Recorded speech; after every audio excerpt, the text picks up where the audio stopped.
Miki wapo mane ko papitiguan. Miki wapo mane ko papitiguan. Ya ale ya hey ya ya ay hey ya hey ya hey hey ay hey ya. Hey, hey, hey, hey, hey, hey, hey, Miki wapo mani ko papitiguan. Miki wapo mani ka papitiguan. Ya, hey, ya, hey, hey. Ya, hey, ya, hey. Hey, hey, hey, hey, hey, hey, hey, hey, hey, hey. Kiki wawo mani ko papitiguan. Kiki wawo mani ko papitiguan. Ya, hey, ya, hey, hey. Yeah, hey, hey, hey, hey, hey, hey, hey, hey,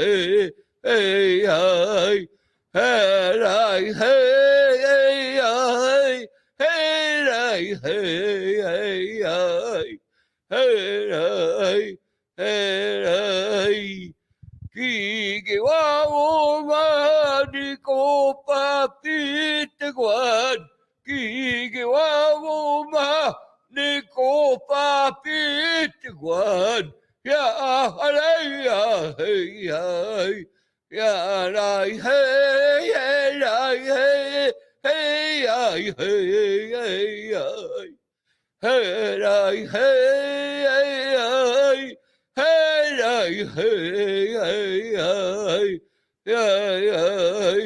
hey hey hey hey Ksena Peoshni, Old Man Stone. That's one of his songs. And Old Man Stone is the spokesperson for all of our people. For all of our people, Old Man Stone. And that's why there is pipes made out of stone. Because he takes our prayers, like that prayer song, and we utilize them the way that the Creator meant for him, Old Man Stone, to be utilized in prayers. And I guess with that, that'll be the opening, I guess, here. I'd like to thank these young people. They're doing a lot of work here, setting up all the wires. Nanashkumaug and Tomchik Stema Gimijik. Nanashkumaug. Egome Machita Chicomano Skishigo. Magagom Stash and Stotipai Pishwan. Iskunewa. Piektipai Pishwan. Kapapik Squan and Toetakik. So I got the go, Negoniang Papik Squan as I mean. Magagagi Shuman and me. Egagi Shibuana, Camu Gishiga, Camu Kamamu Tipskak, Kamamu Paika Kyogigwe. That's a prayer for to have a good day, to have a good night, and for everything to work good for everybody. And that's Old Man Stone, and going into like a sweat lodge, a new incense here and there as you put him into the sweat lodge, or even to the teepee, Migoap, into Migoap. Yeah, gosh, so that's just a little bit. I could explain a lot more, but that'll be all for now. Till 3 o'clock, Mr. Aha.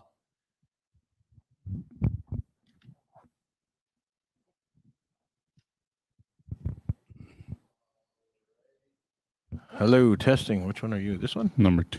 Number 2. Alrighty, good morning. Welcome back to the Power Back Conference, Virtual Conference 2022, brought to you by the Ahtahkakoop Health Center. I myself, Willis Janvier, will be here with you today, and my friend to my left here. Good to everybody. Nathan Arias here from Red Pheasant. Going to be happy here to be hosting for day number 2 with the bro and the sister bro, Sequin and Willis. So you guys, we're looking forward to what's going to happen today. And remember, if you're in this area, and I know she's a cold one out there, come tonight, 6 p.m. till 9 p.m. We have Jarrett Lee live here at the Tatanka room. What is it, number 3, 2, 1? Number 5? Maybe, I don't know. You'll find us. Yeah. We've got a stage set up here, and it's going to be fun evening for this. That's a lot of time, a heads up for you guys. And yeah, we're going to have Sequin here with us. She is going to open up as well with the schedule, I believe, today. And we have our first presenter here up ready for you guys. Cass will be joining us in a moment. And yeah, we'll take it over to Sequin and we'll get this thing going with us. Good morning. Share the page, share for all your relatives to see and join us here today. Yeah, you guys don't forget we're live on YouTube as well for ones that don't have Facebook, on my IOPS channel and Willis's Denayate channel. All right, let's go.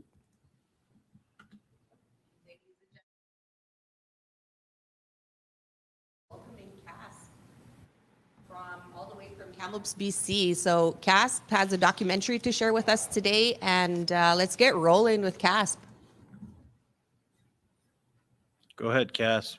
Hello, hello, hello. How's everybody doing today? Hope you guys are doing amazing. I heard it's cold over there. A little. Can Yes, you guys it hear is me? pretty cold. We can hear you. Okay, Yep, okay. But yeah, I'm here today. I'm just getting over a little throat thing. It's not COVID. Don't worry about that. But yeah. Also, I'm gonna share some tools with you guys. Talking about we want to keep with the conference. We want to keep with the uplifting. We want to keep with the empowerment. And what better way to do it than to have some tools that you could use in your everyday life, right? So what I want to do is I want to share my documentary with you, but also I want to give you guys some tools. I know I got about 2 hours, so I don't want to just sit here and just blab. I got some music videos to share with you. I wish I was there live, because live is where everything happens. Live is where you can make people happy, make people get on their feet, help people. I hate to say but you help people get on their feet, help people smile, help people laugh, help people get to know who they really are, right? And I always share my story in the very beginning, and I always make sure that I tell people that who you are makes a difference. And at the end of the day, it's about you. And so adapting like Indigenous people do, we've been adapting for years, 500, 1,000, however long it is, we've been adapting, and we've always been making everything better, including ourselves. I'm happy to say that I'm going on about 13 years sober as of April 14th, and life's been good. I got beautiful children, I got my family, and I got my career. But most importantly, I get to do what I love, and that's what I get to do, is help uplift people. Now, before I get started, CAST stands for Keeping Alive Stories for the People, and that's what I'm here to do, is help keep stories alive. And what I mean by stories is I get the opportunity to travel before COVID all across the country, and I get to hear the different creation stories. I get to hear people's stories, but I also get to hear people's, survival stories, their overcoming stories. And my story is a survival story. It's an overcoming story. And what I'm going to do is I'm going to share my documentary with you. Then I'll get right into the tools. And also I'll share my new music video with you that just came out. So right now I'm going to just share the screen and go into here, share the screen. Technology is pretty dope in the facts that, you don't have to. You can do a lot of things now with technology. Here we go. Share.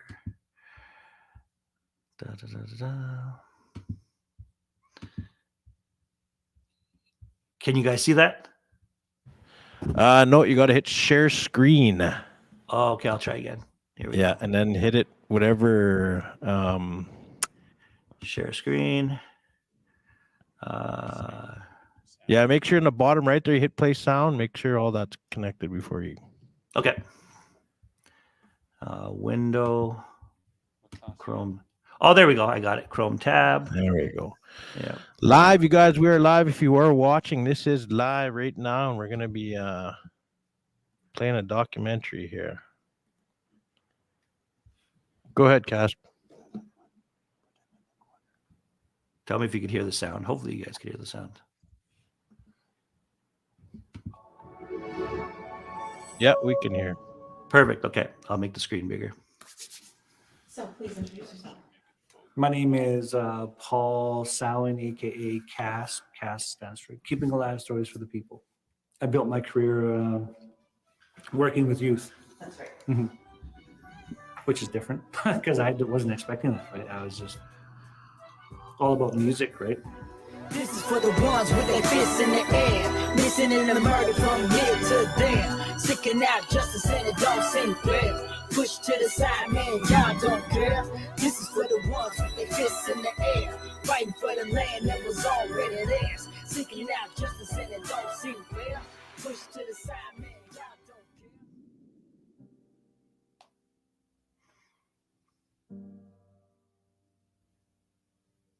When I share my story, like I said, I talk about my dad being like a heroin addict, right? And an ex-drug dealer who sold drugs to get drugs.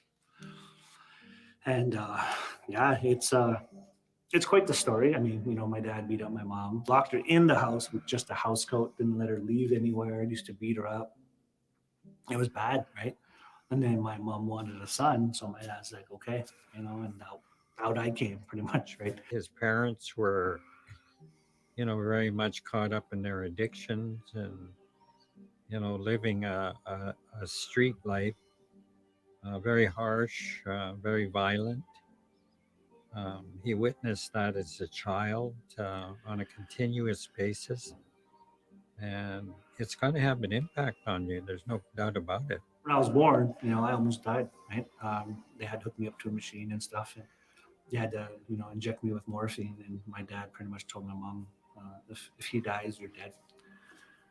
And so my mom, naturally left, right? Naturally just didn't want nothing to do with him. And, fast forward, my dad took me.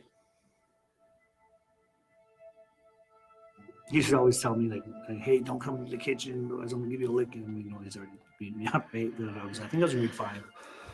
And I was on my way to school, and, I'd always make an announce, hey, Dad, can I get a drink of water before I go to school? And, there was no answer. And I was like, Dad, could I get a drink of water, And there was no answer. And I looked over and I peeked in. And I was like, Dad. And he was lying there, right? Well, on the chair. And he had a needle hanging out of his arm and a belt. And that's the first time I discovered he was a heroin addict, right? Seen a lot. Seen people die. Well, specifically seen him die in front of me a few times, overdosing. Seen my first dead body when I was, grade 5, grade 4, right? There's people coming in and out of my house. When he didn't get heroin, he beat me up. Broomsticks, extension cords, bare fists and such. And, he used to hide his drugs under my bed and stuff. And so, that was my normal. My 2 cousins, they molested me from the time I was 3 till I was 6 years old, right? So I had all this stuff, right?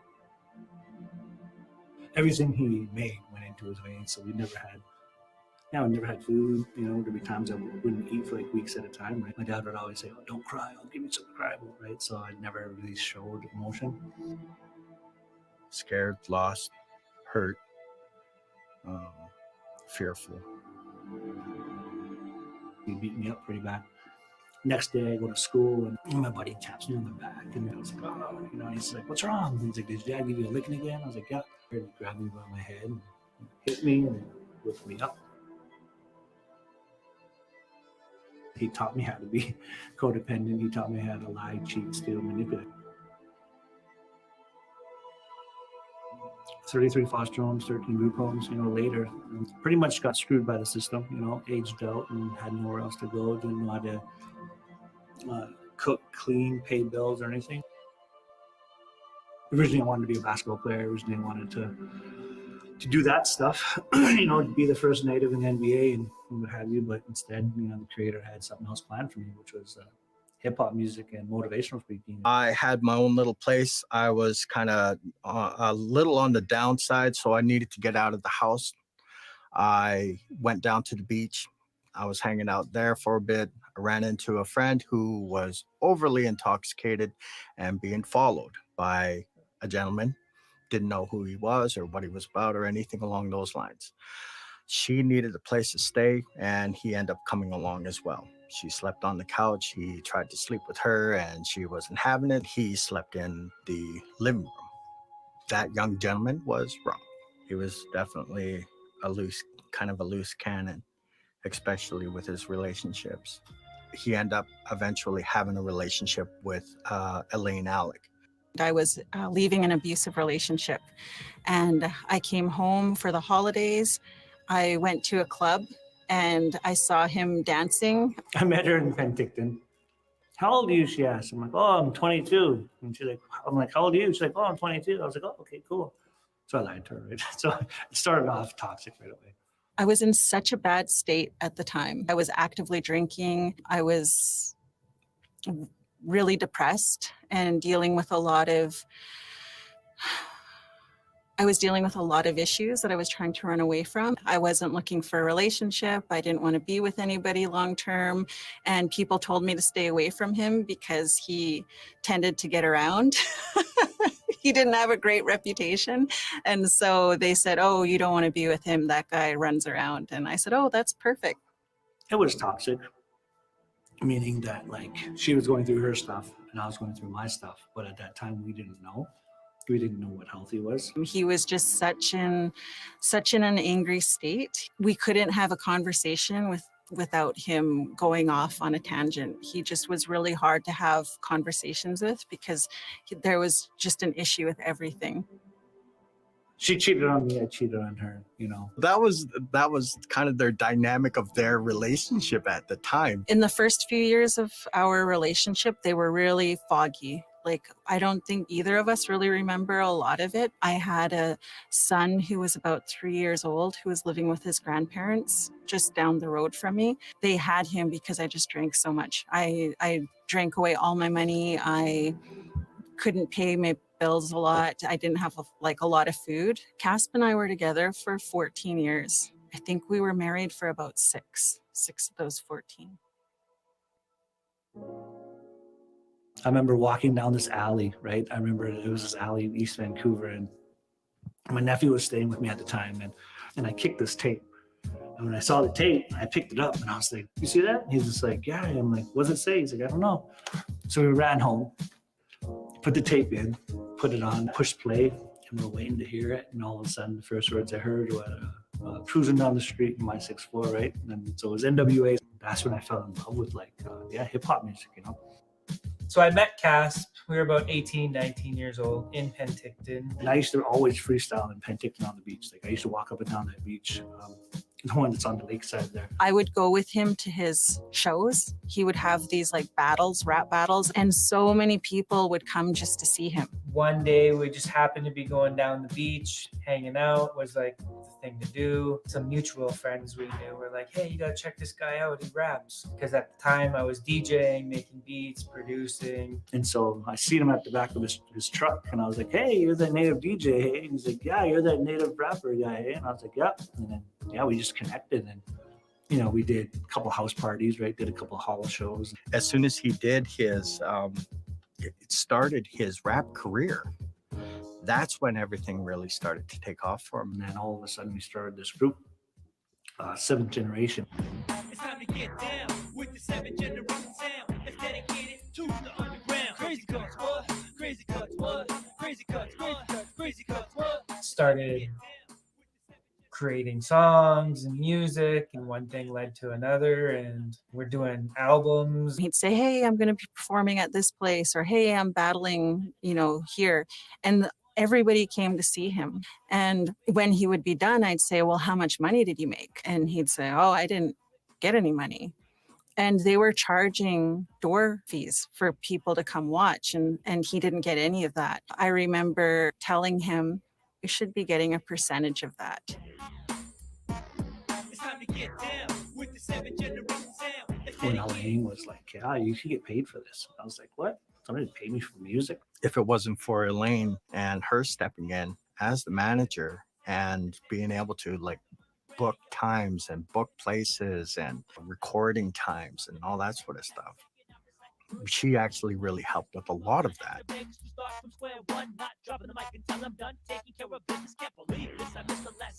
21 nominations that we have, with 18 of those we won.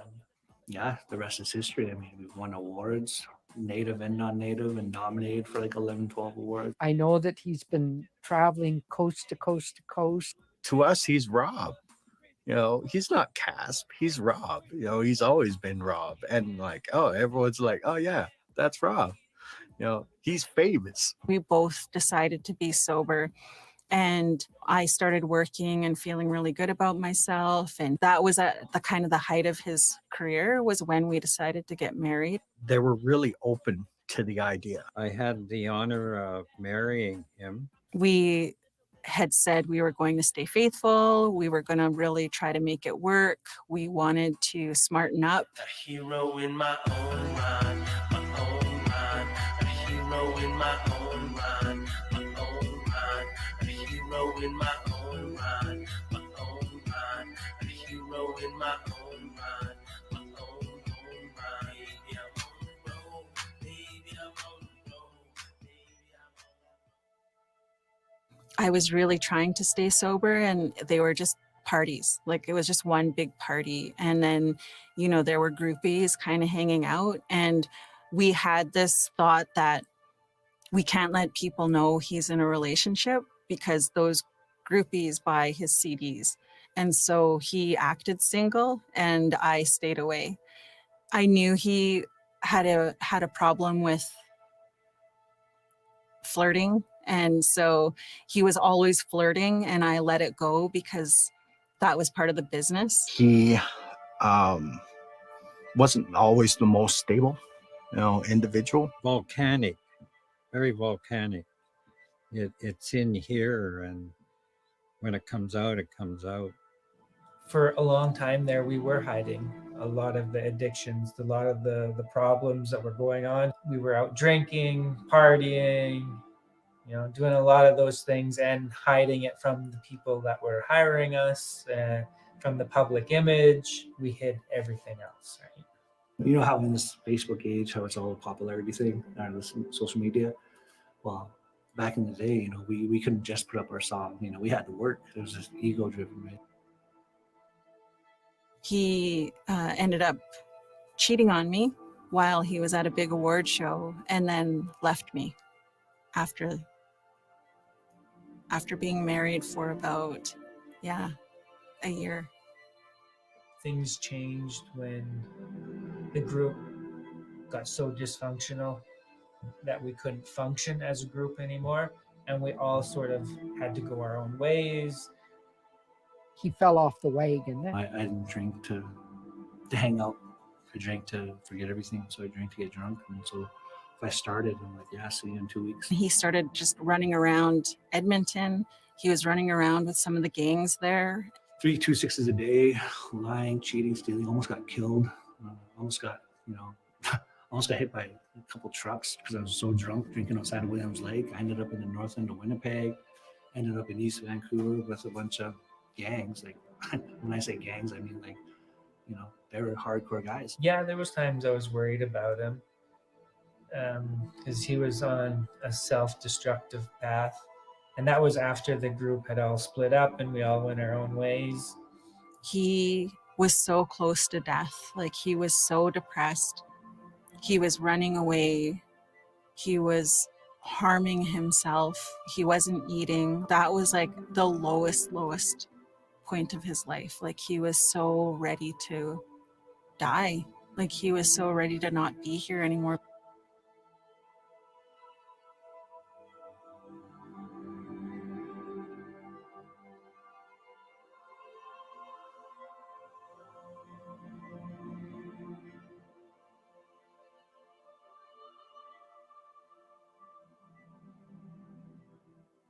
We all need to heal, and we all deserve to heal. I woke up 6 months later and I answered my phone and she's like, hey, I'm like, who is this? She's like, your wife. I was like, oh, and I'm half drunk and stuff. And I'm like, what do you want? And she's like, oh, your son misses you and he loves you. And that hit me. I see her in the lobby and she has her arms crossed and she's smiling. And I'm sitting there and my clothes are all ripped up, jeans were full of just dirty, right? I just look rough. I didn't even recognize him. He had new piercings. He was really pale. He had gained a lot of weight and he looked really puffy and sick. And I thought she was going to have her friends or whoever, their uncles and cousins at that time, I thought she was going to get me beat up. But instead she gives me this huge hug and she's like, I love you and everything's going to be okay. I remember walking up to him and I gave him a rock and I said, you are a man worthy of love and forgiveness. And he just looked at me and he was like, did you go to Choices? And I said, yeah. Choices is a program that actually came out of Texas with a lady named Thelma Box and Dr. Phil. It's an incredible program because it's really intense, but it helps you leave your past behind. I phoned some of the people at Choices and I said, I'm going to get my ex-husband to come. And they said, okay, just give us his number. And so I gave them his number and they called him and they said, hey, are you ready to change your life? And that was the beginning of it.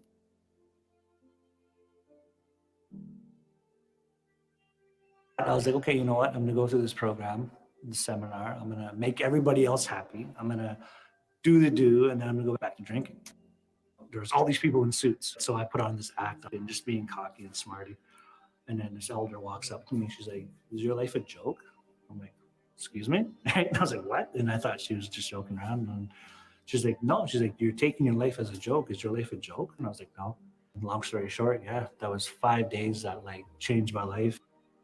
When him and his wife actually broke up, I called them both. I said, what's going on? And they both, explained their sides of it. We ended up agreeing to reconcile. We were told, if you want out of this marriage, you have to earn your way out. You're not allowed to run away. You're not allowed to hurt each other like that. If you want to really move on with your lives, you need to earn your way out of this. And so that's what we did. We went to AA meetings 3 times a week. We went to counseling and then I got pregnant. They say in Choices, when you go through a big life change, when you've dealt with that trauma and you're kind of on that high from doing that really hardcore work, they say don't make any important life decisions for the first 90 days. By then I was already pregnant. We were both on the high and we were like, we're so in love and this is going to work out great. And then after the high, it was like, oh, this probably wasn't a very good idea, but we were going to stay together anyway. By the time I was 6 months pregnant, we knew that it wasn't going to work. He said, I'm happy having a family. And I said, I was too. I could live like this forever too. But don't you ever want to be held and loved and somebody passionately loving you and having a real relationship? Don't you want to be loved like that? And so we decided that we were going to keep living with each other in separate spaces and slowly uncouple. And it was hard because people had their judgments about us and our relationship. And it was just that attitude that people had that 2 people couldn't make a decision like that for their kids. We'll do this co-parenting thing. And the co-parenting thing is what ends up working in between the two the most. And his greatest milestone is definitely his child. He's such an inspiration for us to watch him grow and inspire others.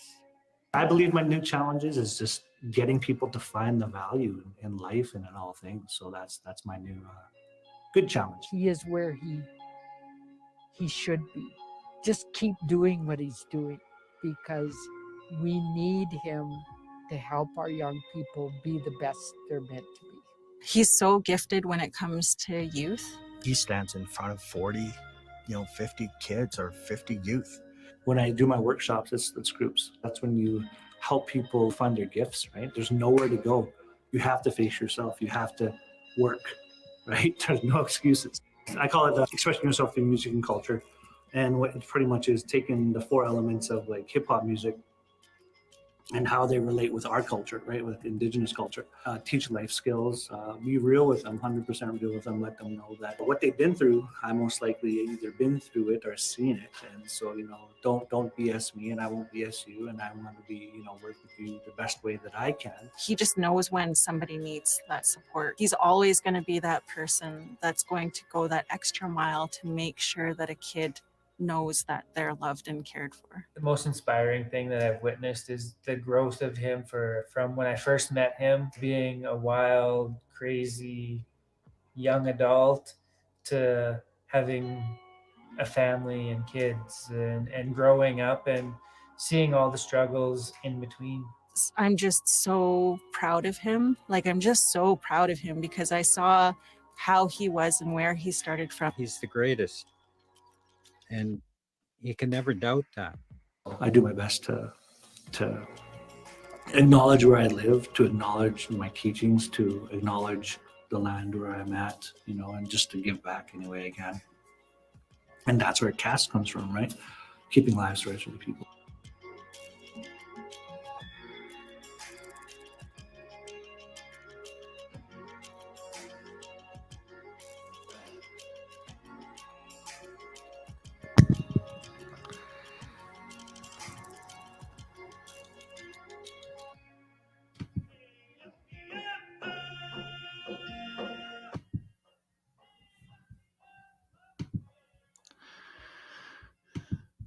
All right. So, can you guys hear me now? Yeah, you're good, man. Take it away. Perfect. Awesome. So, what I'm going to do is I'll do a little bit more talking here, and I want to share some tools, but also I want to share some tools with the host if that's cool. So this way it's not just you get the whole next 2 hours or an hour and a half. Sweet. So are you guys down to be part of it too? Yeah, sure. Okay, Let cool. us know when we got to come in, but do your thing. Yes, sir. So I hope you guys enjoyed that documentary. And the reason why I started with that documentary is I was hoping to end with it, but I thought, you know what, we'll just go with it, how things were supposed to be going.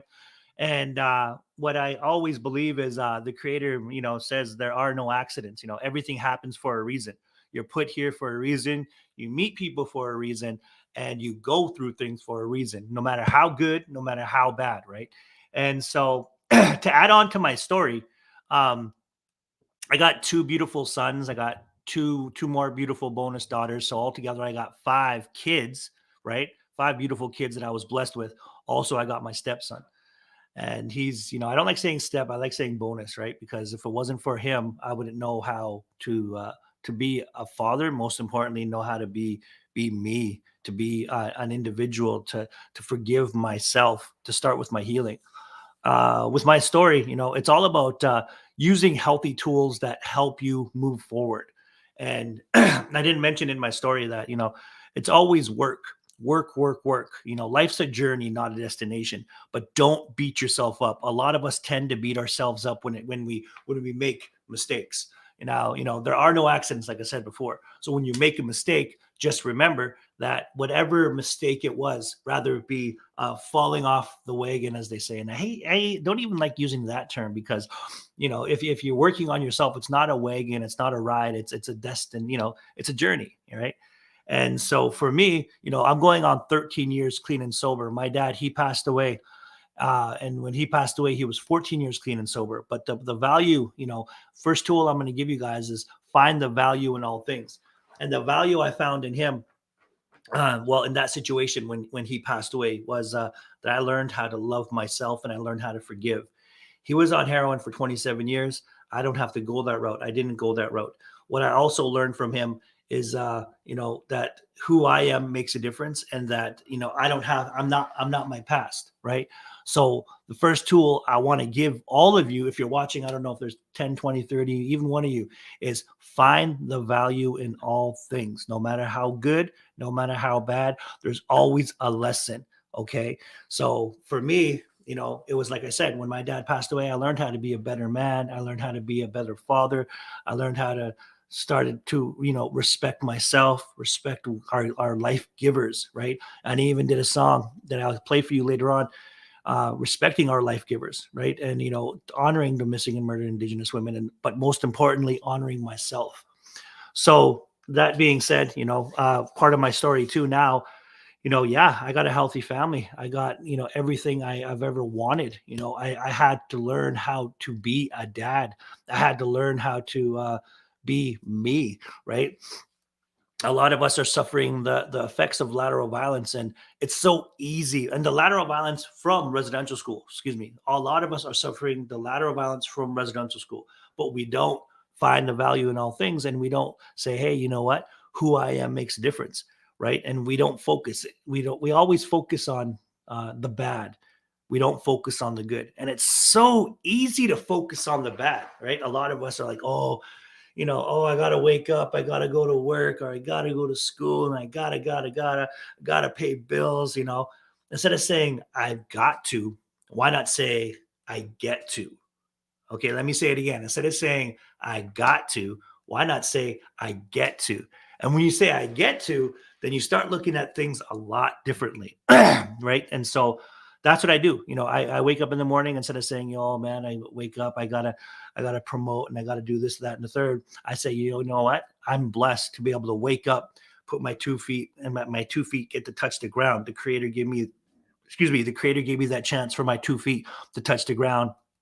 The creator gave me the chance to kiss my kids, hug my kids, hug my partner, get another chance to go out there and do my best to empower people. Now, the first thing I want to give you guys, another tool I want to give you guys is be, do, have.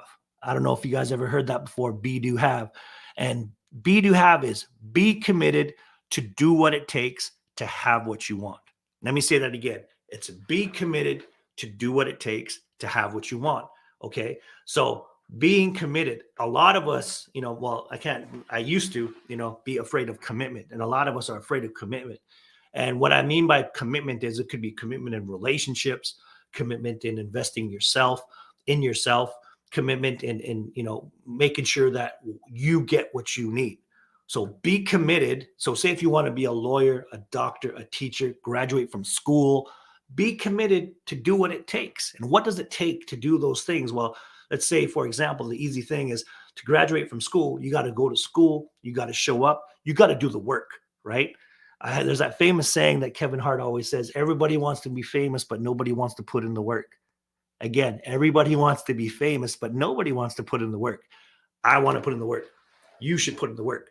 So when you put in the work, be committed to do what it takes, meaning go to school, go do your homework, show up for you. Okay. Show up for you to have what you want, which is graduation, which is to walk across that stage. Give yourself credit. That's another tool I'm going to give you. Give yourself credit. Give yourself credit no matter how small or minute you may think it is. Give yourself credit for showing up for you. Because who's going to show up for you besides you is you. You have to show up for you.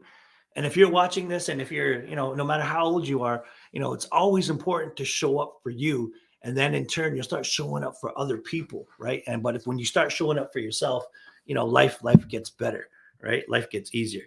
Now, how many, I'm doing my best. I hate using the word try as well. I'm doing my best to educate you guys. And, I'm so used to standing in front of a room full of people and getting people to do icebreakers and giving them the, all the stuff that, all the meat and potatoes. But right now you're just getting the icing. Okay. You're just getting the scrapes on the top because it's tough because I'm not there.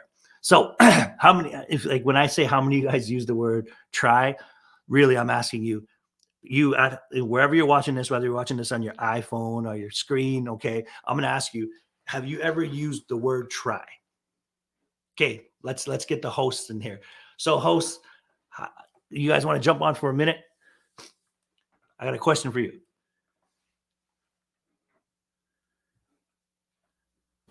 Hey.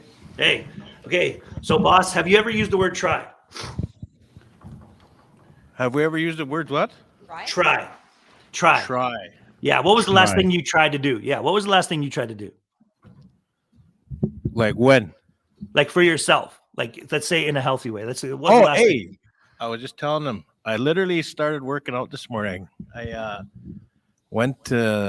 did treadmill Nice. Okay. Treadmill. because I've Okay. been looking at photos of me lately, and I'm kind of thick, so I'm gonna blame Wow. COVID.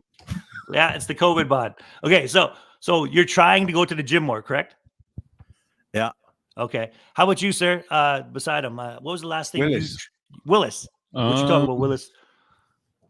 Last thing you tried to do for yourself? Try to go to bed more early now. Try to go to bed more. Instead of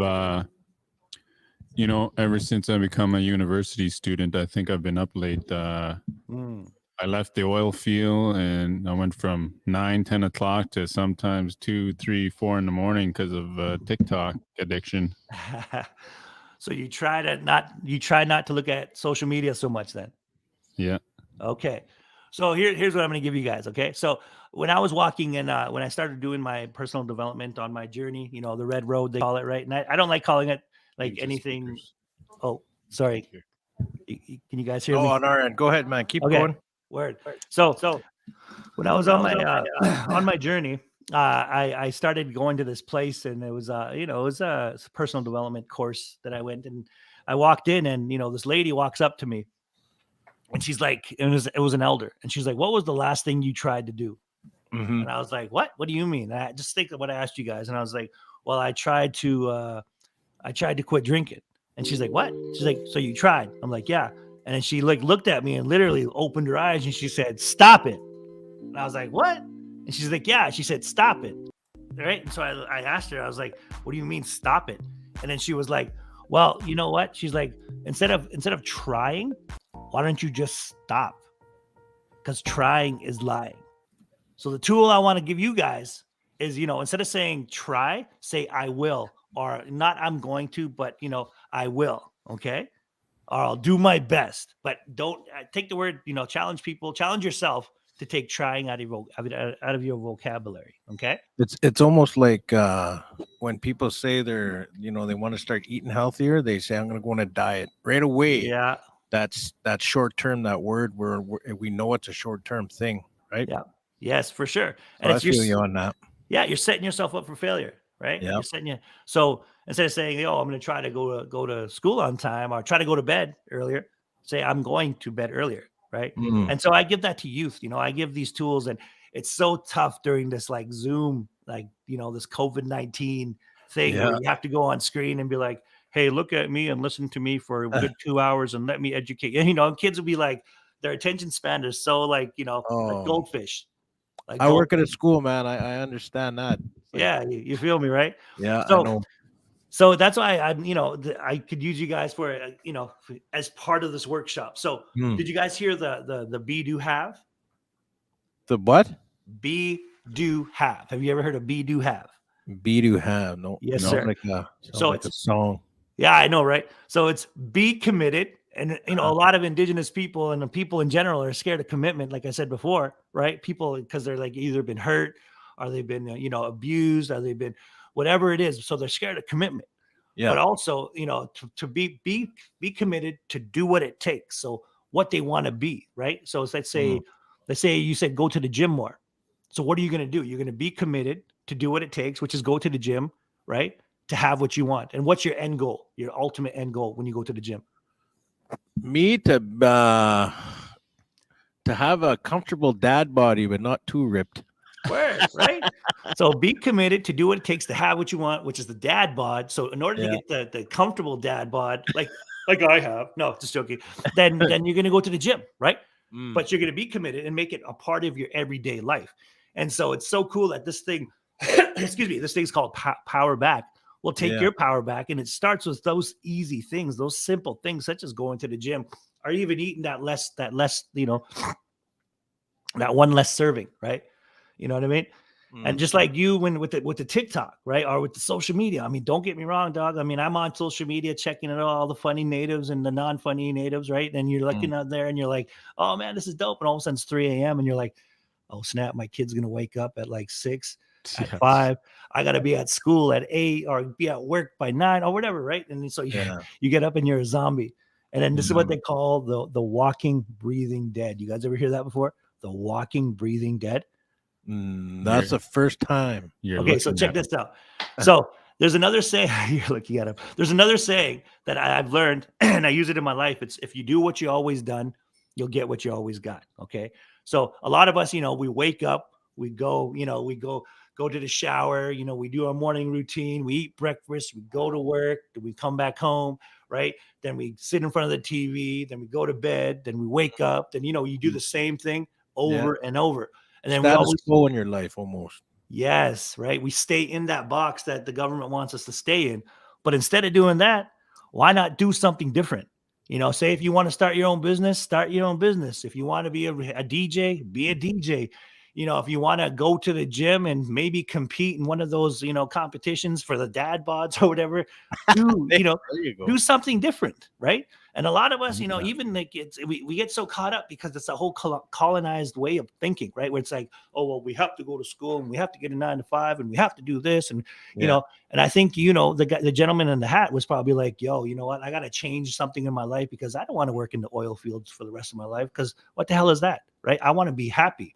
So when you find something that makes you happy, like a job that makes you happy and it doesn't even feel like work, then you're on purpose. Then you're on purpose. And you two guys, I could tell, you guys are on purpose because A, you're hosting this amazing event. B, you're doing what you love. You're a teacher, correct, sir? No, I'm a social worker / guidance counselor Oh, / snap. podcaster / entrepreneur / dad bod specialist.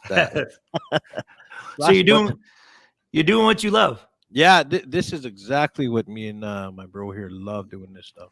Nice. And the reason why I always tell people do what you love, and if it feels like work, maybe look at yourself and look at your life and be like, yo, what should I be doing? I mean, in my story, I don't know if you watched a little bit of my documentary, we're watching. Yeah, it was cool because I could have took the easy way out. I tell kids all the time, I'm always like, hey, I could have been like used all the excuses in the world and became a heroin addict, became a heroin, dealer, became a drug dealer and did that. Or I could use my story and say, hey, if I can do it, you can do it. I was in 33 foster homes and 13 group homes. I didn't know how to be a dad. I didn't know how to, how to parent. Till this day, I give so much respect to my mom because, my dad used to beat up my mom, put her, locked her in a closet with just a house coat. Whenever she left the house, she was only allowed to wear a house coat. So I give so much credit, to our life givers who are, going through that abuse. And when they walk away and they have that strength to walk away. Now, can you imagine if us as Indigenous males, looked at ourselves like we do, like us three, leading by example and saying, hey, you know what, we're going to be that change. Yeah. And I always give this tool out is be the change you want to see. Be the change you want to see. And I'm sure you guys heard that, in your life, right? And, live it, and I live it.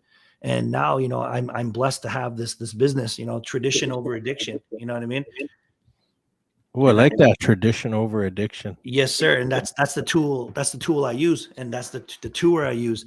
And, I meet amazing people every day. I met Alex. I think that Alex is going to be on later on today. Yeah, he's coming on today. Yep. And he comes up to me and he messaged me out of nowhere. And he's like, yo, he's like, your story, you changed my life. And I was just like, what? And I've never met this dude in my life. Right. But you never know whose life you're going to change. You know what I mean? And so with that being said, maybe I should, you guys don't mind if I share another video? No, hey, the space is yours till I think another hour. Nice. So, okay. So it's 11:57 our time. So 1 hour. Perfect. Yeah. Okay. All So right. I'm gonna share with you guys my new music video, and then I'm gonna share with you guys another story, and just keep giving you guys tools. And yeah, I thank you guys for being part of this because who you are makes a difference. But most importantly, if it wasn't for all the people out there in Turtle Island, there'd be no me. I wouldn't be allowed to go out and do motivational talks. And even during COVID, man, our kids need this more than ever. Our people need this more than ever, which what I mean by that is tools and somebody to uplift. And you guys, even just being part of the conference, you guys are making a big difference in someone's life. And, they don't even know it and you don't even know, you know what I mean? Exactly. So one thing they have in social work is like, even if you help one person throughout your career, your whole degree and career was worth it. Yes, sir. I believe that. That's awesome. Okay, brother. So I'm going to show you guys my newest video. This one's called Get It In, and it has a special guest in there. Hopefully you guys hear him. And yeah, I just released this about on February 6th. So here we go. I just got to share my screen.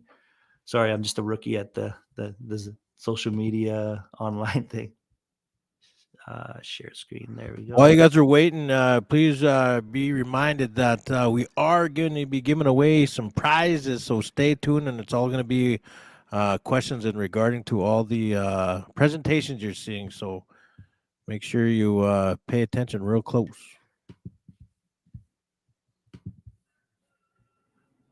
Oops. Yeah, just hit share screen and share screen. Okay, sorry. I just got to go back. There we go. Well, do that real quick. We're going to be giving away a Visa $50, Visa $100, Cineplex $25, Tim Hortons $15, Starbucks if you're bougie $15, and a couple more Netflixers and some shirts and merch. So, heck yeah, and some CDs. I'm throwing in my CDs. All right, yeah, CDs. Yes, sir. Each participant, whoever registered for you guys all get free CDs, including the staff. So nice. You got her figured out? Yeah. Can you see it? No, you got to hit share screen on the snap the software there. Let me do that again. Yeah. Sorry. Make sure you hit the volume in there too. Make sure you put the play volume. But yeah, we're gonna be giving away a Dene Iote sweater. And we're going to be giving away a IOP sweater as well. So looking forward to that. And no, he's just finding his thing. There we go. Got it. Well, there we go. It's coming on. Here we go. Okay, here we go.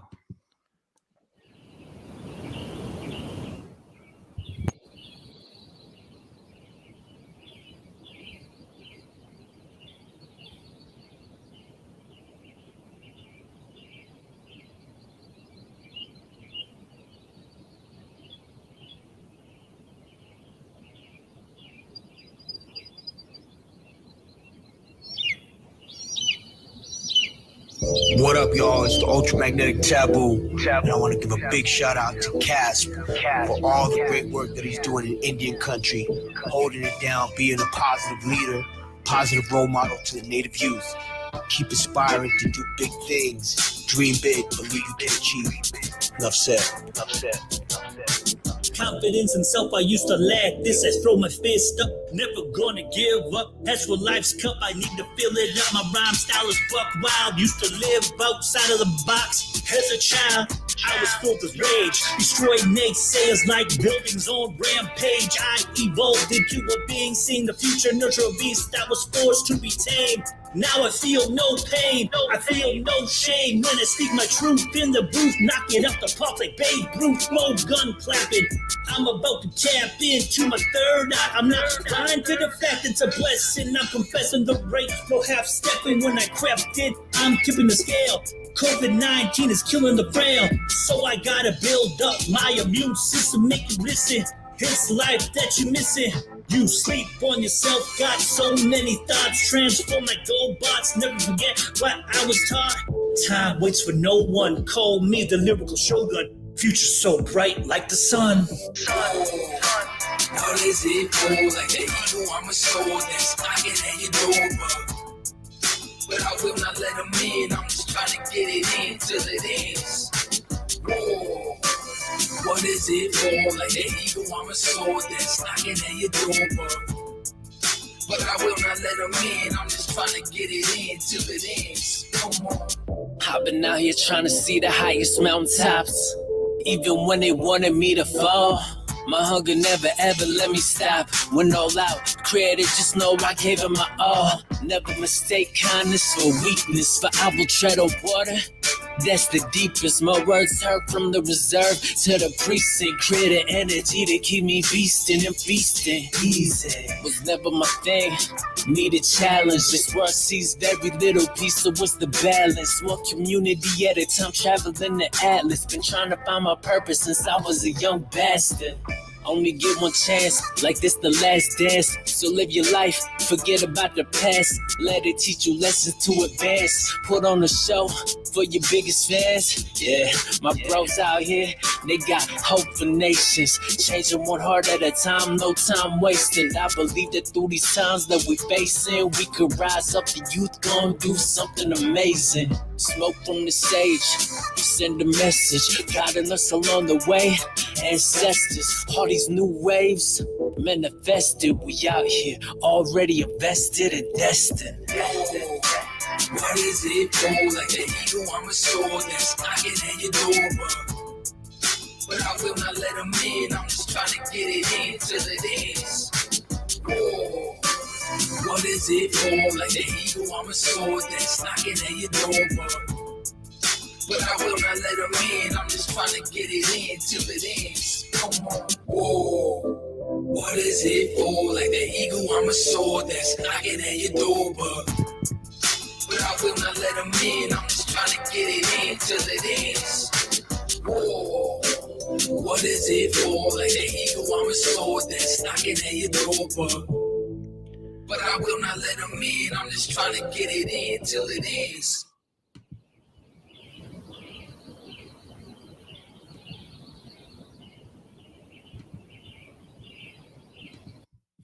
There we go.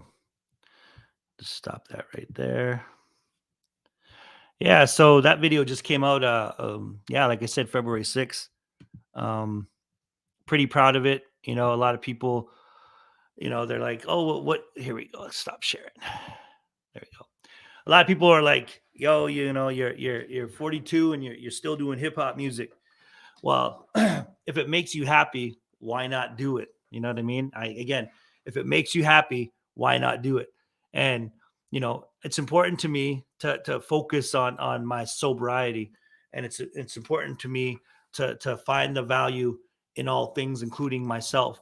And I always ask young people, you know, and I always tell young people and people in general, say, you know, at the end of the day, you got to know that you're number one and that who you are makes a difference, right? And for me, when I do music, when I share my story, when I talk about whatever it is I'm talking about, I always do my best to focus on the youth and focus on the community, and whatever the community is going through, I do my best to give back and say, okay, so what can I help you with and what can I give you? A lot of motivational speakers will go into communities and they'll say, you know, I'm going to empower you. I'm going to inspire you. No, I'm going to help empower you. I'm going to help inspire you. I'm going to help do what I can to bring your gift out. Now, again, a lot of us, you know, we focus on the past, and, you know, the past is only good for two things. That's beautiful memories and positive learning experiences. Again, that's beautiful memories and positive learning experiences. I'm going to rewind a little bit for some people who missed the documentary, and I want to share my story. Okay, I want to share a little bit about my life. And so I grew up in East Vancouver, but I didn't end up in East Vancouver overnight. I didn't end up in foster care overnight. My dad went through day school, and my grandfather went through residential school. His name was Paul Sowen. And my grandmother's name's Mabel Sowen. And they're both from Drift Pile Reserve. That's my home community. And recently I just got my status card from there and membership. And the reason why I'm excited about that, and the reason why I'm happy about that, is because, you know, it was quite the journey to get there. My dad, long story short, you know, he was a heroin addict for about 27 years.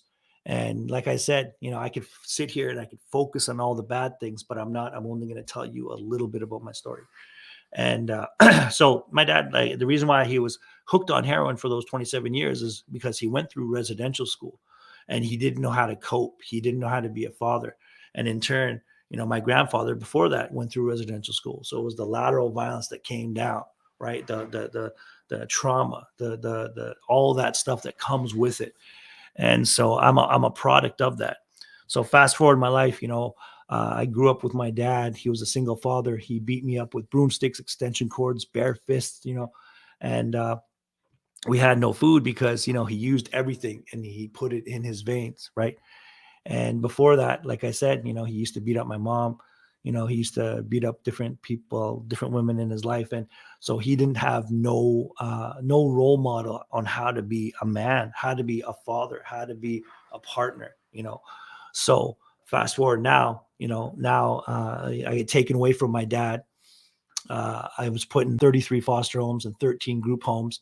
And the reason why I was in so many foster homes and group homes is because I had no healthy place to go. I blocked out majority of those foster homes and the group homes because it was so bad, right? Mentally, the trauma from those places. And so I now, focus on myself. I've battled addictions. I lost everything 3 times. And like I tell people all the time, if I could survive, the foster homes, the all that trauma, then so can you. And it starts with not focusing on all the bad stuff. It starts with not focusing on all the bad stuff, but focusing on what you want, what your end game is, what your short-term goal and what your long-term goal is. I mean, we could sit here and say, we call it the poor me syndrome, and I'm not trying to sound harsh, but we call it the poor me syndrome. This happened to me, this happened to me, this happened to me, poor me. We drag. And we remember I was talking about the walking, breathing dead. We sit there and we we criticize, condemn, and we complain about ourselves and about the situations that happened in the past. And that's why I said in the very beginning that, the past is only good for 2 things: beautiful memories and positive learning experiences. They call it the past for a reason. So why not focus on what we do have? Focus on what's going good in your life. Focus on what you want more of in your life. Have you ever sat there and, thought to yourself, hey, self, what do I want more of in my life? What do I need? What does Cass need?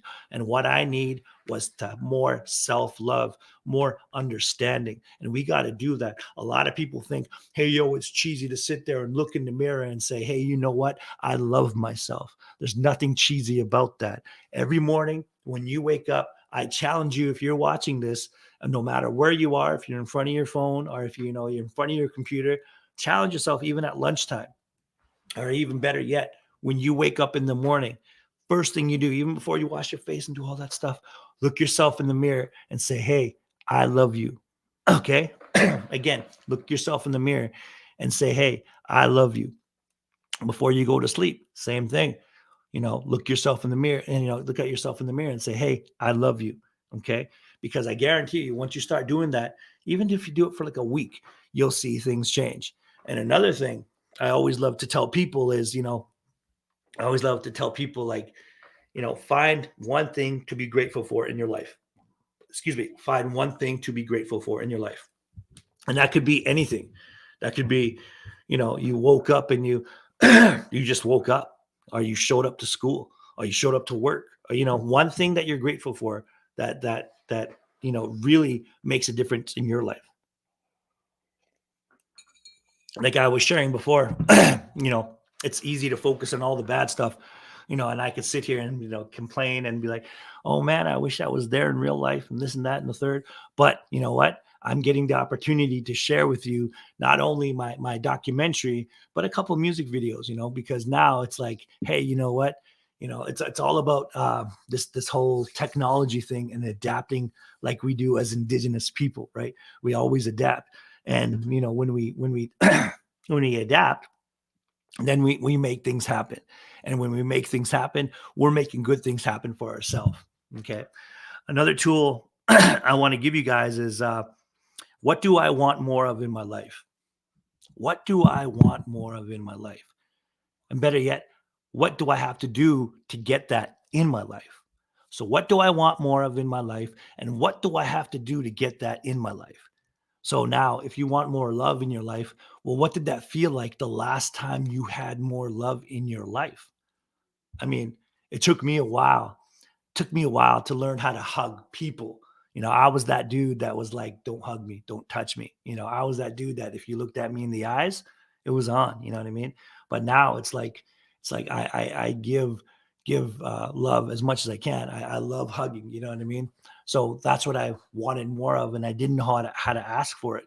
I didn't know how to ask for more hugs, not even from my family, but for my for my partner, and instead of hiding behind all those masks. And we tend to wear these masks, and that's one thing I want to touch base on too, is we wear these masks. One of them is the masks of humor. We hide behind the masks of humor because we don't want people to see the real us, right? We don't want people to see what we're going through, and we don't share, so we hide behind humor. And don't get me wrong, humor is cool. Humor is huge in Indigenous country. I mean, in our country, as Indigenous people, we love to laugh, we love to poke fun and all that. But when it comes time to sharing and being vulnerable, and as Indigenous men, we don't allow ourselves to be vulnerable. And that's something I had to learn how to do, and now I don't mind it. It's okay to cry. Warriors cry. Warriors share feelings. Warriors tell their story. Warriors cry. Warriors share their feelings, and warriors tell their story. So real men can do that. Okay. And then some of us hide behind right? We hide behind confusion. That's the mask of confusion.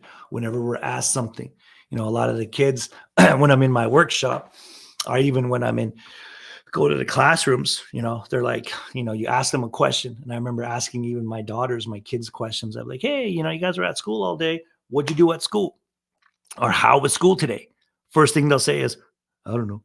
Right. So again, challenge yourself. And instead of hiding behind, I don't know, if you're that person who does that, the whole arm cross, I don't know thing, challenge yourself, answer the question, ask a question, don't be the, I don't know.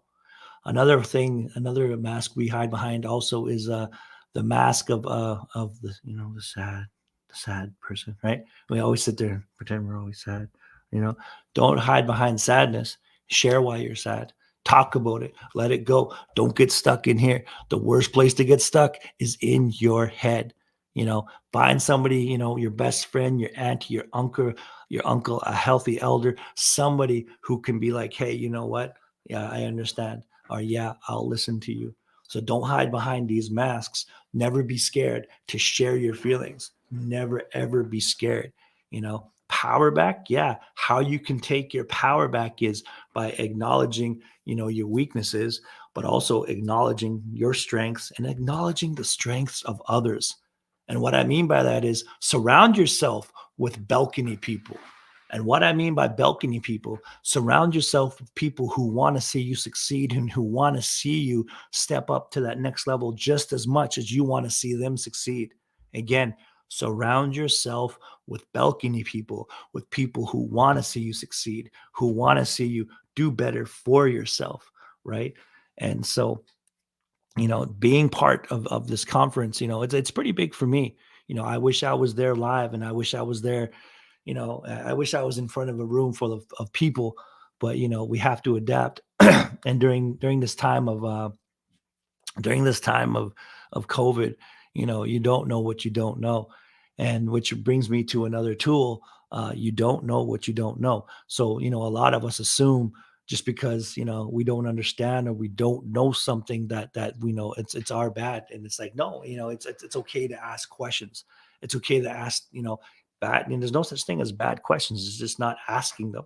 Right. When you sit there and you say, I don't understand. And then you get stuck in your head, and then you look and, you think, okay, so what am I going to do for myself? And then you get stuck, right? Don't get stuck here. Just ask the question, which brings me to another thing, another tool I want to give you guys is what other people think about me is none of my business. Again, what other people think about me is none of my business. And what does that mean? It doesn't matter what people think of you. You know who you are. You know who you are as an individual. And remember, you have no control over places, people, or things. You have no control over places, people, or things, right? And so when you remember that, and you remember that, up here, you let people get stuck here. Why do you let people get stuck here in your head? Now, if I walked into your house right now and I, said, okay, you know what? This is my house now. I'm going to go into your fridge. I'm going to eat all your food. I'm going to take the keys to your car. I'm going to, I'm going to do all these things. This is my house and I'm not going to pay you rent. What are you going to do about it? Clearly you're going to kick me out, right? You're not going to sit there and be like, oh yeah, Cass was just in here and he's just, yeah, it's okay. No, you're going to not let people live rent free in your head. Again, don't let people live rent free in your head. You wouldn't let them occupy your space in real life. So don't let them occupy your space in your head, because what other people think about you is none of your business. And so that's another way, you can empower you and improve on who you are. Right.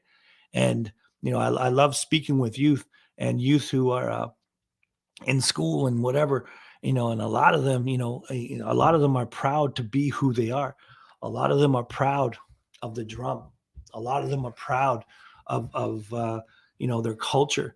I encourage you, even though if you don't know your culture, I encourage you to learn about the stories of the land where you come from. I encourage you to learn about the medicines. I encourage you to talk to elders, speak with elders. None of them are going to turn you away. Healthy elders won't turn you away. They'll sit there and they'll listen, and they're asking for you.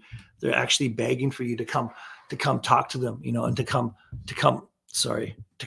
and speak with them and have tea with them and to learn about, the culture and to learn about who your traditions and whatnot, because, we don't do that enough, So, but once you learn about your culture, once you learn about the stories, once you learn about the medicines, no one can take that away from you. So learn your medicines, learn your stories. And even if you don't live in your community, and even if you live somewhere else and, on somebody else's community, somebody else's territory or what have you, it's still indigenous to you. Just because it's not who you are, it is still indigenous to you. So I think I picked up the drum for a reason. And let's see here, it's 10:20 in BC. And so I think I'm going to sing a song for you guys, possibly do a little freestyle. How many people's watching here right now? Let's see here. Hey, host, how many people are watching right now? There's about 10 to 20. Oh, that's cool. Okay. So what I'm going to do is I'll do this thing called a freestyle. Okay. And what I want to do is have people, take part and give me one word, maybe type it into the comments and give me one word they want me to rap about. And I'll freestyle about that. So you want them to put a comment in there? Yeah. So in the comments, one word that they want me to freestyle about. And I'll do that before I do my All song. right, you guys. There you guys. Let's hear one word you want Cass to rap about, and he's going to freestyle. Yeah, put it in the So comments. one word. Any word. Why don't you rap about power back? I could do that. Yeah, let's do There power you back. go. I'm gonna start it off. Power back. Okay, power back. Yeah, power back. All right, there's your word. We're gonna start it off. Cass Love. is gonna Oh, there we go. I freestyle. got love. So power back, love. Oh, you want a bunch of words, or you just want? Give me like 5 words. All right, we need. Okay, power back, love. Or I'm gonna put them on the screen. So you got power back. Yep. Love. Yep. Sobriety. Yep. And we need 2 more. Tradition. Sequence said tradition. Oh, snap. Okay. All right. So we need one more word, you guys. So we got power back, love. Oh, self-love. Word. Okay. So power back. Okay. Love. Yep. Sobriety. Holy, look at this. Now they're all typing in. And self-love. And then what was the 5th one? Oh, tradition, remember? Tradition. Yes, sir. Okay. All right. There you go. I'm just going to grab a beat here. I should be able to use a beat on here. Hey. Yeah. As long as it's not. Let's grab it off YouTube. Were you able to hear me when I was at here? Hold on 1 second. Yeah. Can you hear me? Yeah, we can hear I guess if I turn it down, right? I'll try to do it to a beat. If you can't hear the beat, then I'll do it old school. I won't even use a beat. I'll just freestyle. Okay. So let me find a beat here on YouTube right here real quick. And then I'll do the share sound. Do the share. Yeah. Do the share. And then. Oh, I heard a beat. No, that's over here on our phone here. Oh, okay. I was like, I heard. We got to be careful because YouTube and Facebook are so quick to Kick you shut off? stuff down. You know what I mean? But if you do like a quick Oh, beat, yeah. If you okay, do okay, a repetitive beat, will be all right. okay. Give me 1 second. I'll do this here. I'll go. You could do the beatbox, eh? That's awesome. That's all I can do. Hey, you know what? So we don't get shut down. No, you'll be good if it's a repetitive beat. It's okay. Oh, okay, okay. Yeah, I just it's wanna not get if it's like a whole thing, right? the whole song. Oh well. Yeah.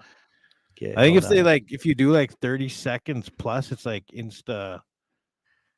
They mute you for like 10 seconds. If it keeps going, then they just shut you down.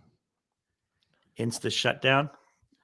Yeah, Insta, Facebook, and YouTube shut. No, YouTube's okay. It's like Facebook. I don't know. They're just getting rank. I think I found a beat. Give me 1 second here. But when you guys are tuning in, remember just before Cass was gonna do his freestyle, we're gonna give away a $50 Visa, a $100 Visa, a $25 Cineplex, $15 Tim Hortons, and for you bougie natives, we're giving you a $15 Starbucks that is gonna pay literally probably just for your crushed ice. Just for your crushed ice. Word up.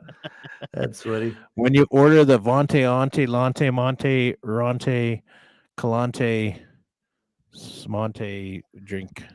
Okay. You know what? Starbucks reminds me like TikTok. It's like you got to go to university just to go and understand it and order. Right? Hilarious. Sorry for wasting time, guys. I'm just Hey trying to man, find do the your beat. thing. It's all good.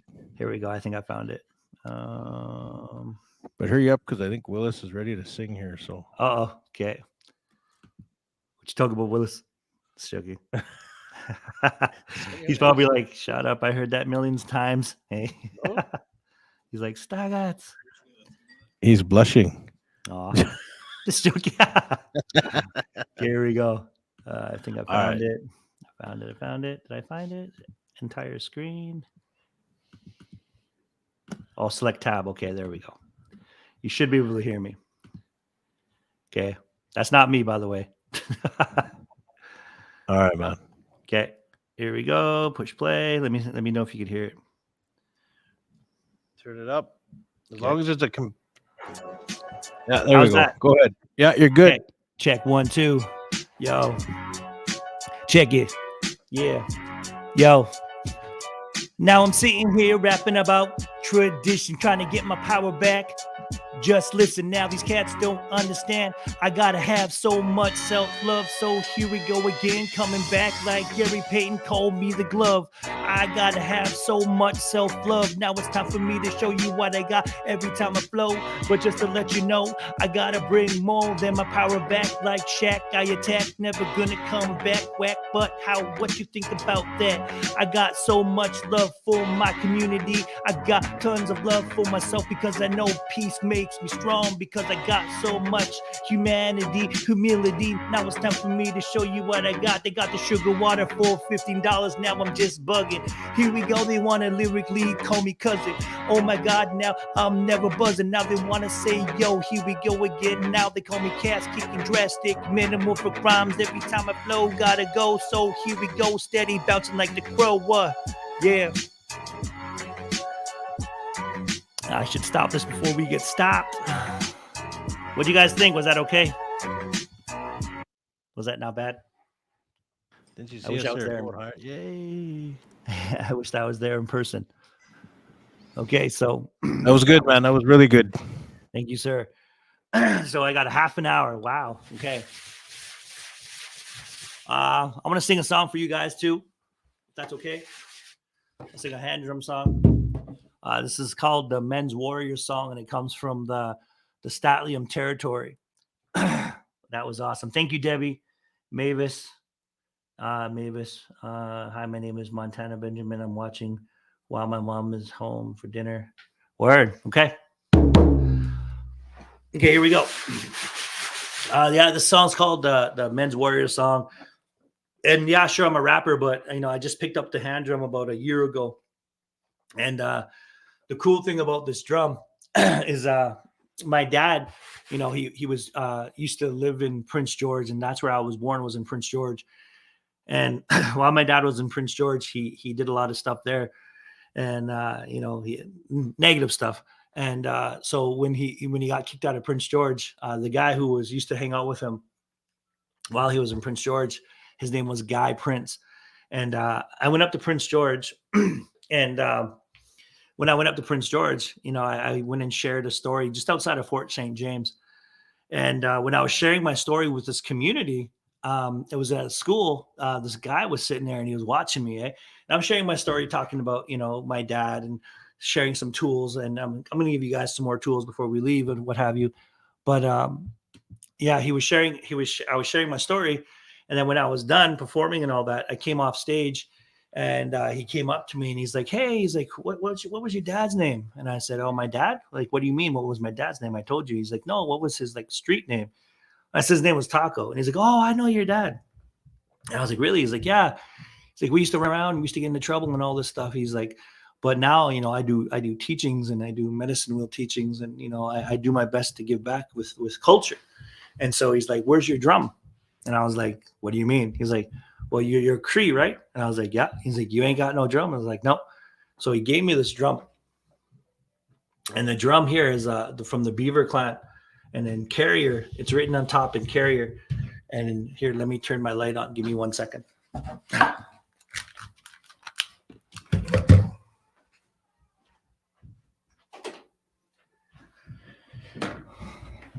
Okay. Here I am again. No. Here we go. Sorry. So he gave me this drum, and on the words of this drum, it says in Carrier, it says, "When the drums speak, people listen." I don't know if you could see it, but so that that hit me. So I started practicing singing. Excuse my throat right now. I'm just getting over a cold. But yeah, I started practicing singing and stuff.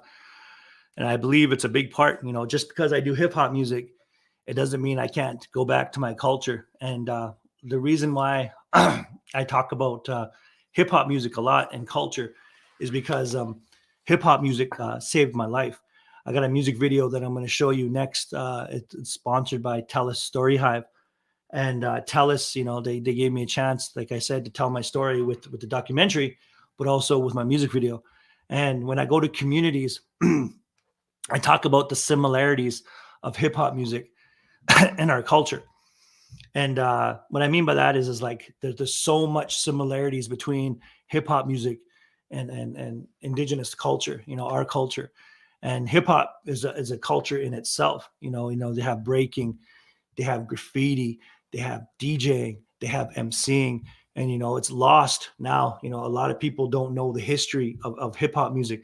I was fortunate enough to work with DMC from Run DMC, one of the forefathers of hip hop music. And yeah, that was amazing part of my career.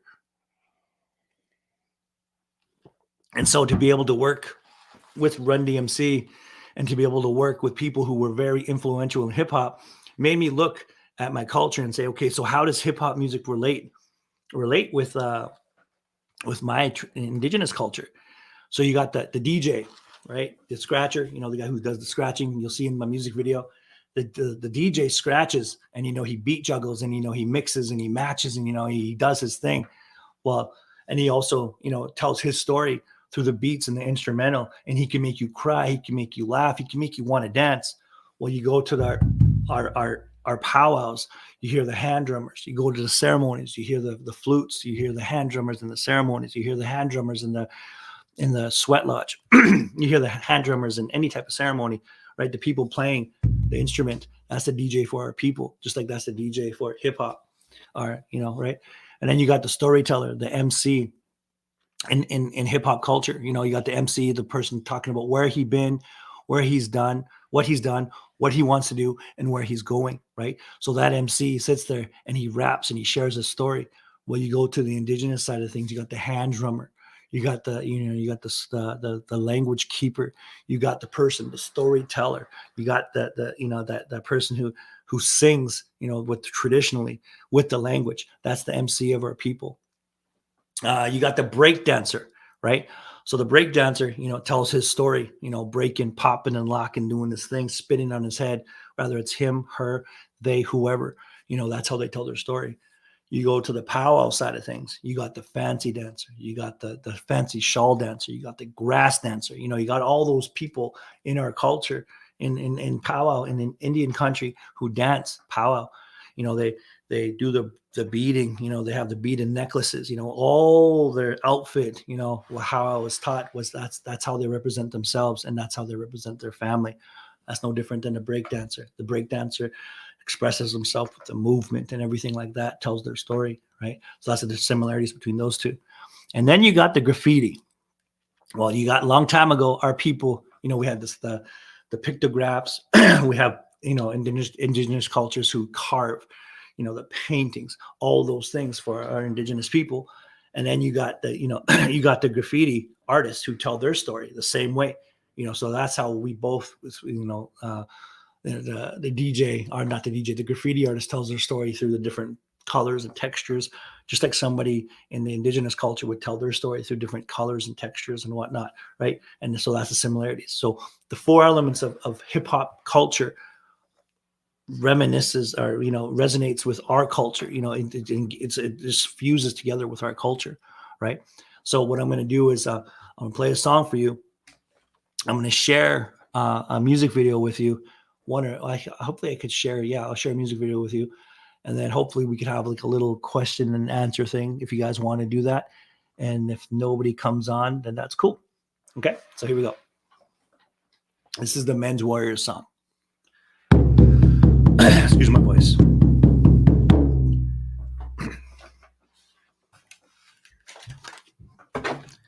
Hey ya, hey ya, oh, hey ya, hey ya, hey ya, oh, hey ya, hey ya, hey ya, oh, hey ya, hey ya, hey ya, oh, hey ya, hey ya, hey ya, oh, hey ya, hey ya, oh, hey ya, hey ya, hey ya, oh, hey ya. Hey ya, hey ya, oh, hey ya, hey ya, hey ya,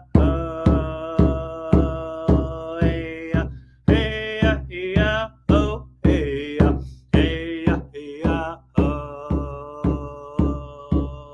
hey ya, hey ya, oh, hey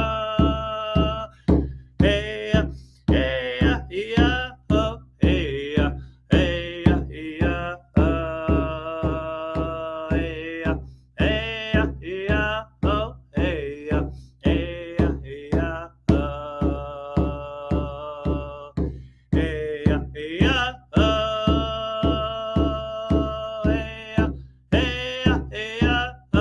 hey ya, hey ya, oh, hey ya, hey ya, hey ya, oh, hey ya, hey ya, hey ya, oh, hey ya, hey ya, hey ya, oh, hey ya, hey ya, hey ya, oh,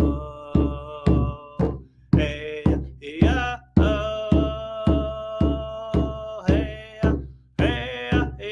oh, hey ya, hey ya, hey ya, oh, hey ya, hey ya, hey ya, oh, hey ya, hey ya, hey ya, oh.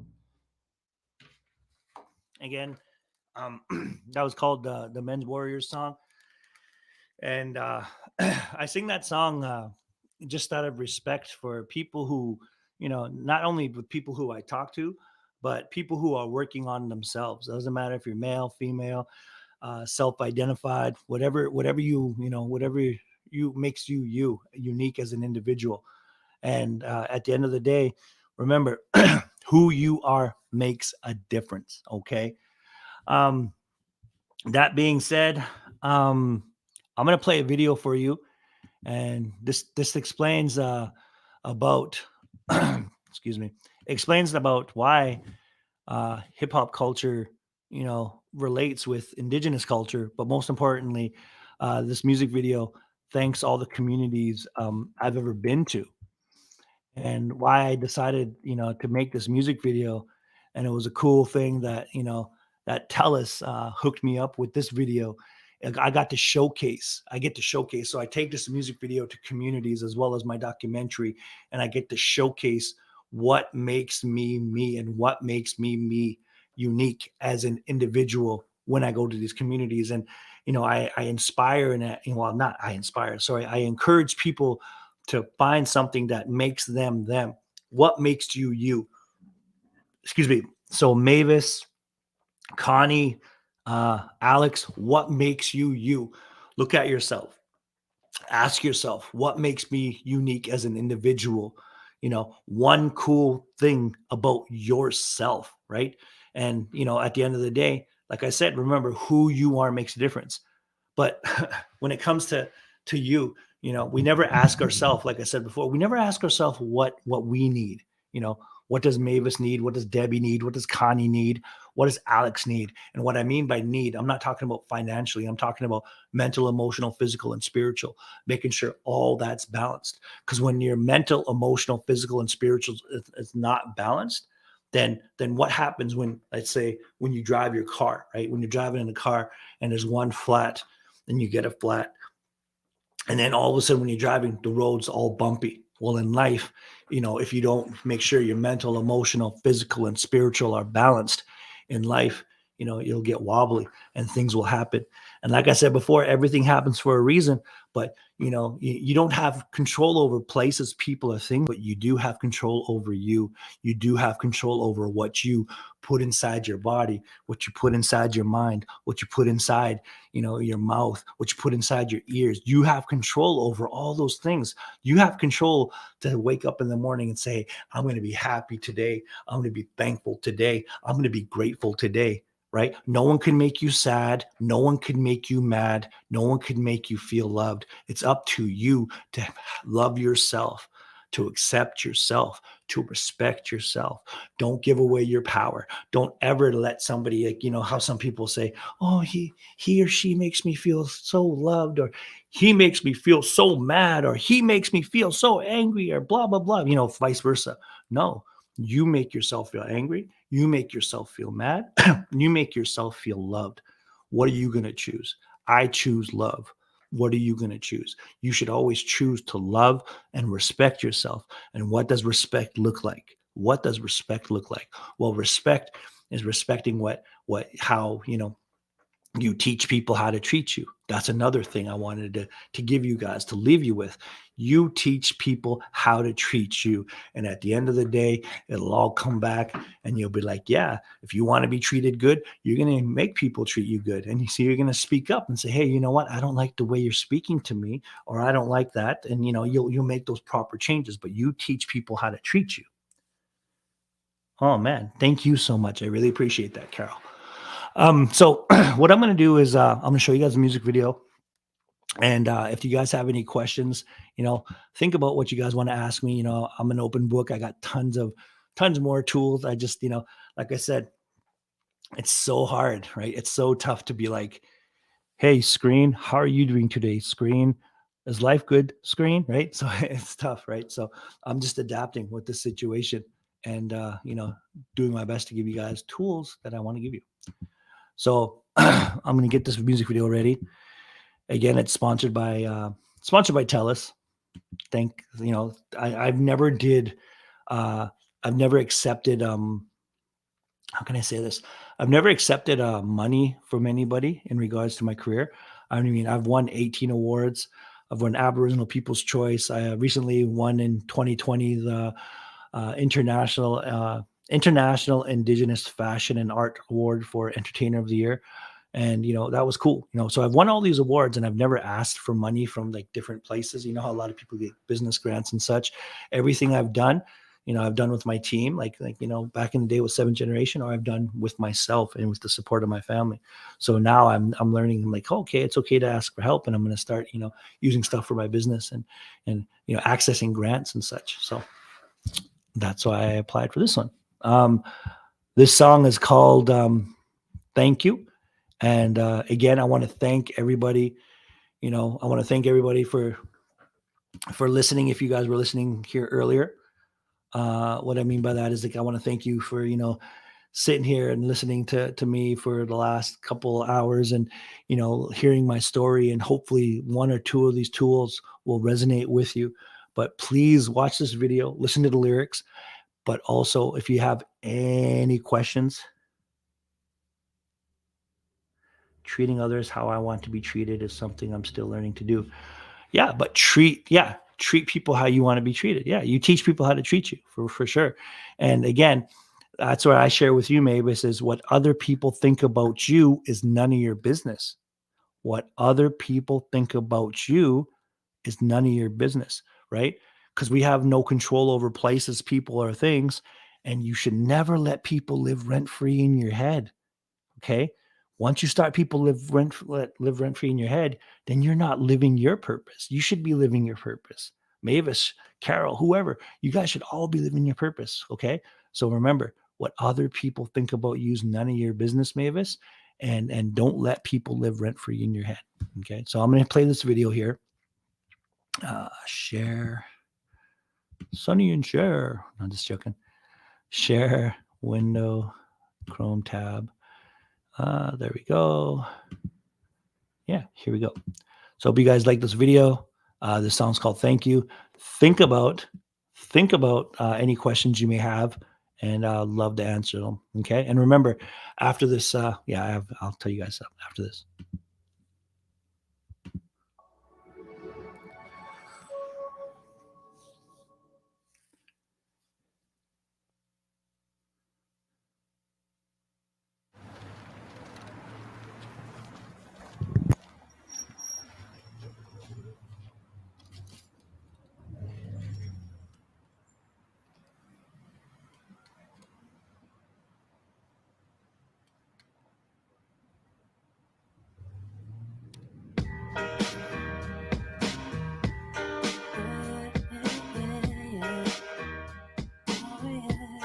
Yeah. This ain't funny, so don't you dare laugh. Let me tell you a story about a kid named Cass. Every other day, the cat would skip class just to kick it on the block and hang with his crew. Up and down with the king of Boosh niggas too. Lords of the underground and dog pound too. Nothing but the real. Yeah, you know how we do. I was down with OPP, but it still took two, and it still felt right. Onyx slamming, yeah, it was so out of sight. Ill out scratch was talking about with my homies. Nas boys cruising in the Lexus, Beamers and the Benz. Nas was still half man, half amazing. Joe was damaging, still making a profit. Jay-Z was telling you the streets was watching. I wanna thank you For everything that you are. I wanna thank you For helping me out. I wanna thank you For being there for me. And if it wasn't for the old school, it wouldn't be me. I wanna thank you For everything that you I are. wanna thank you For helping me out. I wanna thank you For being there for me. And if it wasn't for the old school, it wouldn't be me. Yeah. Warm it up, kid. I'm about to. Warm it up, kid. That's what I was born to do. TLC was talking, what about your friends? Ice Cube flying in the ghetto bird. That's a mix, sick flows, what he word. It was all a dream. I grew up on Source magazine. Craig Mack spitting flavor for your ear. Tupac, Death Row, ran things for real. ABC singing for Aisha. Bone Thugs rapping fast like Twister. Music was diggable cause it was cool like that. Aaliyah kept my head bobbing back and forth. I was jamming all day to main source. Maestro made your backbone slide after he dropped the needle with the symphony in full effect. Remember when Wu said protect your neck? I wanna thank you For everything that you I are. wanna thank you For helping me I out. wanna thank you For being there for me. And if it wasn't for the old school, it wouldn't be me. I wanna thank you For everything that you I are. wanna thank you For helping me out. I wanna thank you For being there for me. And if it wasn't for the old school, it wouldn't be me. Yeah. Sitting around chillin' out, listening, yo. Singing and rapping, playing basketball. Those were the times, those were the days, those were the memories. Just being you, you helped us through all the hard times. Gotta honor you for doing what you do. I wanna say thank you. Yeah. I wanna say thank you. Gotta honor you for doing what you do. I wanna say thank you.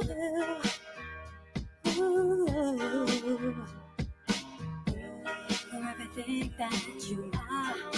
Thank you for helping me out.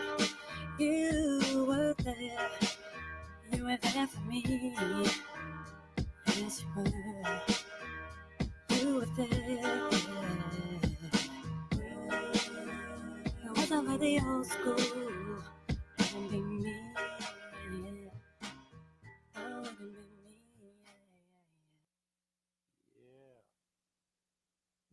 me.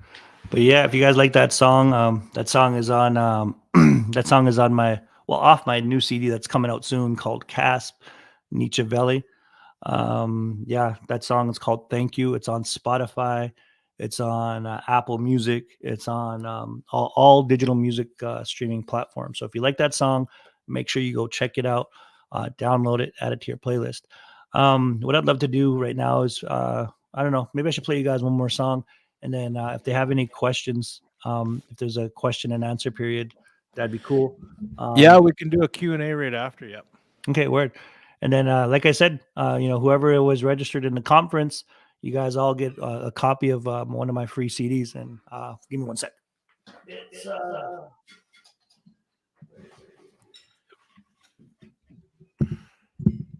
yeah, you guys will get a copy of. I thought I had a copy in here, but I have this one, but that's not the one. But you guys all get a copy of an award-winning CD. It's called The Answer. We won when I was with my group, Seventh Generation. We had a group back in the day, and we've won awards and stuff. Like I said before on here, and yeah, it won for best hip hop CD. And so what I'm going to do is I'm going to give everybody a copy of it, just for registering, and even the staff. So everybody gets a copy of that. Plus, they're going to be getting hoodies like this. So if you want a hoodie like this, if you guys like it, go to my website and we could order one. But all the staff and all the the team there gets a hoodie. They should be coming in the mail soon. And so I'm excited about that. You guys will be repping that. But that being said, yeah, I want to play my new single for you guys. Here we go. And this one features, have you guys watched the show Reservation Dogs? Yeah, love it. Love it. Yeah. Whiskey Jack. I think his Whiskey Jack is like everyone's favorite character. He's hilarious. I like him. He's funny. The guy who sings that song, Greasy Fried Bread, Greasy Fried Bread? Yeah. Who's that? Yeah, his name is Sten Jotty. Uh-huh. Yeah, and we did a song together, and it's called First Nations, and we hooked up with this group from Kamloops. It's a drum group. They're called Sage Hills, and yeah, they're pretty big in Indian country, I believe. But this is the song we did. It's called First Nations, and some people are like, well, why'd you call it First Nations? And I'm like, well, because we got to unite as First Nations, Indigenous people, right? You see all those truckers that doing the so-called freedom thing. As Indigenous people, we need to unite as Indigenous people and show our strength, right? So we did this song called First Nations. So I'll play that here. And it's not a music video. It's just, it's a still. But yeah, have a listen to it. Hopefully you guys like it. It's new. It's on Spotify and all those cool music streaming platforms. But here, give me 1 second here. Real quick there, we got a comment from Mavis. Not a question, but a thank you for those encouraging words. I needed to hear this all today. I was having a rough morning seeing negativity on social media. No problem, Mavis. Thank you so much for tuning in, and hopefully the tools that I gave out, hopefully, you picked up one or two, and I really appreciate you listening. Thank you so much. And that this is exactly what it's about, is that comment there. So Mavis, thank you for putting that on. And at the beginning, we were saying, like I said, when you start your social work career, they teach you, even if you save one life, that's good enough. And that's not good enough, but I mean, it makes it all worth it. And just doing this one thing, Mavis, that's what it's all about. And that's why Sequin and Shimona put this on. So wow, hands up, man. I feel so blessed for sure. Here we go. Hopefully, yeah, listen to this song. Let me know what you think. Yeah, think of a question if you guys are watching, if you guys have been watching, and I'd love to answer those questions. Okay. So here we go. The song's called First Nations.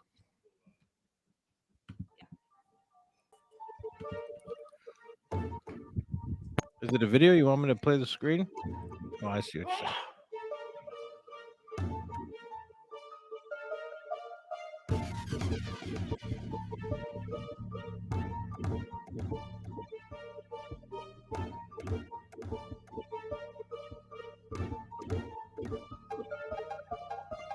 First nation, seventh generation. For the relationship, blessing our relations.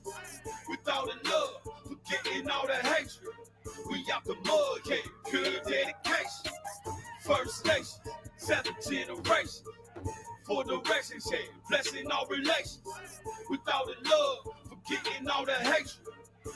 the mud, yeah, pure dedication. The blood of my ancestors flow through my veins. This gives me the strength to lift spirits like cranes. I'm a warrior possessed by the beat of the drum.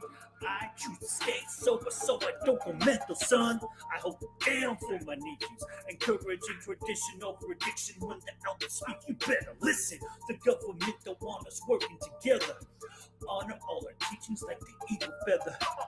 Gather all your bows and your arrows. Put your war paint on. Stand tall to show them we ain't gone. Let's break cycles and hold each other up. Every child matters and so do you. It's okay to talk about what you've been through. We are slowly healing with the help of ceremony. So go and talk to your elders. Yeah, you better go talk to your elders, son. What? Yeah. First Nation, seventh generation. For the races, yeah, blessing our relations. With all the love, forgetting all the hatred. We out the mud, yeah, pure dedication. First Nation, seventh generation. For the races, yeah, blessing our relations. With all the love, forgetting all the hatred. We out the mud, yeah, pure dedication. We calling this, hit them with the bases. Vote like Neo, breaking out the matrix. Indigenize, calling all the nations. It's unified, no limitations. Yeah, what we can do together, I'ma make it better. For the children, yeah, blessed for the elders. Red road walkers, trailblazers, heathen lifestyles, we hellraisers. We can't help it, it's the ancestors made us. From dark skin, light skin, all relations. Protection prayers, burning up the cedar. Sweet grass, smudging for the leaders. First Nation, seventh generation. For the races, yeah, blessing our relations. With all the love, forgetting all the hatred. We out the mud, yeah, pure dedication. First Nation, seventh generation.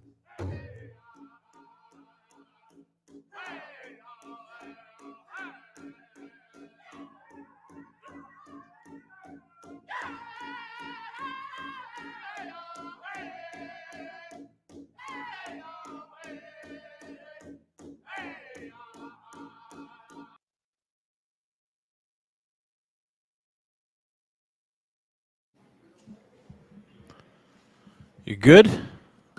Yes, sir. I'm good. All right. So any questions? Do you guys have any questions? All right, let's get some questions in there, you guys. Whoever's watching right now, and do a little bit of Q&A, and then right after that, we are gonna start our prizes. Some of our prizes are gonna be giving away some merch, and Cass, you're coming on again tomorrow, right? Yeah, I believe so. Hopefully earlier. I mean, same time if I come on, same. But Yeah. No, you'll be on at 3:20. Okay.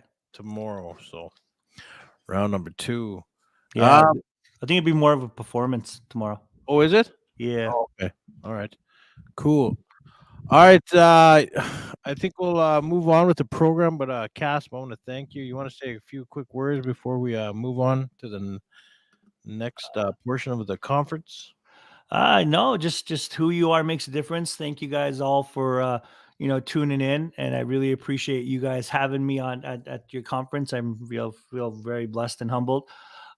Make sure you check out casp.live. That's KASP.live, and check out my music on Spotify. Check out my music on Apple Music. Check it all. Look up Casp. It's K, like it says in the writing, K.A.S.P. Right? And yeah, thank you guys so much. We really, really appreciate it. All right. Thank you, Cass, and we'll see you tomorrow. Yes, sir. See you tomorrow. All right. All right, you guys. There we go. We had Cass doing his thing. I just Alrighty, yes, that's COVID brain fog. We're gonna move on to the next presenter here right away, but I believe we're gonna give away a few prizes. Sequin, maybe. You're live there, Sequin. We're gonna hand it over to Sequin, and we're gonna do a couple of giveaways for some gift cards. Or Sequin gonna give it away? Oh, you might as well turn that. Am I on? Yeah, you're on. Hey, this is Sequin Ahtahkakoop. I don't. have my headset, so just going with it impromptu. In order to receive your prizes, you have to be a part of the Ahtahkakoop Health Center 2021 web Facebook page. Ahtahkakoop Health Center 2021. When you win a prize, when you hear your name being called, then you must send a message to the Ahtahkakoop Health Center page and give them your information. Okay, so there are about 5 administrators there, and we have a tech crew in the back all ready to gather that information. So once we have the information, you can pick up your prize at the health center, or we can have it arranged so that it is mailed out to you. Last night on the Ahtahkakoop Health Center page, it was asked, what was the number reached? What was the number reached last night after Black Rain, after the show of Black Rain? So we had people enter in numbers on the web page so that we can give away 10 t-shirts,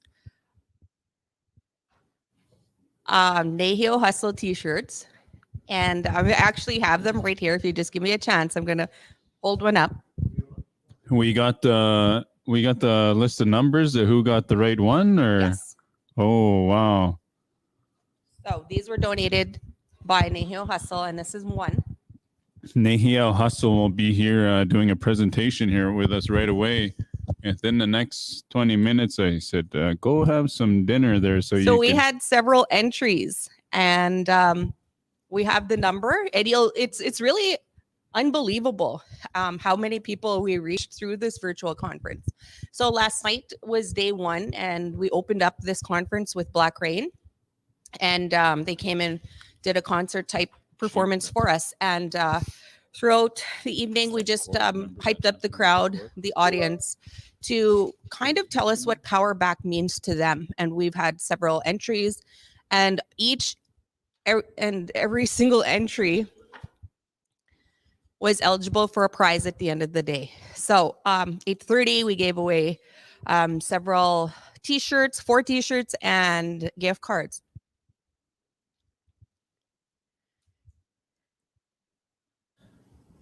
There you go. Yep.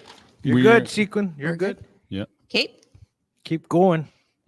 So the closest number that we were looking for, I will announce the number at the very end. So we have 9 entries here.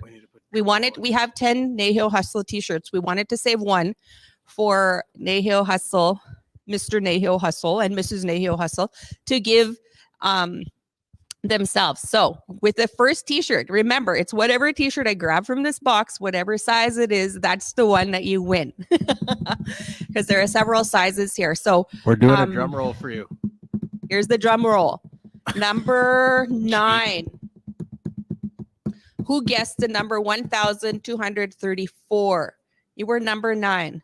And that is Lorna Stonestand. You are the number 9th winner. So number 9? Number 9. Oh, she wasn't working our way up. Oh, okay. Right.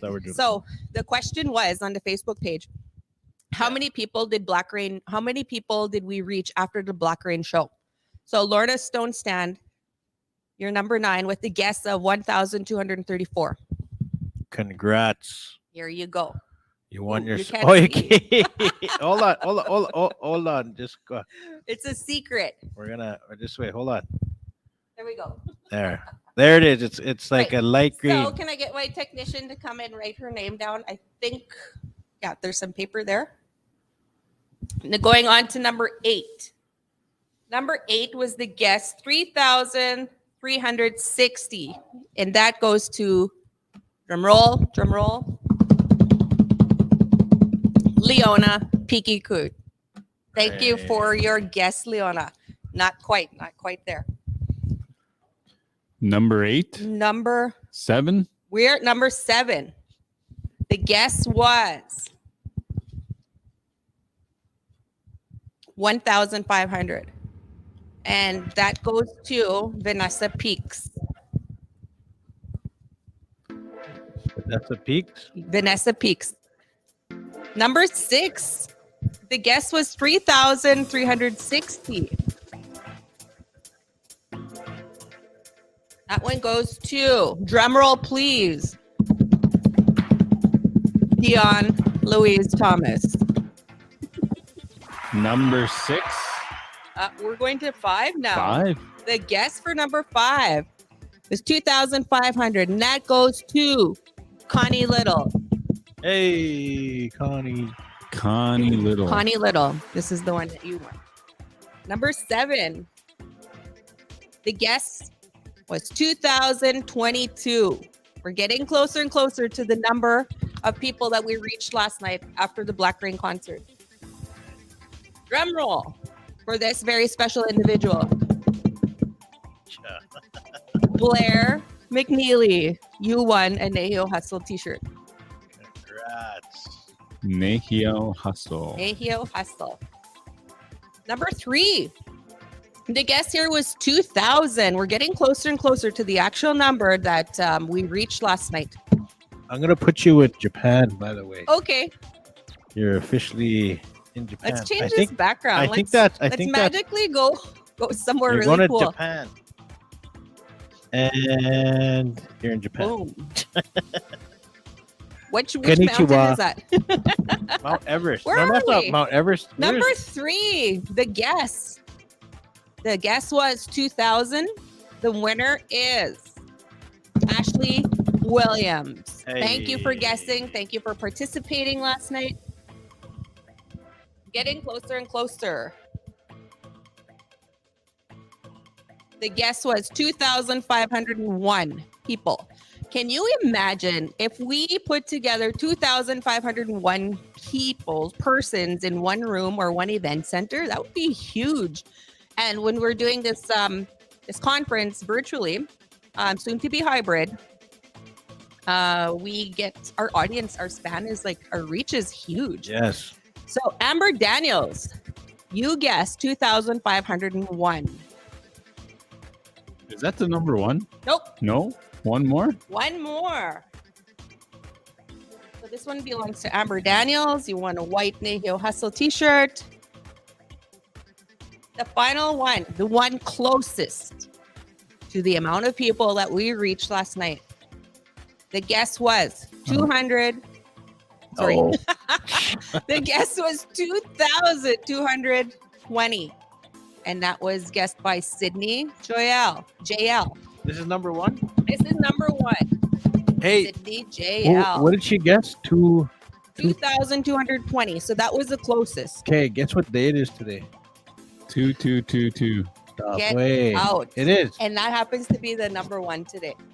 Is it? Yeah. 2222? That's the number 1 guess. That's why I said because it's 22, the 22? second month of the 22nd day of 2022. So it's like That's 2222. crazy. That's awesome. Yeah. That's awesome, Sydney. Thank you for blowing us away with that. What was the actual number? The actual number was 2,556. And that was just after That the was show last just night. after Black Rain was finished. yeah. So maybe about an hour or two later, we reached 2.7K. 2.7 billion. 2.7, and it's still climbing. So thank you for submitting your numbers. We thought it would be really fun. So yeah, pay attention to the Ahtahkakoop page. We may put up some questions there, but now we have the opportunity to win it's at 30 some hoodies. It's at 3,600. It's at 3,600 right Yeah. now. That's amazing. No, that's from yesterday. Yeah. Nice. Turning the cameras over to our main hosts, Nathan and Willis. All right, coming back to us. Ho. Thank you, Sequin. All right, there you guys go. Congratulations to all the winners. The winners that participated. You guys, right now, I want you to do me a favor. I want you to click that share button and share this right now, okay? We need to get those views up because we want to give lots of prizes away too. We want everybody to participate, and we want a lot of people to listen to all the guests and that we have here lined up. And remember, you guys can come here tonight. You do not have to be 19 and over, as this we're on the hotel side. And Jarrett Lee is going to be performing tonight live And you'll have Willis and myself here, and then Sequin's gonna actually go around in the little thing here where we're at, and she's gonna go be asking people some questions. And are we giving away prizes tonight? Yeah, and we're giving away some prizes tonight. So I know it's cold out there. What is it, like minus cold? Minus cold. How do you say minus cold in cold? Minus edza. Minus edza. Edza is cold. Edza. Bit Aussie edza. Tell them a real quick story of how we found out how we say hot. I say hot. Oh yeah, how I say. Last week we were trying to heat press some clothing, and I said, "Adu." I burned myself. Adu is hot in Dene, and I said, "How do you guys say hot in Cree?" Ayah. He said, Oh yeah, because "Ayah." I ended up burning myself doing that. And I was like, oh yeah, and that's just kind of funny. It's not how you say hot in Cree, but everyone just says, oh yeah. Oh yeah, yeah, ho. So yeah, we've got some gift cards here. We're gonna do a giveaway. What are we gonna do for the next giveaway? Let's hold on. I know what we're gonna do for this put up a Starbucks. question. The Starbucks one. Let me hear this craziest right now in the comments. I want to hear the craziest Starbucks drink that you can actually order. Yeah. The first one in the comments. Whatever your favorite drink is. Yeah. But it's gotta be crazy, like Tante Lante Monte. Well, they're all crazy. So. Wow, then somebody will just say large tea or something. Give me a crazy one. I want to see the craziest one. Right now in the comments. You win $15 Starbucks. Yeah, you're gonna get a free ice. Free ice. In a cup. In a cup. In a cup, yeah. What is it like? Any less than $15, they throw it in the bag. Yeah, that's how bougie. Double shot of COVID. Yeah. Is that a real drink? I don't know. I'm gonna bro here trying to cheat here. Yeah, we got to. Don't know if we should count that. Yeah. But throw your favorite Starbucks drink in the comment section, and make sure you share the page. Yep. Like the page. Follow for more questions so that we give away more merch, hoodies we got, and the gift cards today. All of this. And we're going to go live in about 5 minutes with the next presenter, Nihio Clothing. Nihio Hustle Clothing brand, right all the way from Ahtahkakoop, Cree Nation, and they drove all the way to bring me a hat. I believe. I hope it fits, and I'm gonna be repping the Cree clothing in the Dene territory. So we're gonna be nice joined by them right away. We'll get them set up. Where are we putting them? Right there. Over there. They're gonna be in Japan. We're gonna teleport them to Japan. Yeah, I'm pretty sure that's. Hey, there we go. We have our first winner. Dragon fruit refresher yum. Refresher yum. No idea what dragon fruit is, but congratulations to. So is your name backwards, or is that how you say it? Albert, Vicky, Sharon. Is Sharon? Sharon, Vicky, Albert. Okay. All right. Congratulations, Sharon. You won yourself free ice from Starbucks for $15. Message the group and they'll hook you up. Message the page and then tell them you won the free Starbucks on day number 2. All right, let's give another one away. Okay. We'll do a Netflix one because we got 2 of them. It's a $20 Netflix. It will get you 1 month free of Netflix. And what shall we do? What can we do? What can we do? And remember, don't be shy to throw it in the comments. We're going to do, different stuff like that throughout the day because we had a little bit. It was a little different throwing down names and picking out of a hat. So what is Sequin's gonna have some questions here. Okay, for a gift card? $20 Netflix gift card. During the presentation last night, or the performance by Black Rain, they mentioned their dad several times. So the question is, who is the dad of Black Rain? Who is the dad of Black Rain? They dedicated a song to him last night. They mentioned him a couple times, and it is not Ernest Munoz. I heard that in the crowd over here. Who is the dad of Black Rain? Who is the dad of Ryan and Jamie? It's not this guy. It is not. It It's is not- not. It is not. Oh, we got one. We got Do one. we have a no? Is it? Ruby Peaky Could. Wow. No, it's a Glenn Peek. Yeah. That's her dad? Yeah? Yes, that is Okay. the dad. Congratulations. Yay! So what did she win? The $20 thing, isn't it? $20. So send your information to the Ahtahkakoop Health Center page and Nice. indicate what it was that you won. $20 Netflix card. So we have a really good guest there. We have Lenny Pikikut. That is not the dad of Black Rain, but that is a very good guess. Oh, are we going to give these three I away? want to give another one away. I Yeah. have another question, Hold on. but let's say see you later to Ernest Munoz. Just hold on. Oh, here we go.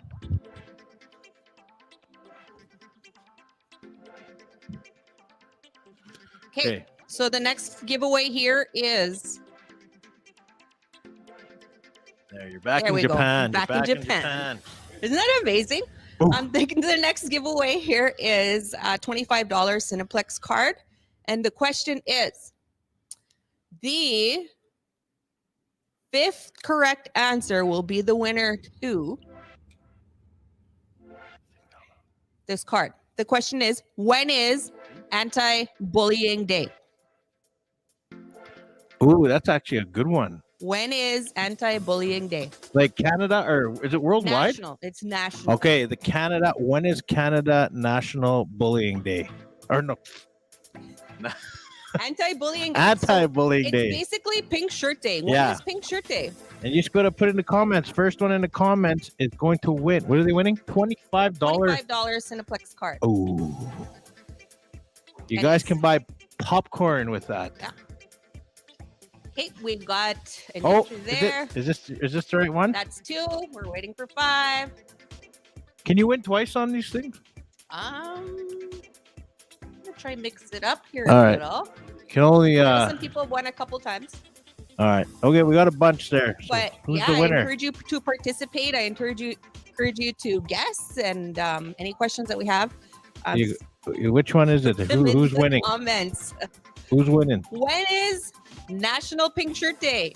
They're saying February 23rd. Okay, Is that Go when it down. is? February 23rd is the correct answer. So go down 5. I'll go down 5. Okay, hold Winner on. The winner is 1, 2, 3, 4. Terrence Ahtahkakoop. who? Terrence Ahtahkakoop. You Congratulations. are the winner. So send your information via message to the Ahtahkakoop Health Center page. And the attached name to that is 2021, the attached number. All right. Congratulations, Terrence. All right, we're going to give away another one. Let's give away 5 of those. Or you got 2? No. What did I give you left? What else you got? I have one that we never thought about. But No, how my many more technician- cards are we going to give away? 2 more. 2 more. Shall- Remember, you guys, to message the page and say, hey, I won. And tell them what you won. And make sure you mention it on day 1 or 2 or 3. We are on day 2 right now. So, Terrence, you just won the $25 Cineplex. Cineplex card, yes. Right on. So, for those of you who are just joining us, this is a Power Back Conference, Shimona's Dream, sponsored by the Ahtahkakoop Health Center. So this all started with a dream. This all started with a phone call and a little bit of initiative. So we had a phone call at the health center from a band member, and this is sort of something that she was wanting to do for the youth. And we selected the reading week for the students that are in university and winter break for the high school students to kind of gear this for. And those were the ones that she had in mind. So we have a $15 Tim Hortons card to give away. This is for the students. If you are a student of Ahtahkakoop in any capacity, in an institution, let's say, because you could say I'm a student of life, in this institution capacity, let us know in the comment section what course you're in, what grade you're in, or anything to do with your education. Let us know in the comment section.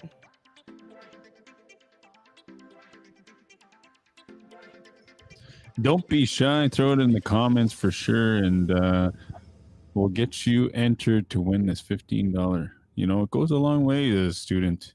Oh yeah. $15. That's 2 meals. You know, that's 2 lunches, 2 days, and if you're you know, really want to push it, 3 days, $5 a day per sandwich for lunch. You know, and, hey, I've done it. I know we joke about having noodles, but I haven't ate so many noodles in the last 3 years. And so if you're viewing and you're a university student, this is actually be pretty good because you do have study groups. We're getting out of COVID, isolation's lifting, restrictions are lifting. Why not go out for a cup of coffee with your friend, Tim Hortons? Tim Hortons, maybe you want to go on a date, you know, you met that special someone at the library because they're starting to open up now. And, you know, we haven't got a comment yet. No students. No students. Oh, Yeah. We might have to continue that on throughout the day, actually. No biggie. Yeah. So if we can have someone put that in the comments. Continue. Really great. Let all your if you know any of your relatives that you have within your vicinity there at home, comment, you know, name and what grade, what course, what school, even the kindergartners. With the restrictions lifting, you know, our hope is that you have a great takeaway. And right now, the message from our speakers and our performers, our entertainers, is power back, and what that means to you. So we had submissions last night in our comment section of what power back is, and maybe it'll change. Maybe it'll be a little different today as you listen to each speaker. Power back. What does that mean? What does power back mean? So I'm going to invite an amazing person from Ahtahkakoop and and we'll invite himself as well. We're going to bring on 2 guest speakers. They're a husband and wife combo.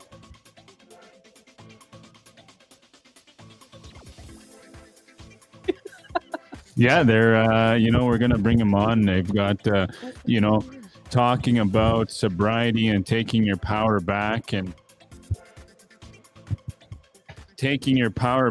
that's what it's all about, sharing that story for all to hear, you know, because we live amongst each other, and a lot of times we don't know each other's stories. So when we bring people, you know, like this on social media, bring them right to the front to be able to give them that space to share their story and inspire others. You know, it's like you know, you don't need to be chief and counsel. We don't need to be that top athlete. We just everyday people, give them the space to be able to share and share their story, so we can just make it another day at a time. So with that, I'm going to take it over to Nihil Clothing, the couple, the duo. They're going to share their journey with us, and give them a round of applause if you're in your living room or your kitchen, wherever you're at, and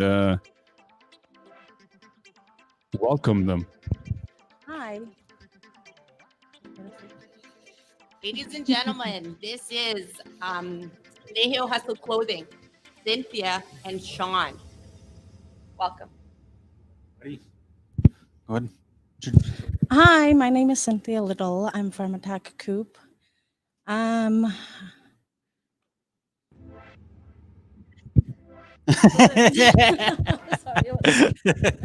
Well, we're a little bit shy here. But yeah, my name is Sean. One of the owners of Neheo Hustle Clothing. We're both from Ahtahkakoop. We've been married for 9 years. 9 years now. And we started our clothing brand back in 2020. And the way we started that was I've been in and out of the oil field for the past like 9 years, 10 years, I guess. And I had a knee injury. So with that knee injury, I couldn't work, couldn't do nothing.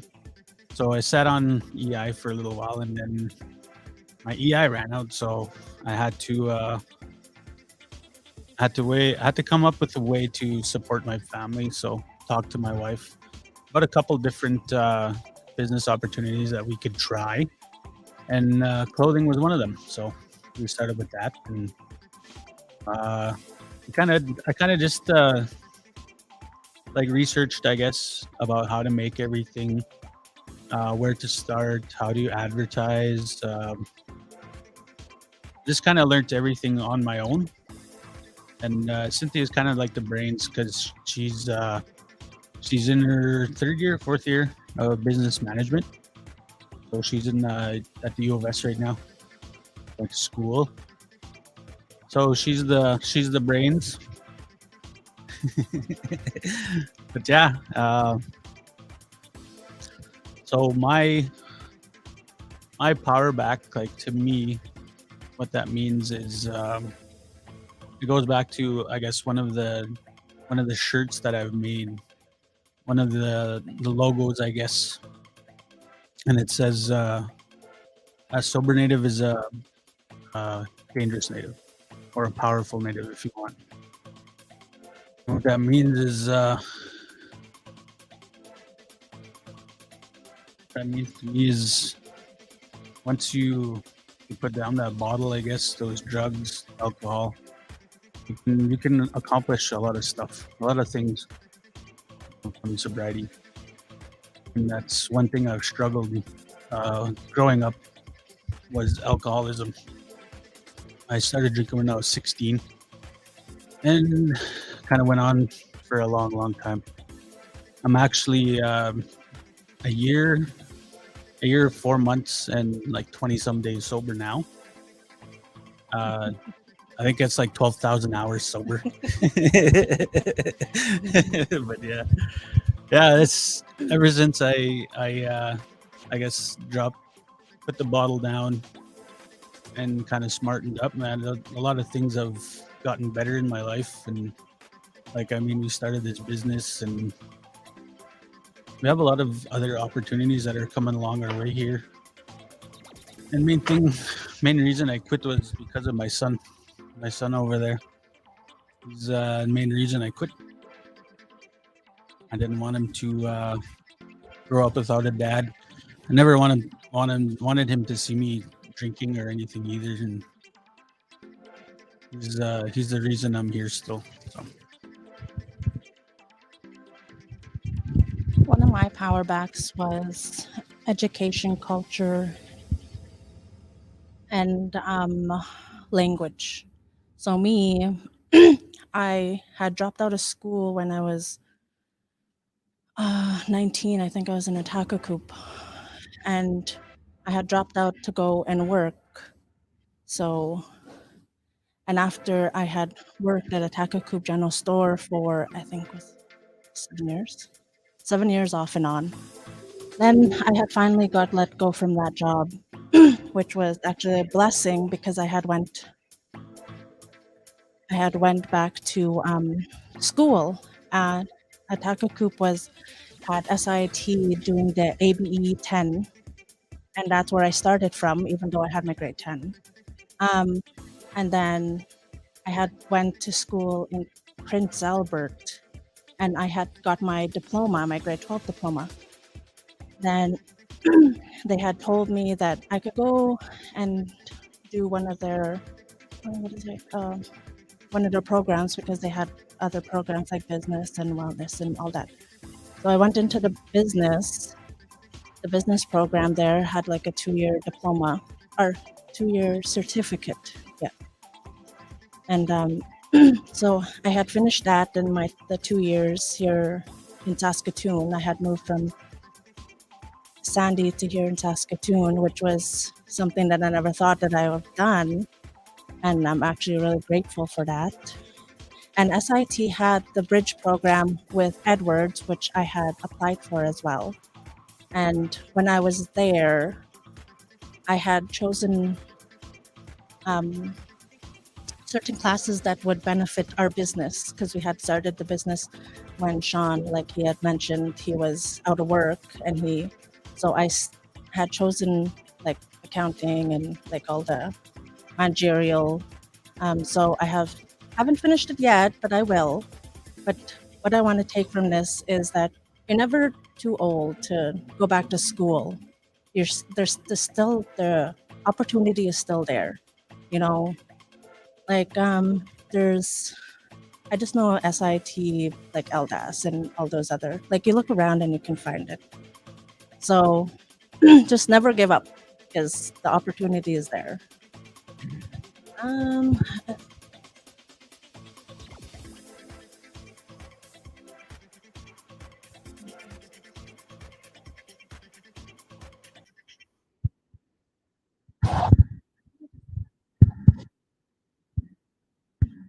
Mhm.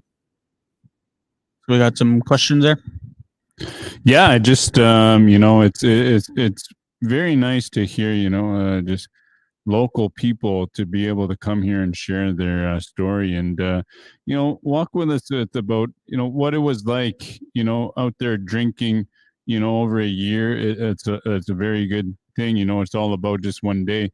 Tell us what it was like drinking, and where you might have ended up, and all that stuff.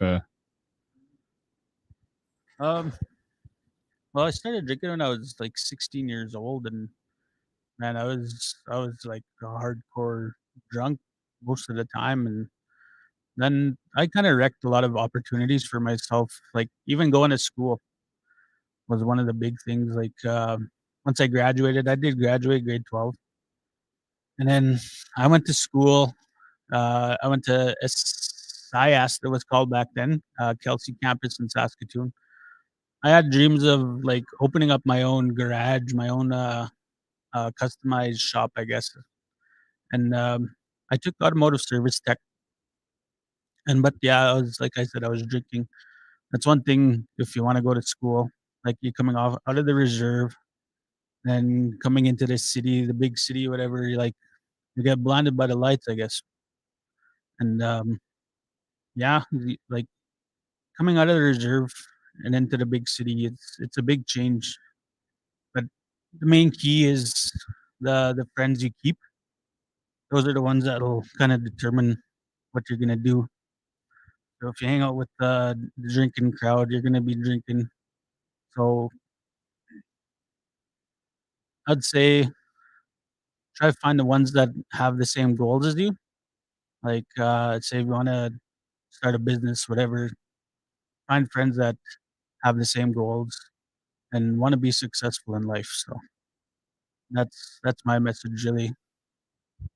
Is show me your friends, I'll show you your future. That's one of the quotes I kind of live by now.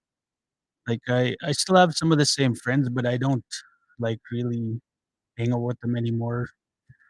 I stick to my family and some of my friends that are entrepreneurs, and I've been doing a lot of stuff with them. But yeah, stay sober, find sober friends, and that'll lead to your success. Good stuff. Good stuff. What was the moment, for the both of you to say, "Hey, we've got to change this. I do not want to continue drinking," and going off to the city. That was just going to the bar, trying to be cool. and live that life, that night life? You know, what was that moment you say, "Hey, I had enough"? When we got our son changed our life big time. Uh, yeah, because I grew up without a dad. Uh, I don't even know who my dad is, kind of thing. And I didn't want to leave my son at all because of alcoholism. I just want him to have a dad that he can look up to, someone that I never had anyone to look up to like that.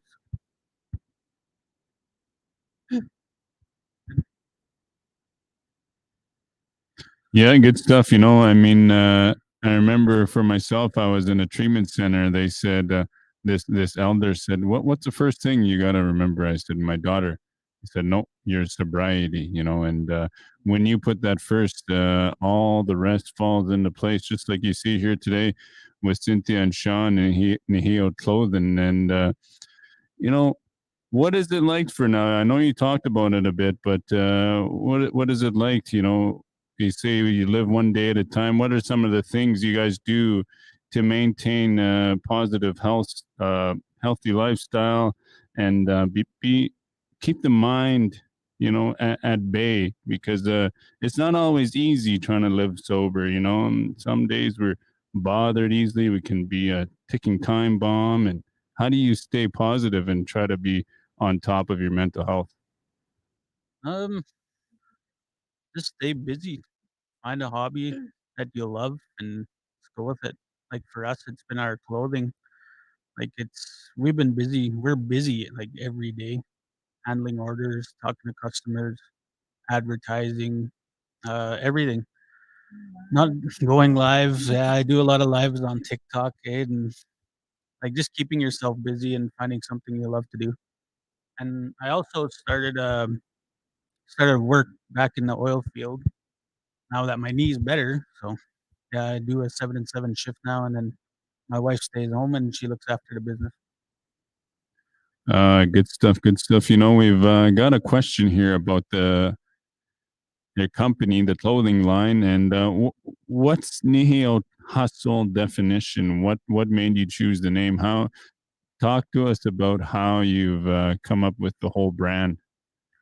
Um, we had a bunch of different names picked out, I guess, and we kind of wanted to like inspire other indigenous people to kind of strive for greatness, like work hard, and 'cause, when I was out in the oil field, I guess we had so many hard working natives, but there's that narrative where we're just drunk, lazy natives, I guess, that don't do nothing. So with this clothing brand, I wanted to kind of push that we are hard workers. We can do something with our lives. So Naheo Hustle, that's the whole idea behind it. Work hard for your family, provide for them, do what you can. Keep hustling the Cree way. What does the Niheo mean? Naheo means a Cree person. A It's Cree Cree for a Cree person. Cree person. And how did you come up with the design? You know, what was the whole process of bringing that design, the logo, and all that together? I know you have several different. Yes, man, we have so many logos. This one, it was this kind of a drawing that I did. Oh, this one here. This is our main logo right now. So it was kind of just a drawing, and I came up with the saying "Rep your tribe." It's kind of just to be proud of where you come from, your band, I guess your heritage, your culture. Be proud of who you are. And yeah, I came up with the drawing and I sent it away to they're called Design Crowd, and they kind of just did all the my idea. They brought my idea to life, I guess. And all the other ones, we just kind of just came up with them. Yeah, doing good stuff. Good stuff. Where do you where do you guys do you have a web page or anything that you go on? Yeah, NahioHustleClothing.com. We have that, and we have all the social media platforms we're on: Facebook, Twitter, LinkedIn, Snapchat, TikTok. Oh, and we have a shop in Saskatoon as well, downtown, 126 2nd Avenue North. NihioHustle.com. Yeah. NihioHustleClothing.com. Hustle Clothing. Yeah. Good stuff. Good stuff. You know, and it's all about taking your power back today. And you two have done that very much so with coming from, you know, it's all, I myself, I don't really talk about how long I've been sober. I just kind of remind myself that it's all about one day because, you know, like I said there in a moment ago, it's not always easy. You know, how do you guys handle, you know, I've faced this amongst my friends, and you talked about this too, that, you know, oh yeah, you think you're better than me, or that attitude some people bring, you know, when you're trying to do good for yourself. How do you guys handle it?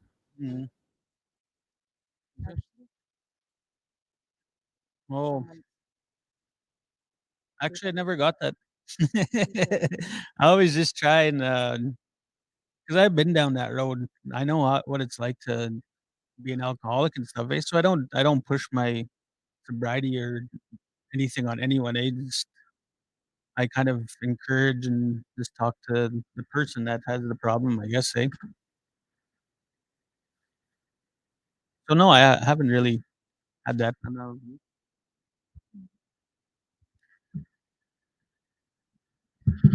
All right. Did we give away prizes? Sorry. Hmm? Oh, okay. How long have we got more? Another hour? 2 minutes? Sorry, you guys. I was having a hacking fit. I choked on my spit. If you heard coughing in the back, that was me coughing up a thing. But I didn't. You know, I didn't even get to hear you guys' story because I was being busy. But I got Willis here on the side here. I'm sorry. You can watch it later. I'm putting a mode here. Look at you guys. I'm gonna tell you right now. I got put in the spot here right now. So I'm gonna try continue this thing right now. All right. Hey man, I'm at my. We just found out we have another Sandy member here. He's watching. He works at the Dakota Dude. What's your name? Joseph Williams. So That's Chief Joe on TikTok. Is it? Yeah. Oh, Chief Joe on TikTok. Chief Joe on TikTok. Yeah, he looks like a young guy too. Oh, we got a question for you. Name of one of our models. Hey, you guys, we got a question for you real quick. We got a question for you.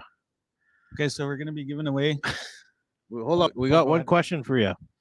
How do you deal with all the process of orders and shipping and financial issues on a daily basis during COVID? Actually started during COVID, and it was like an ordering system where you got an order and you had to fill it, and making sure that there's the right stock and inventory. During COVID, yeah, and yeah, that's pretty much how it Just works. give her. You just have to give her.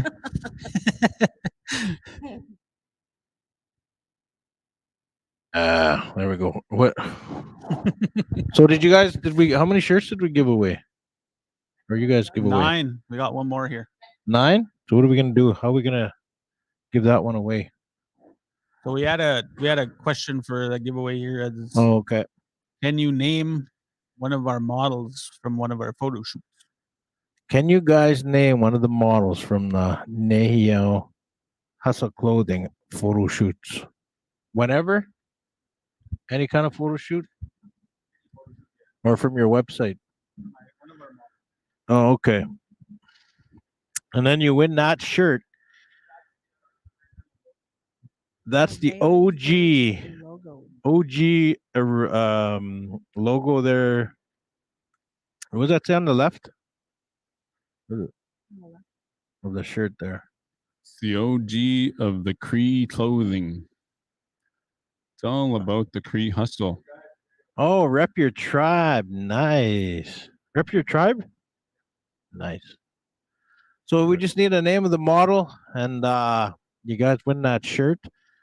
And you guys make sure you go check out NehiaHustleClothing.com. Oh, Andrew Williams. Oh, Yeah. Congratulations, Ruby. Ruby, you won. Right on. Andrew Williams. Yeah. You know he's standing right Oh, yeah.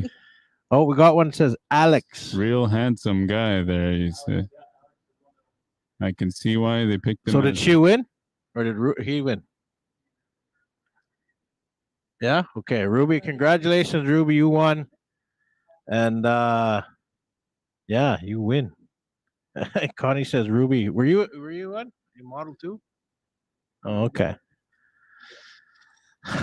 All right. So there you guys go. We congratulations to Ruby, and make sure to check out NehiaHustleClothing.com. Remember, we always got to support indigenous business, especially if it's your own band kicking in, band members kicking in and doing well. You know, that's the number one thing is they went with their passion, and we've been talking about the passion and how that gets your power back. So big shout out to you guys and all your continued success.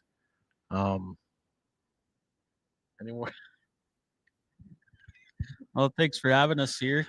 I'm just fogging it out again in my brain. Yeah, you know, it's like I said here earlier, it's always good to share, you know, just people that we know, all their stories about living, you know, a positive lifestyle and the stuff you guys do. So I want to thank you guys for joining and doing that for us, and we will be chatting some more. If you I might be available if you need a new model for any of your clothing. So must see show. Thank you. You got to put that song. I'm too sexy for this song. Too sexy for this song. Too sexy. Up next, we're gonna go. Our next presenter is gonna be at 2:00, I believe. We're actually gonna do a makeup section, I believe. Is she here? We're gonna send it over to Sequin and the Spring Moon there, and then she's gonna talk about our next presenter here, April Dawn. You gotta. Oh.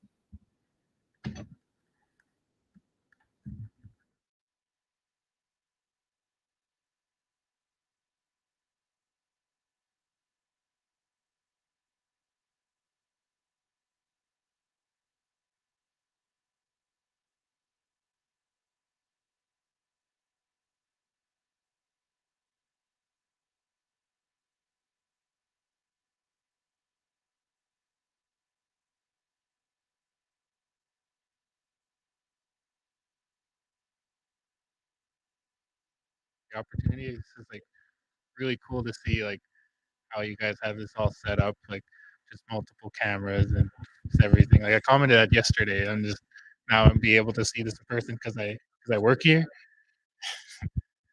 I actually got to set up this room and and Tell us your TikTok name. yeah, I'm Chief Joe 58 on TikTok.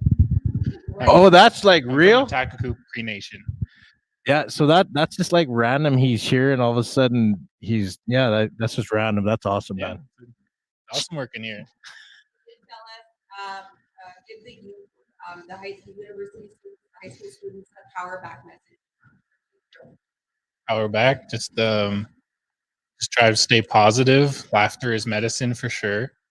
And like even if you're not feeling the best yourself, just like making a joke and making other people laugh, that does a lot for yourself. Like that's done a lot for me as well. So that's some advice I would like to give. Just even when you're a bit sad, just put on that smile and you know, making other people smile, that goes a long way for sure. Awesome, man. I want to thank you for kicking in here. So Chief Joe on TikTok, and what kind of crazy stuff you doing on TikTok? Just native comedy skits. Yeah, man. We can pull up TikTok on here. All right, we got the legendary April. All right, we're gonna switch, but I want to thank you for coming on, and big shout out to you. Come check him out. Say hi when you see him at the casino here, and say I don't know. I'd say. All right, thanks, man.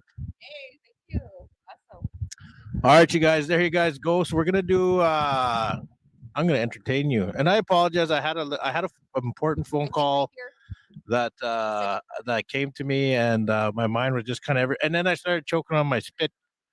So I was kind of, and then I just I got put in a spot there, and so I apologize to that. Very few times do I have not much to say, and one was yesterday when I got put on a spot when I got an awesome gift from another conference we did, and couldn't say much there, and then literally now.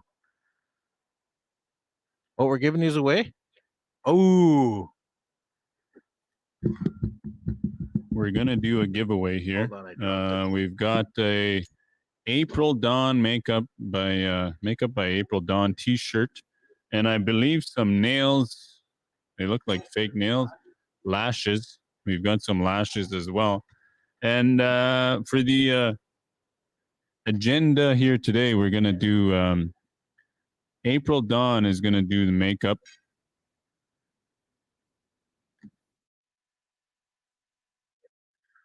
And after that, we will be going over to give away some prizes. I think we can do that right now. Actually, we can do a giveaway for some prizes. April, we'll give these away when you're doing your thing, eh? Okay. So these are lashes by April Dawn.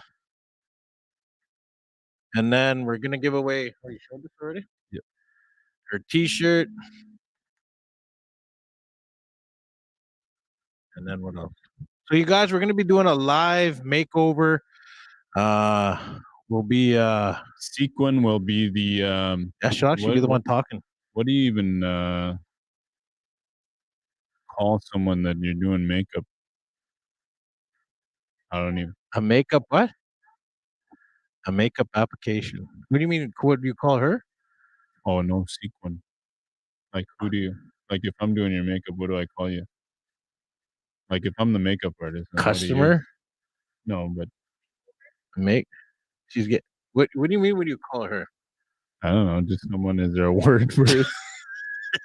She would be a customer. I'm the artist and you're the person. Oh, the canvas.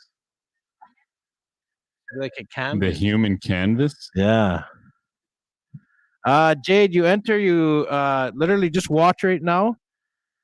You have to watch our the Ahtahkakoop Health Center Conference, Powerback Virtual Conference Live. You have to be here, and we'll have some questions. You got to throw it in the comment section, and then you'll win a prize. Where do we put the gift cards here? I think we got two more. Is this the last two? $50 and $100 Visa? Yeah. I believe so. Oh, we got to give our stuff away. Should we give our stuff away? Yeah. All right. Grab one hoodie each. I've been watching since 11 a.m. I probably look like I'm not working, but I am. This is so interesting, though. I'm the receptionist this afternoon. Who? Mavis? Oh, right on. Mavis Benjamin. All right. So we got a medium. Benjamin is from up north, isn't it? Yeah. This one's a medium IOPS sweater. And then we have Deneate. This is a large Deneate hoodie. That is myself. Deneate podcast. I am the first Dene podcaster to come out of all Dene nations. So, did you give away those visas yet? Nope. So we're giving away right now? Give it away. Okay, we got some wicked prizes right now. Do we have any more questions, or? I want to get that viewership up to 20. You guys start sharing this right now. Get it up to 20. And then we're going to give these away, and we're going to give away April Dawn stuff. You guys, April Dawn, man, she's a massive legend all around. I know the ladies always talk about her and get all giddy when they're She's real deadly. yeah, they get all giddy when they're around her and stuff. And it's like she's like a celebrity. She's actually a band member from Red Pheasant, fellow band member of mine. And yeah, excited to have her here and see her in action. And oh, sorry, man. See, yeah, I'm just everywhere. I got a lot of them on my mind right now, and I can tell you. I'm trying to calm down. Yeah, so we've got a $50 gift card here. We're gonna do a giveaway once we get it up to about. Let's go 15. 15. Get it up to 15 Get it viewers up right to now. 15. So call your cousins, aunties, uncles, Mhm, everybody, even your mhm. grandma. You just hook them up on the TV or something, and we will give away $50. And then we've got the IOPS Sharing Indigenous Success hoodie, and then Deneati large. So get the viewers up. We were up to 10. Oh, Go. Where are we going higher? Oh, down. I feel like I'm watching my crypto price here, just waiting for it to shoot to the moon. $50, you guys. We just lost one viewer. That's kind of like your crypto. That's what I said. It's like watching. It's like going, ooh, and then you're like, whoa. Oh man. We got nothing more. We're supposed to gain viewers, you guys, not lose them. You guys. There's prizes here. You know, there's this is a conference is put on to. I want to give a shout out to Sequin and Shimona and Sheldon for putting all this together. You know, and the Ahtahkakoop Health Center for standing behind it and wanting to show people get their power back and empower within. You know, it's been 2 years, 2 years plus. We've been dealing with COVID and all the stuff, and then recently all the stuff on the news at Canada, you know, with the whole convoy, and we've kind of been sucked into a lot of this stuff. So our mental health here, you know, you'll see all about self-care and taking care of yourself, and that's why we brought on the makeup artists to join us, and the Nihio Hustle Clothing to share their story about overcoming addiction and continuing to live that lifestyle to be able to provide to their family. You know, they talked about living in the working in the oil industry and trying to balance life and business. So all about, unless it's in my laptop, share to like 20 people. Hopefully it gets up. Yeah, hopefully it we get some more viewers. And I know people, there might be at home, you know, that might have people watching, or the phantom ones that we don't get to see, but you know, let's get that up. It is for the Ahtahkakoop Cree Nation, and our next presenter is almost good to go. We will get that ready, a couple minutes, and we'll get them started. Janelle, Viola, tag all your cousins. That's how we're going to get this up. And then we'll go over to the makeup artist, April Dawn. And I want to give away $50. $50. $50. It's a $50 Visa card, and we've got a couple hoodies. And we did the Netflix. I believe we got another Netflix. And we also got $100. So share to 10 people. Let's get going. Let's go. So I apologize. I'm just trying to look at the screen over here, and the camera's over here. And trying to think of a way, maybe a question. You know, I might just go ahead and give away the $50 here, because we're kind of fluctuating a bit, unless we've got a question to give away $50. First one to sign up on IOPS. Let's see. Okay, we've got our. Are you ready? Are you guys ready?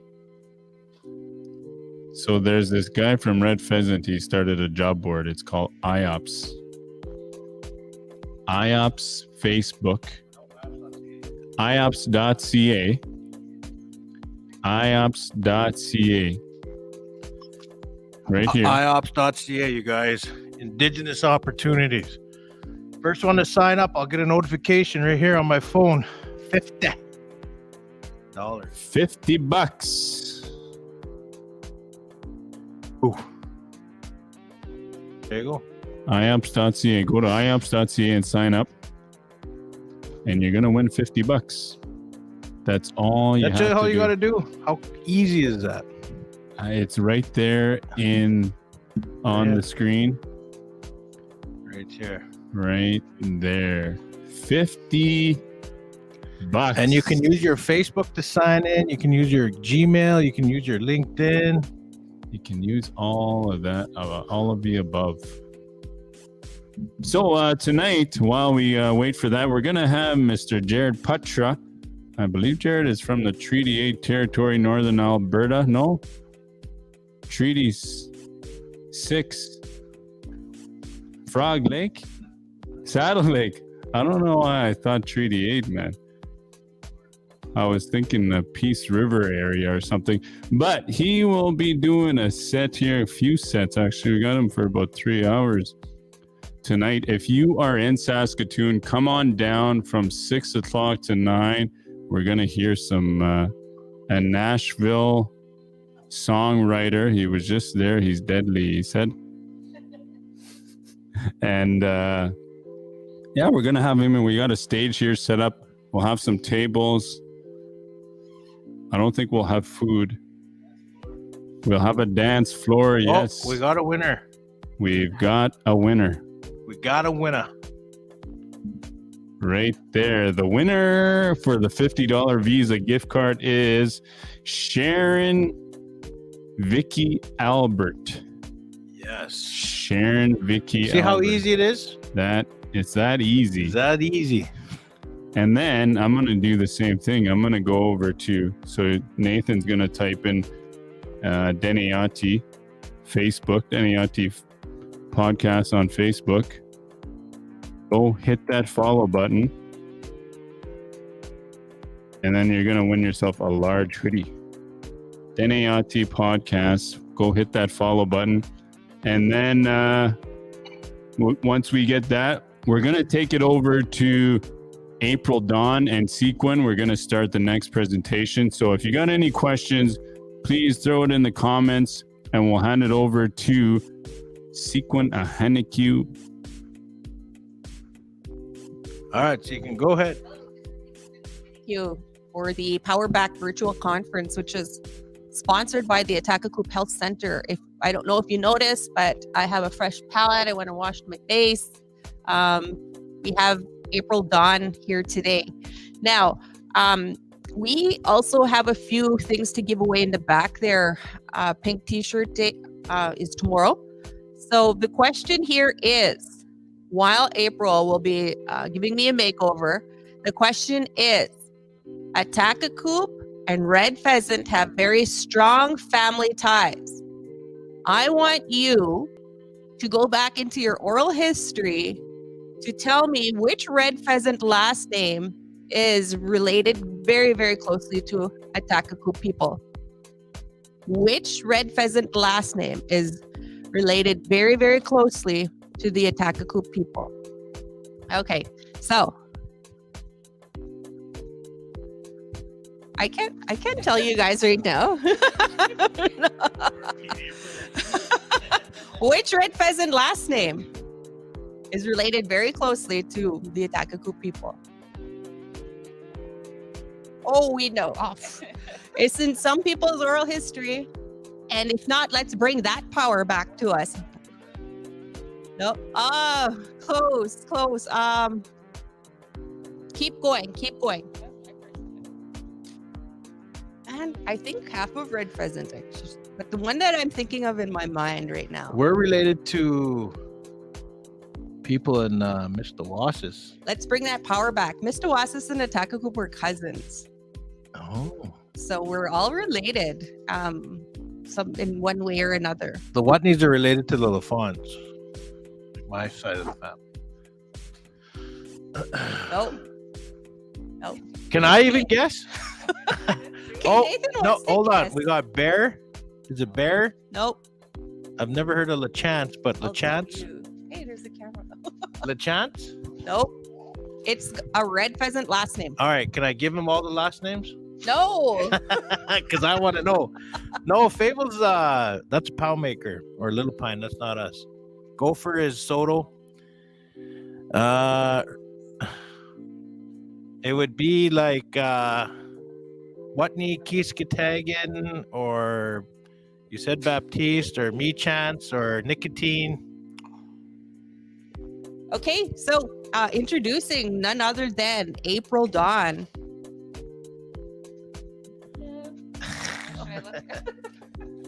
You're looking at me right here. Hello, I'm April. Dawn Mooseman. I'm from Red Pheasant First Nations. I'm here to do makeup on this beautiful woman. I'm so nervous. I don't like lives. Okay, yeah, let's start. So I'm not really a makeup person, although I wish I was. I think it's probably because I'm in the bush so much. Aside from my day job.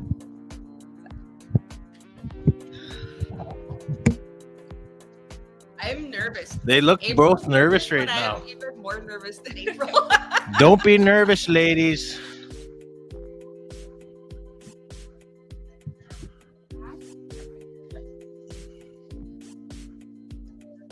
We'll go back to the that question sequence question next. We're going to talk about your power backstory.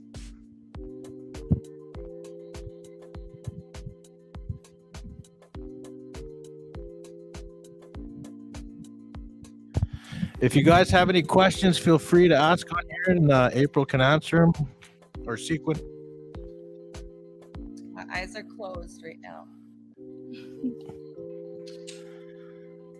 All those names are not red pheasant. Those are all surrounding other reserves.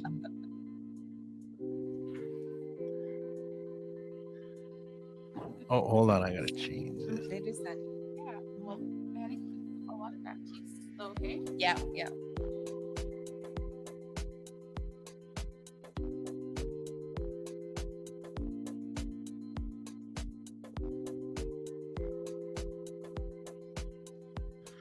And you guys remember that we are giving away a t-shirt and some eyelashes by April Dawn.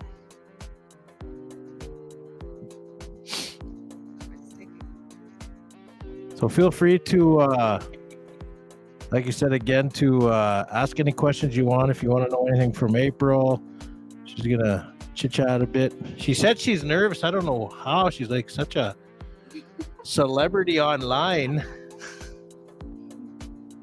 No, I'm not nervous. So April, how long have you been doing this?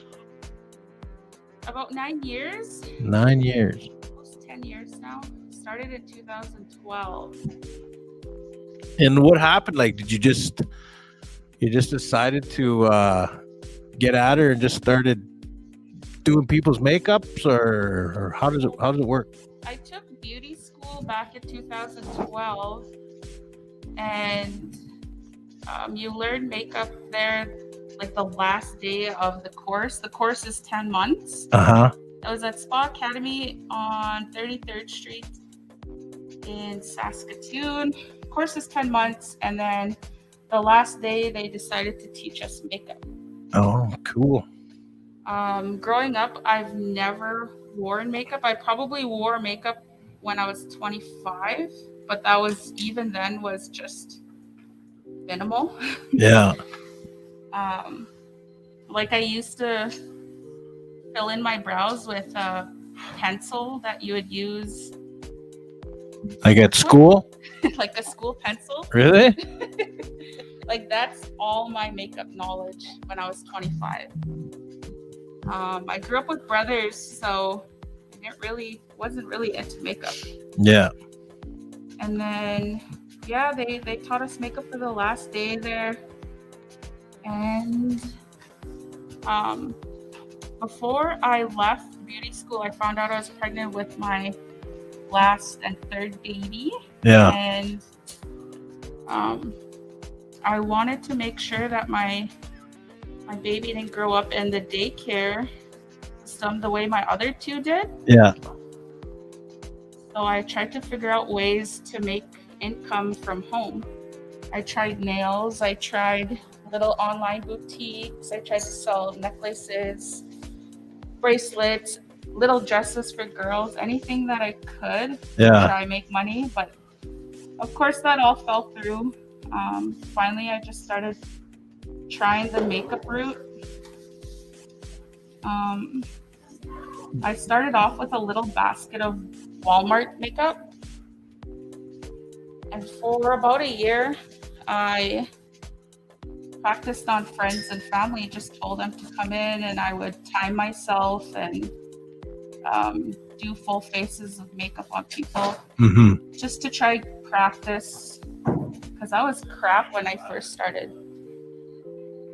You got to start somewhere, though. It's like she just literally said she grabbed makeup at Walmart, practice on the family, and you do what you got to do when you want to start something. Yeah, I was trying to get my name out there, so I would print off these little cards with my name on it, Makeup by April Dawn, and I would go to the mall and I would put them on everybody's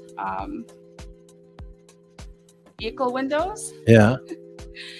And I did that for a couple of weeks, and finally the security guard from the mall phoned me and he was like, April Dawn, yeah, you can't do that. I was like, I don't know, I'm just trying to get my name out there. He's like, that's illegal.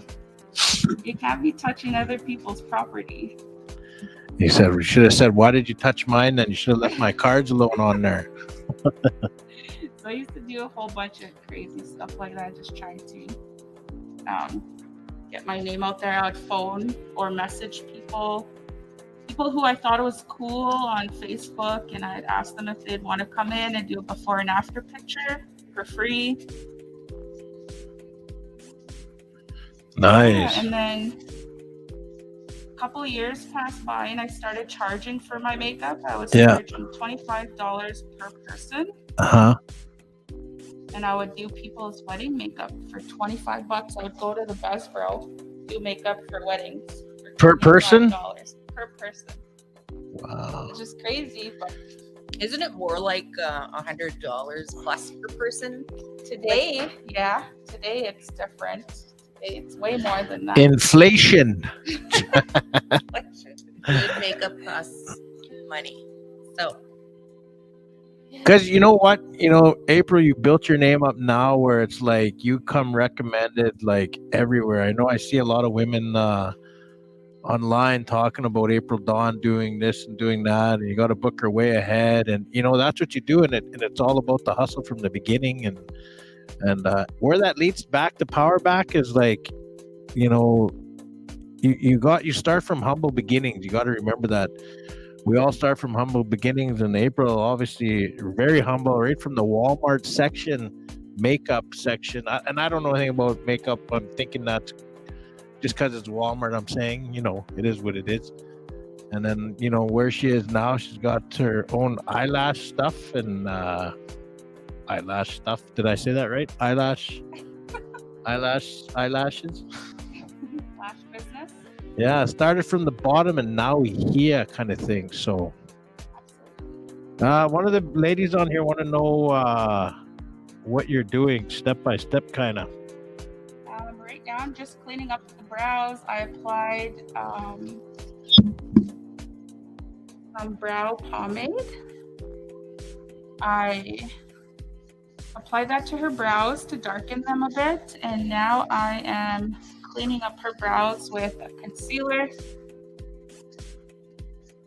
making everything nice and cleaned up and sharp. Once you're done that, then you go in and you always set your concealer on your eyelids. So when you go in with your eyeshadow, it goes on nice and smooth. Also, concealer on your eyelid helps from creasing throughout the day. I also applied a primer underneath this, just to ensure that your eyeshadow stays put throughout the day. I can see this on TV here. So I had an injury when I got my power back. And you can see it here. It's like an indentation from the cheekbone or whatever. Do you have makeup tips to make that look deadly?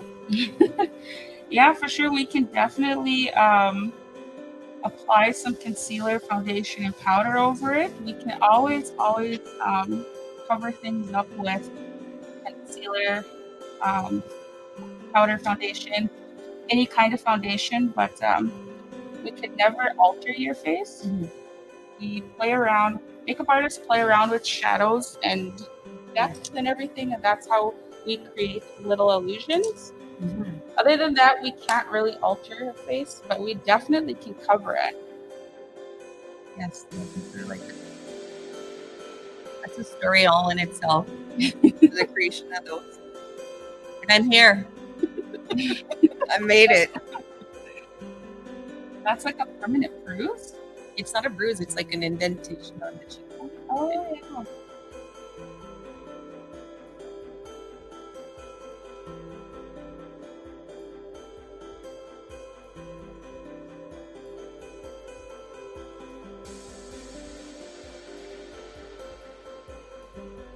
Right now, I'm just applying eyeshadow.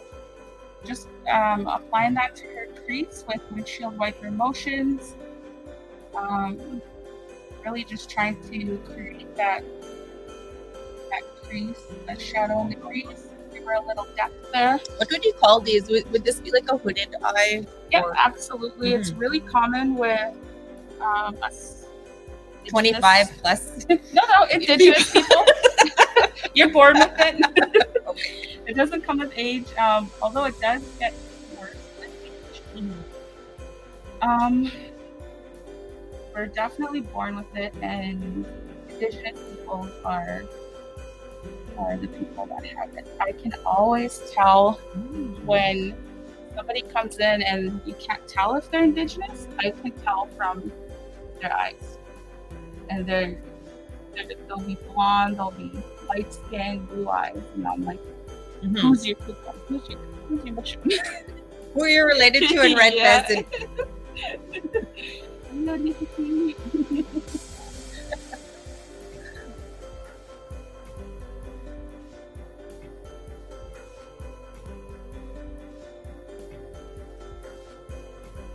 just gonna build up the eyeshadow, make it darker. If you have a hooded lid, it's nice to always pull your lid up a bit and then go in with your brush. Another tip for hooded lids is you never want to put shimmer on your mobile lid. Your mobile lid is the lid that moves. You never want to apply any shimmer there, because the shimmer, all it's going to do is transfer up to your hooded lid. It's a big mess. So always go for those matte colors.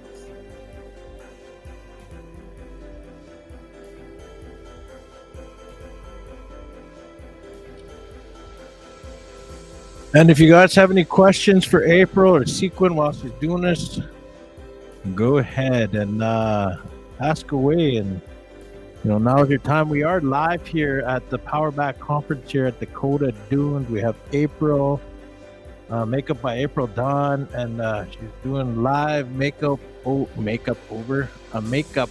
How do you say it, man? Makeup over a makeover to Sequin. So. Sequin's given that, what's that movie there? Where they do the model look there? Zoolander. Yeah, the Zoolander look.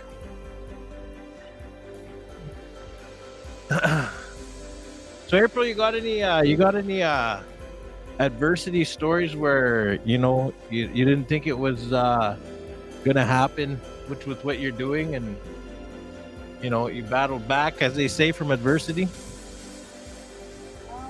Yeah, absolutely. When I first started, I started off with no mentors, and I always seen people in my makeup community. They've always had somebody to lean on, somebody to guide them through the makeup business, and I always had to do it alone. There's so many makeup artists that are connected with photographers, and then they just do the photo shoots together, and they get their client. They can bounce their clients off of one another. For me, it was just always myself. I was always reading, and I was always figuring out how to do it. I would just Google how to be a successful makeup artist. You could do anything if you just Google it. That's mainly what I've always done. Straight up, man. YouTube nowadays is more helpful, I think, than sometimes when you go to school. Back in the day, like 10 years ago, the YouTube is what taught me.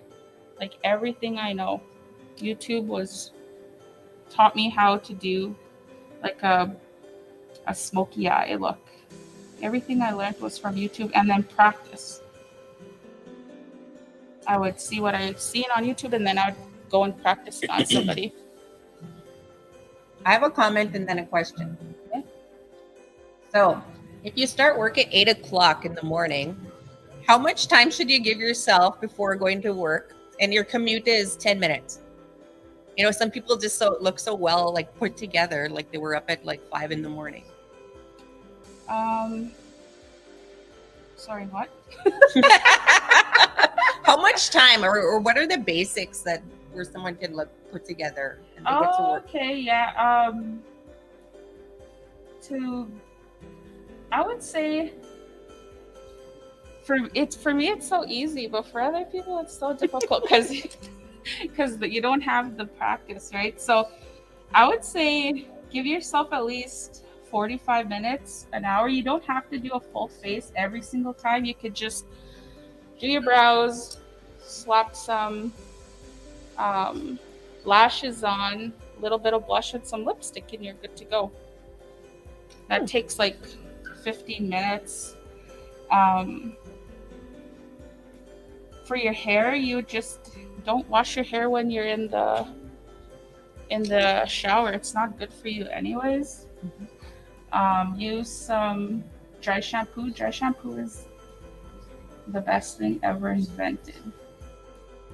I use a lot of that. Then recurl your hair, put some clothes on, and get going. There you go.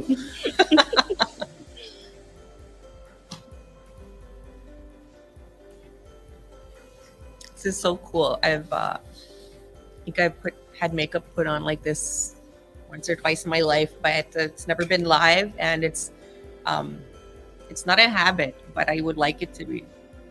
All right, I got a question. Yeah. Do ladies or anybody, never mind, just I know men wear makeup too. Do people call you and for no special reason, just to feel better? Do they call you and say, "Make me look fabulous" or whatever? Do people do that? Does makeup do that to you? Does it give you that? You know what I mean? That I want to feel real deadly. So You make me feel deadly. yeah. There's so many people that just come there's so many people that book appointments with me just so they can feel better about themselves. I know makeup, it has such a stigma around it, like makeup's fake or whatever, but if it makes you happy, then why not do it? I have so many clients that come to me saying how beautiful they felt, even if it was just for that one day. Mm-hmm. And that's That's why I love doing makeup, is because people just love feel so much better about themselves afterwards. Yeah. And you must hear a lot of stories. Do people open up kind of like at hairstyles, and sometimes do people open up when you're doing their makeup? Absolutely. I hear so many stories. All kinds of stories. People cry. People get me to open up as well. Like it's. I feel like I'm more than a makeup artist. I feel. I don't know. You're like that. You're the Quan. You ever hear that word, the Quan? I don't know what movie it's from, but Tell us what that means. I forget it. But it's like you're like what April's trying to explain. You're that almost like that thing you needed at that moment. Like I don't know where the word. That's a movie, the Quan. Somebody let me know where it is, that movie. But it's like you have to be there. It's just one of those you have to be there moments. But that person you're talking to becomes your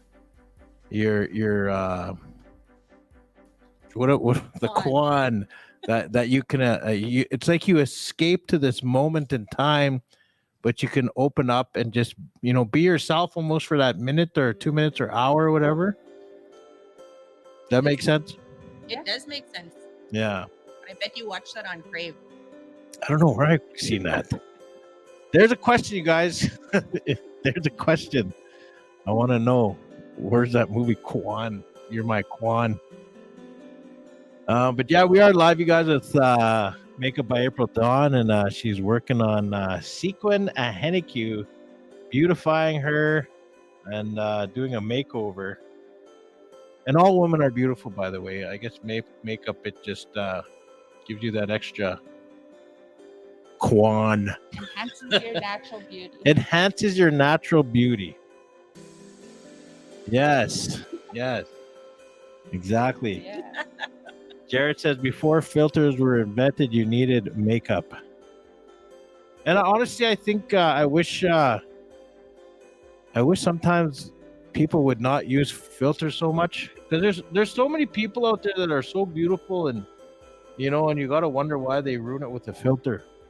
There's my thought of the day. And I'm going to tell you, like a lot of us, majority of us men, I think we just love seeing a natural woman sometime on online instead of a filter. Do you have any many male clients? I'll tell you this story. One time, no, I don't have many male clients, but one time, this was when I first started, probably in the industry for about 2-3 years. And I was on Kijiji, and somebody messaged me and said, "Can I get my makeup done?" I said, "Yeah, for sure." Gave this person the price. They said they'll be there about 7 o'clock. Gave him my address. Didn't know it was a guy, but I opened the door. There's the tallest guy at my door, and I was like, "You're here for makeup?" And he was like, "Yeah." I was like, "Okay." I was so surprised and caught off guard, and I was like, "I'm just gonna let this big huge guy into my house." But that was the first time ever doing drag makeup. He was going to some kind of show. Was it like really pronounced bright colors, or was it like more than? It was really bright. A lot of dark, like contour, a lot of white highlight, big huge lashes. I think I used about 3 pairs on him. It was just it just caught me off guard. I just started, and that's when I was like, "Okay, I gotta really figure out how to do my bookings better." Just because I was letting this big huge stranger into my house, which was kind of crazy, but yeah. I did one guy, and that was it.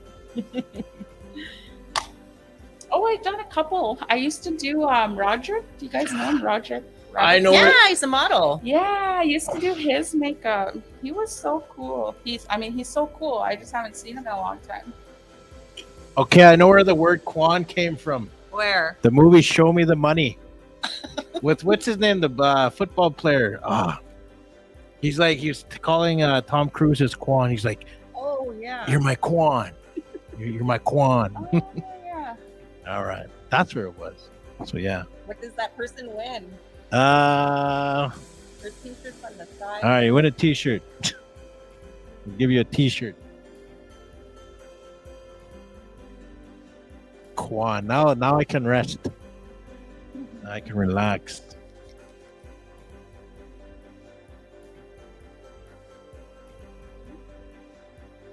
So you've been self-sufficient for 9 years, eh? Or 8? 8? 9 years, almost 10. Almost 10. Are you going to be doing a 10-year anniversary kind of thing, or? Yeah, probably not. Yeah, probably not. Just another year. Just keep on going and growing. Yeah. I developed carpal tunnel a few years back. I used to do marathons, Makeup by April Dawn marathons. I haven't done them in about 2-3 years, but I used to do them all the time. So I would do them back to back on half an hour slot times. I would do about 16, 17 people in one day, back to back, no lunch or anything like that, no break. And that's like an hour per person? Half an hour per person.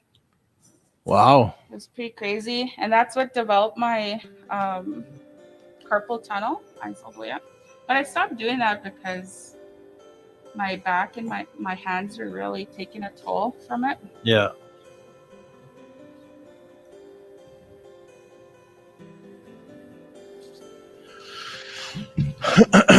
Makeup by April Dawn here, live at the Dakota Dunes Hotel, the Tatanka Room. Just a reminder, you guys, if you're watching, we're going to be live again tonight, 6 to 9. You're more than welcome to attend here. Jarrett Lee going to be singing some songs, and he just recently got signed by Nashville. But we'll continue on with him when we get to him. Right now, April is doing the makeup of Sequin, beautifying her natural beauty. Did that even sound right? Beautifying the natural beauty. Sure. Working on her Quan.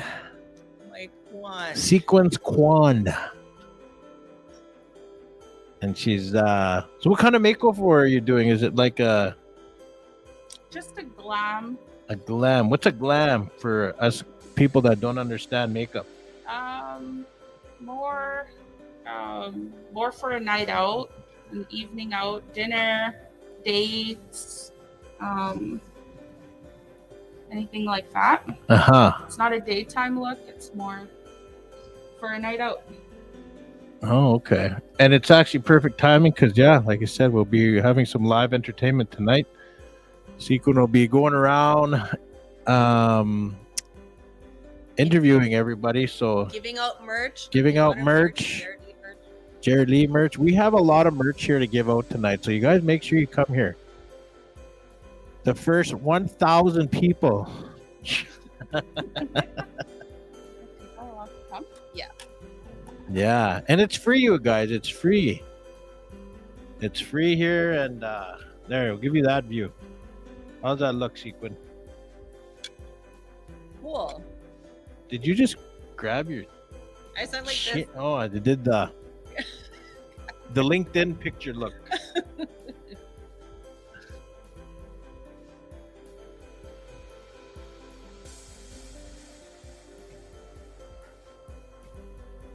So, April, we understand you moved your shop. Where are you now? I'm on Idlewild. I have my own space in that orange building. It's like a Ukrainian building. So I have my own space there. It's so beautiful, so nice. You've seen it, right? Or did you go No, there yet? not No, yet. okay. Yeah, when you come for your touch up for your brows, you can see it. It's so beautiful.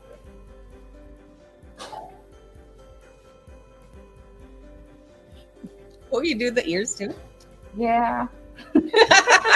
People with short hair, then you always go in the back and do the back as well.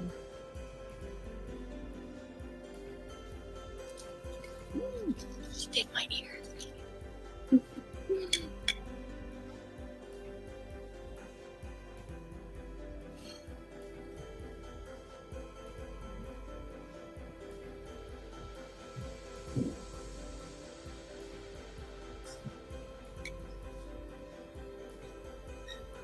You're like, what are you doing to my nose? What are you doing to me? I'm just contouring it a bit. Giving it a little depth to kind of get this gloss. So now the foundation is all on. I'm just trying to bring it out a bit again.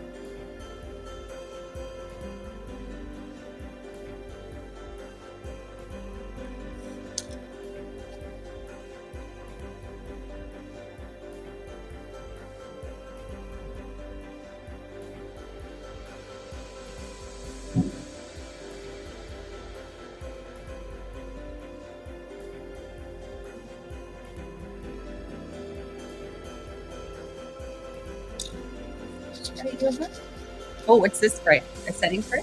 Yeah, it's a setting spray. I use it just for making your skin look like skin again. I don't claim that it makes your makeup last longer.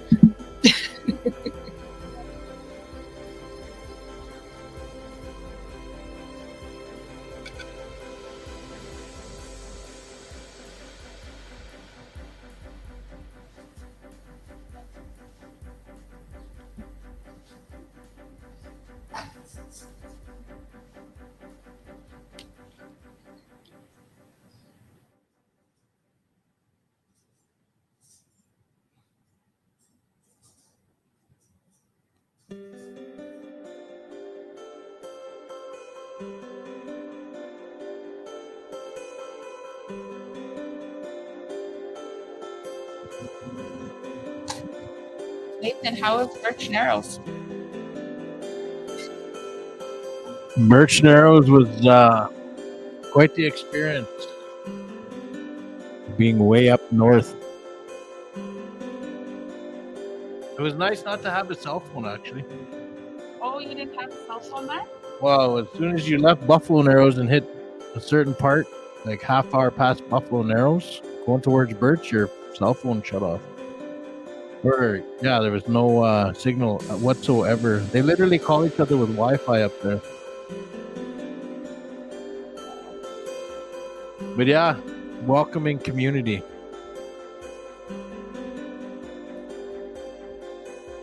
Nathan, what last names came up? Since Lots of them that have nothing to do with red pheasant, but so one was listed there that was Watney.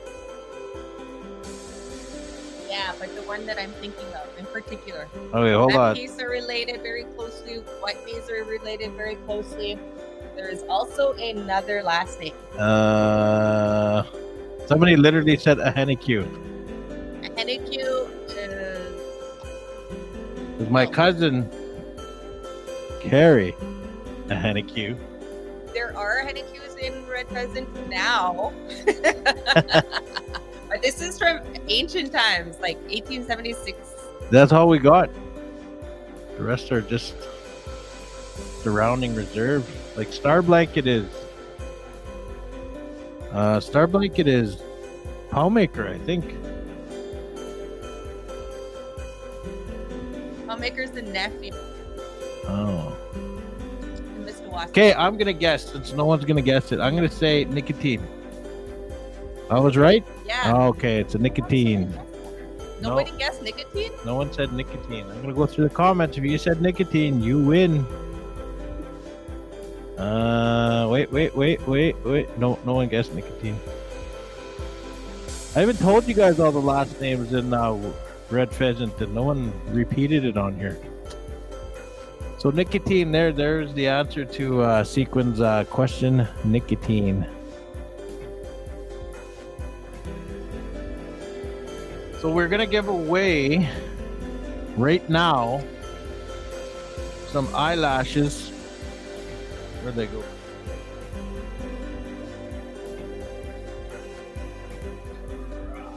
Yeah. All right, we got Lashes by April Dawn. One set. And we're going to give these away right now. And remember, when you win, you just inbox the page, and then you tell them what you want. So I'm gonna have to do a question. I'm gonna try. I have to remember here what the April was saying. All right, here we go. First one in the comments to say it. How long has April been doing makeup? How long has April been doing makeup? And then you win these things right here. These Lashes by April Dawn. So how long has April been doing makeup?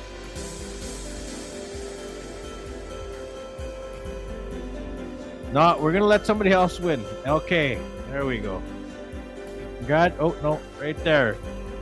Kia Sorrento, congratulations, you won. You won Lashes by April Dawn. Make sure you inbox the page. Actually, we're gonna give you the t-shirt as well. We'll give you that. We'll give you the t-shirt and the Lashes. So congratulations. There we go.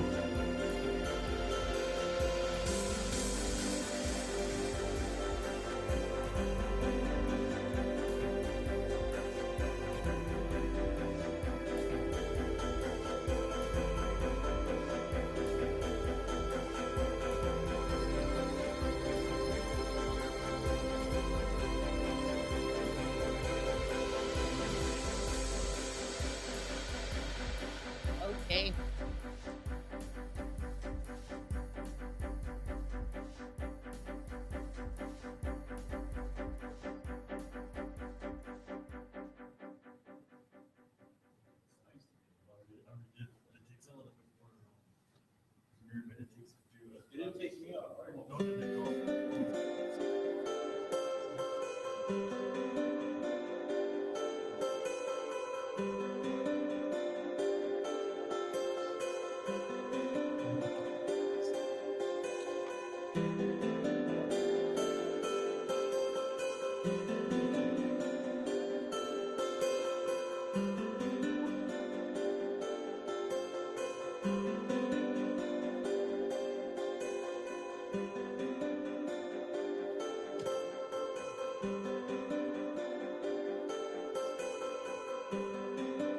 Yeah, congratulations, Kia. You know, they say Kia ora in New Zealand. That's how they say hello and thank you. When I was looking at your name, Kia. Is that how you say it, Kia? Or Kai? Kia Sorrento. But yeah, congrats, you won. Telling you guys, man, we have some great prizes here. All you guys got to do is tune in, answer a few questions, and enjoy listening to a few words by our guests, and you win. And right now we got the legendary April Dawn doing makeup here on the legendary Sequin Ahtahkakoop. And we are live at the Dakota Dunes Casino. This is cool. Like, you don't usually get to see your profile, and my profile is kind of cool, kind of cute. Yeah, it's like really.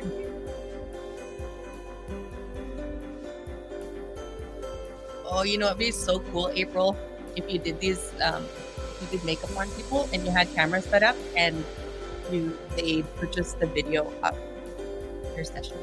Oh yeah. That's actually, that would be so cool. That is 'Cause I would pretty love cool. to see watch this.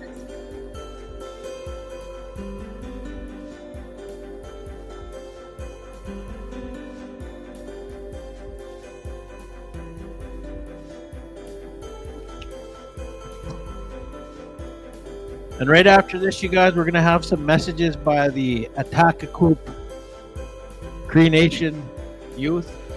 We have 10 videos submitted, and we're going to play them right after. But so far, so good. Day number 2. I guess, would this be day number 2 or day number 1? Yeah, day number 2 of 3. And yeah, tomorrow we have a full-on schedule as well. And tonight we have Jared Lee. And right now we have, like I said, the legendary Makeup by April Dawn. She's working on Sequin Ahtahkakoop, Health Director of Ahtahkakoop First Nation Health Center. Ahoo! There she's getting some water and stuff. Oh, it looks like she's gonna faint. Don't faint, don't faint. What does that do, the fanning or whatever you're doing? I'm just trying to walk that all-nighter spray that I put on there. An all-nighter spray? Yeah, it's called an all-nighter spray. It's a setting spray Uh-huh. that you use at the end of your makeup application. At the end of an all-nighter. It's to get you through an all-nighter. Hey. Everyone's saying beautiful. Laura says beautiful. What is she? You're all deadly.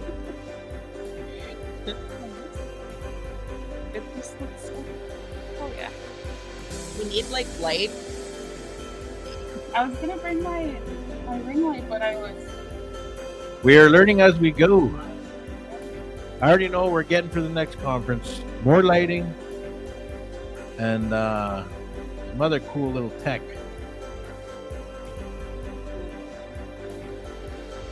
There you guys go. Makeup by April Dawn.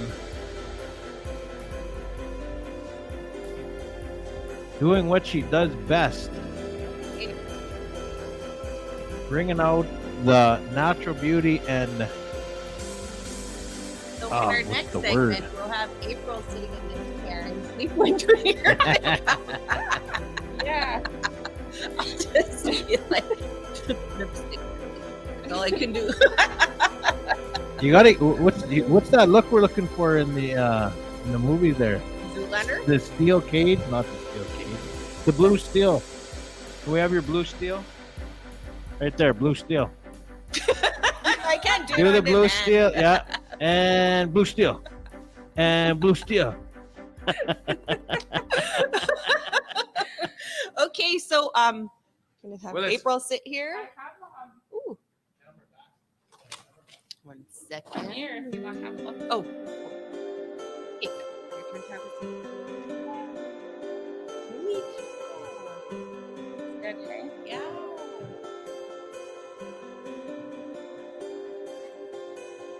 Okay. Power back message.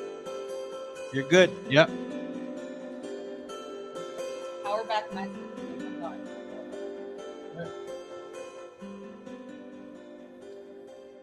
What do I do? Just give the youth a power back message.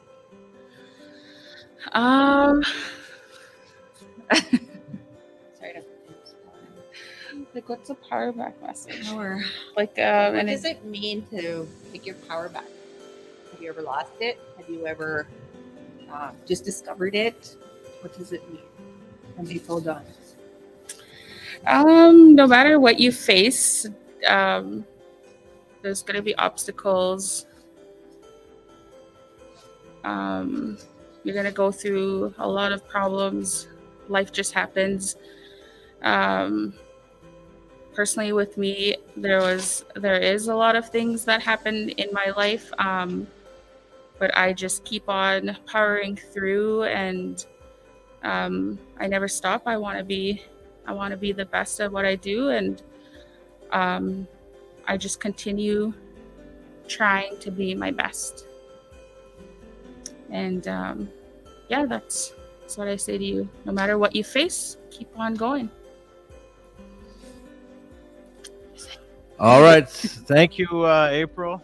And we appreciate everything you did. And now it's Willis and our turn here. You got to beautify us. We're pretty ugly over here. Yeah. But thank you. Thank you. Make us so we look snaggable, eh? Snaggable. We've been single long enough, so hopefully April Dawn makeup might help us. Yeah. Hola.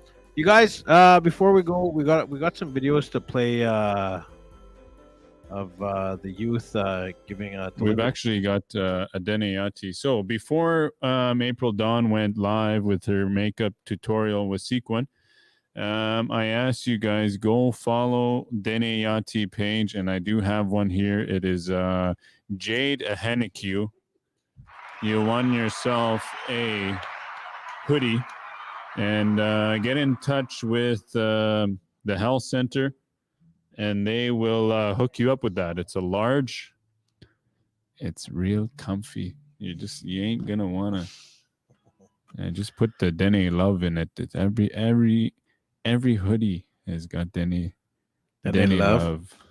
All right, you guys, we're gonna do a few messages. One by the chief of Ahtahkakoop First Nation, and we're gonna do some youth messages.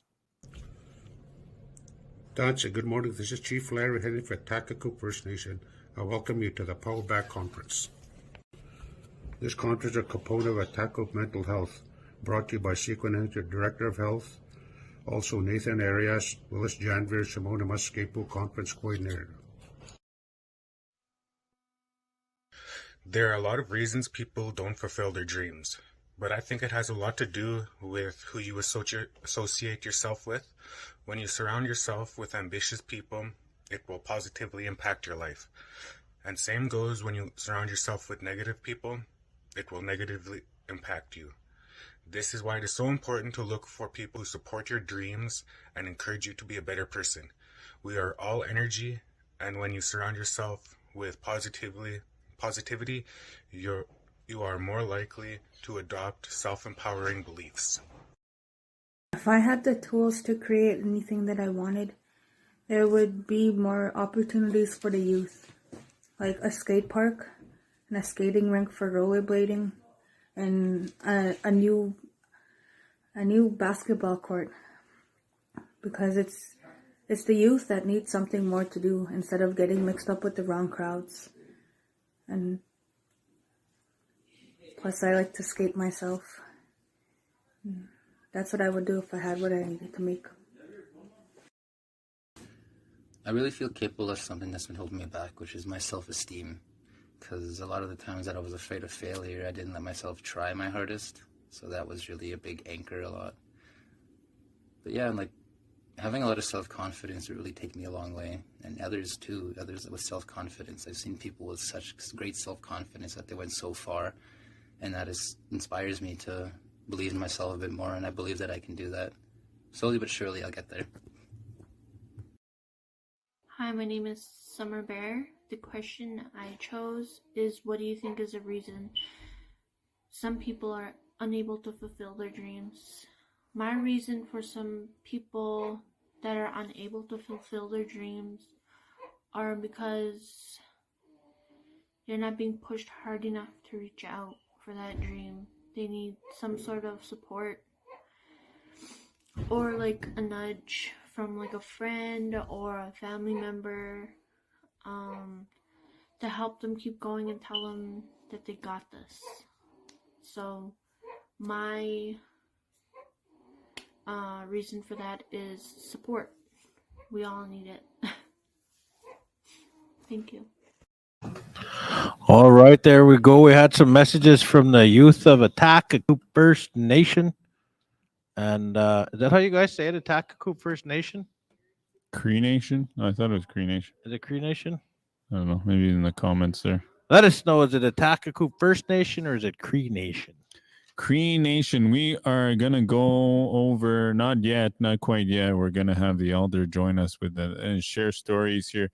You know, this morning I come down for breakfast and I asked them about the Cree ways and how people came about. And it's very interesting how, you know, the Cree and the Treaty 6 territory, how they came around and can you give us a little snippet? Where people came from.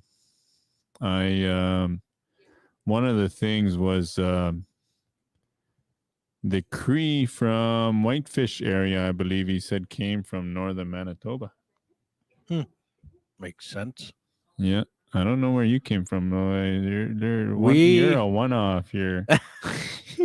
We came from the creator. I don't even know the backstory. I was gonna get into it, but I remember seeing something. But we followed Powmaker or something like that, and that little battle they had near Magwasagation. Makwa Sagahagen. Yeah. Makwa. Yeah. Oh, it is a Oh, it is Ahtahkakoop Cree Cree Nation. Nation. Okay. Yes. Good stuff. So what did you guys think? You love the makeup. April Dawn, very talented. Sequin, I don't even recognize. First time I seen her with the makeup, she did such a good job. Beautiful work. Thank you. We're saying goodbye to Red Pheasant April. is proud. She's gonna go do her thing. April has left the building. Yeah. Catch her outside. You guys be on the highway if you're in Saskatoon. Yeah. Yeah. Jared's stretching, getting ready for his set. Tonight, 6 o'clock. If you're in Saskatoon, come on down. Don't be shy. Yeah, seriously, you guys, like, get down here and let's pack this little unit of a little building here we have rented out here, and come support your very own. If you are from Ahtahkakoop, even if you don't, you know what, you don't have to be from Ahtahkakoop to come attend. Okay, it's open to everybody, and we always want to support Indigenous artists, businesses, podcasters like ourselves. But yeah, definitely, Jared, and he's signed. He's like, he's a big deal now. You know, he's Music Row. He's no more stands, man. He's right up to the big leads of Nashville and all the good stuff. So come here, see him before he gets really big, and he's singing For in the free, big even. for free. He said next time is going to be $100 a ticket. So Ooh, come on la. down, come on down, and let's fill this little room here. I believe we're going to give away a Netflix gift card.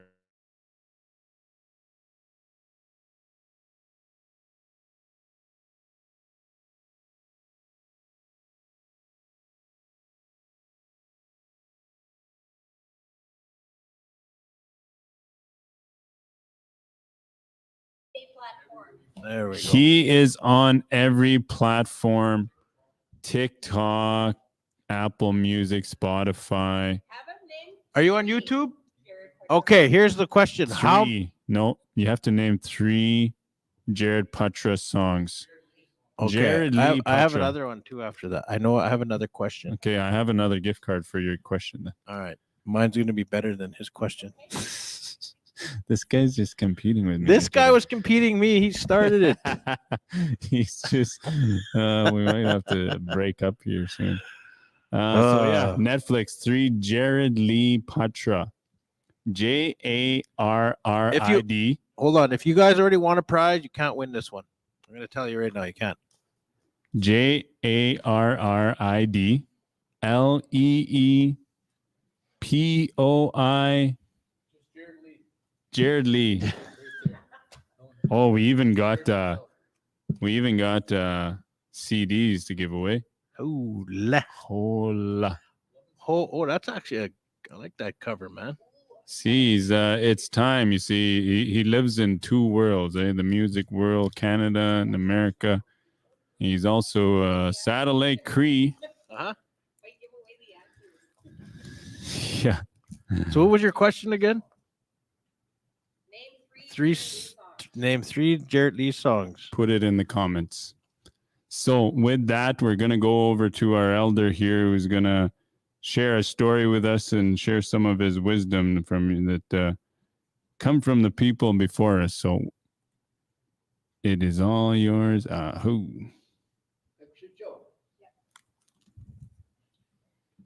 his name again? Kashiwa Magansho.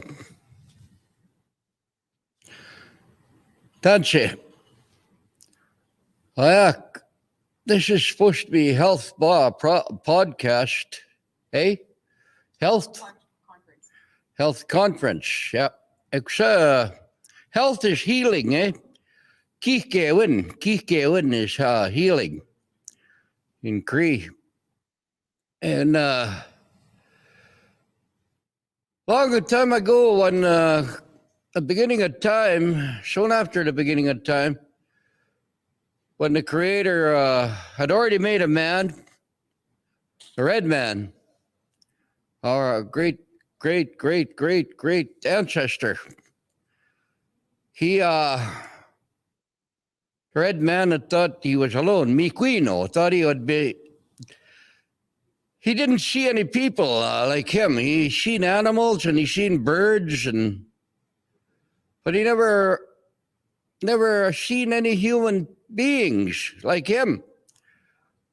And he thought they were hiding on him.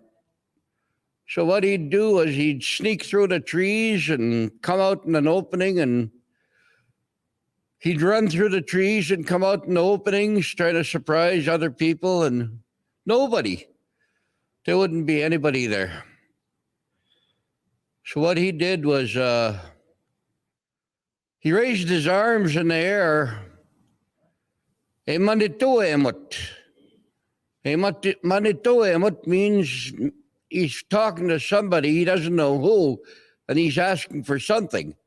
And what he was asking for was a companion, like what the animals had and what the birds had. A companion that he could share life with.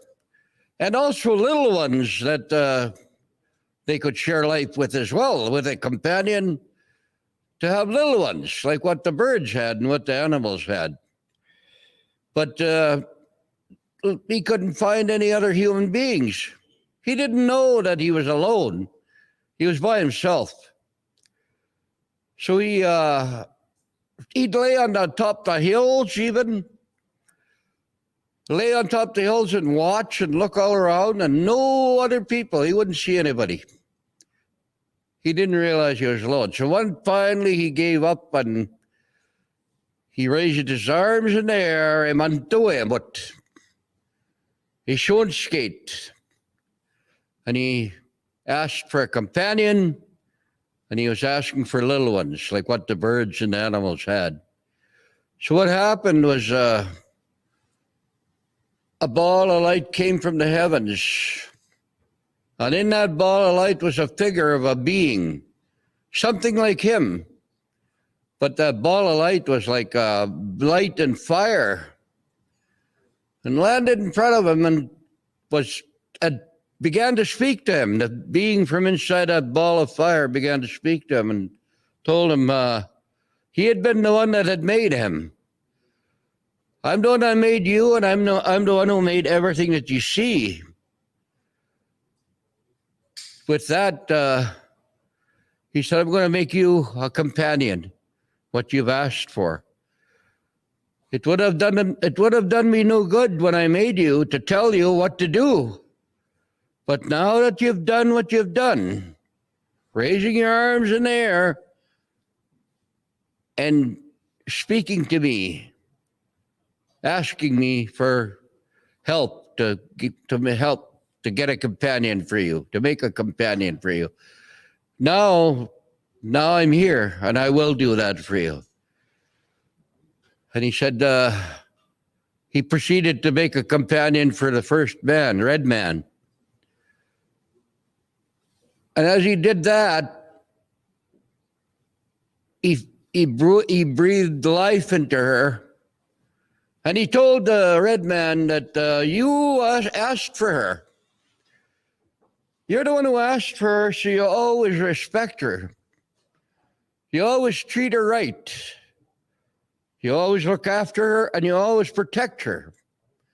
Don't ever abuse her.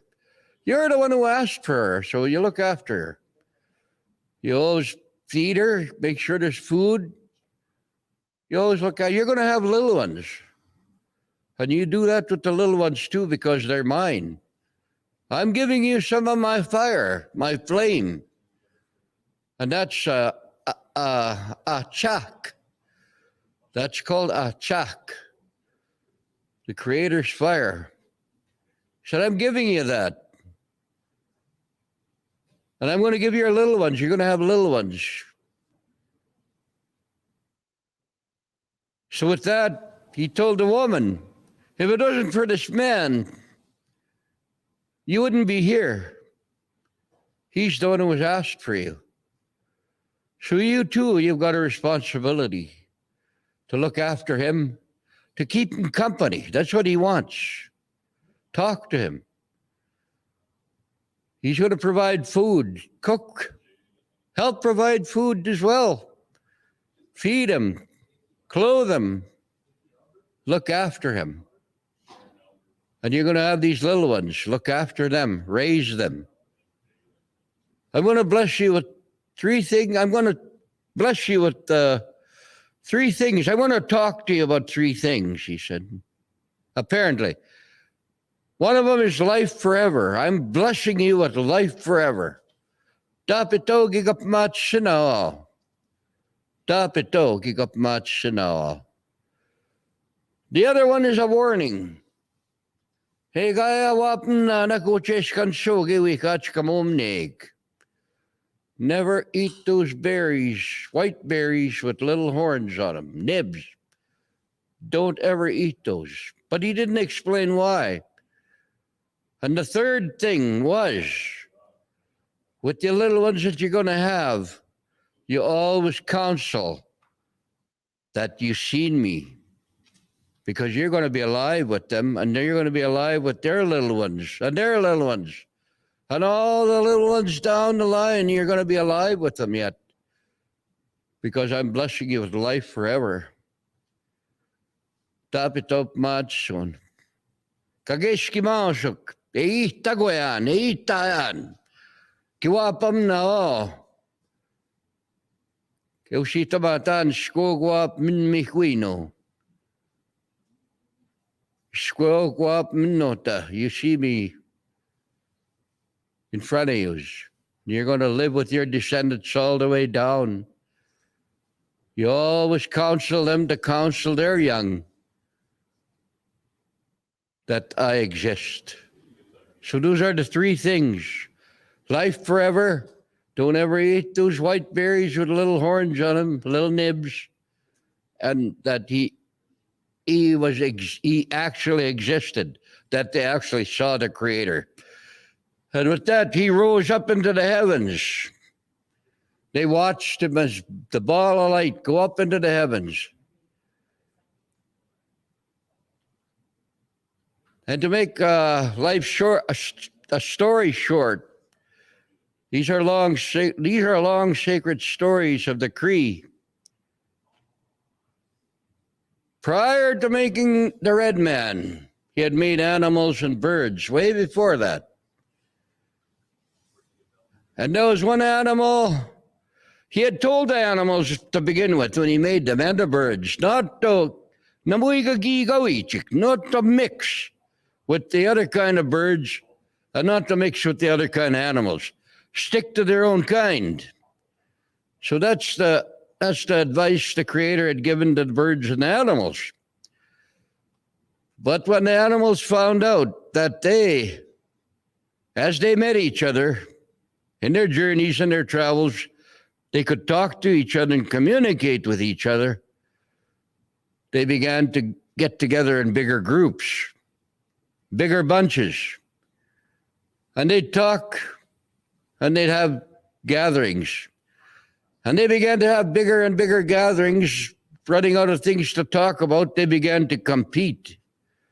They began to compete against each other to see who would fly faster, to see who could run faster, to short distance, long distance, medium distance, to see who was stronger, to see who was quicker.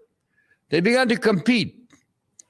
And we all know in competition today, and even today, like the Olympics are just coming to a close in China, there'll be some people that will always win, and there'll be some people that will always lose.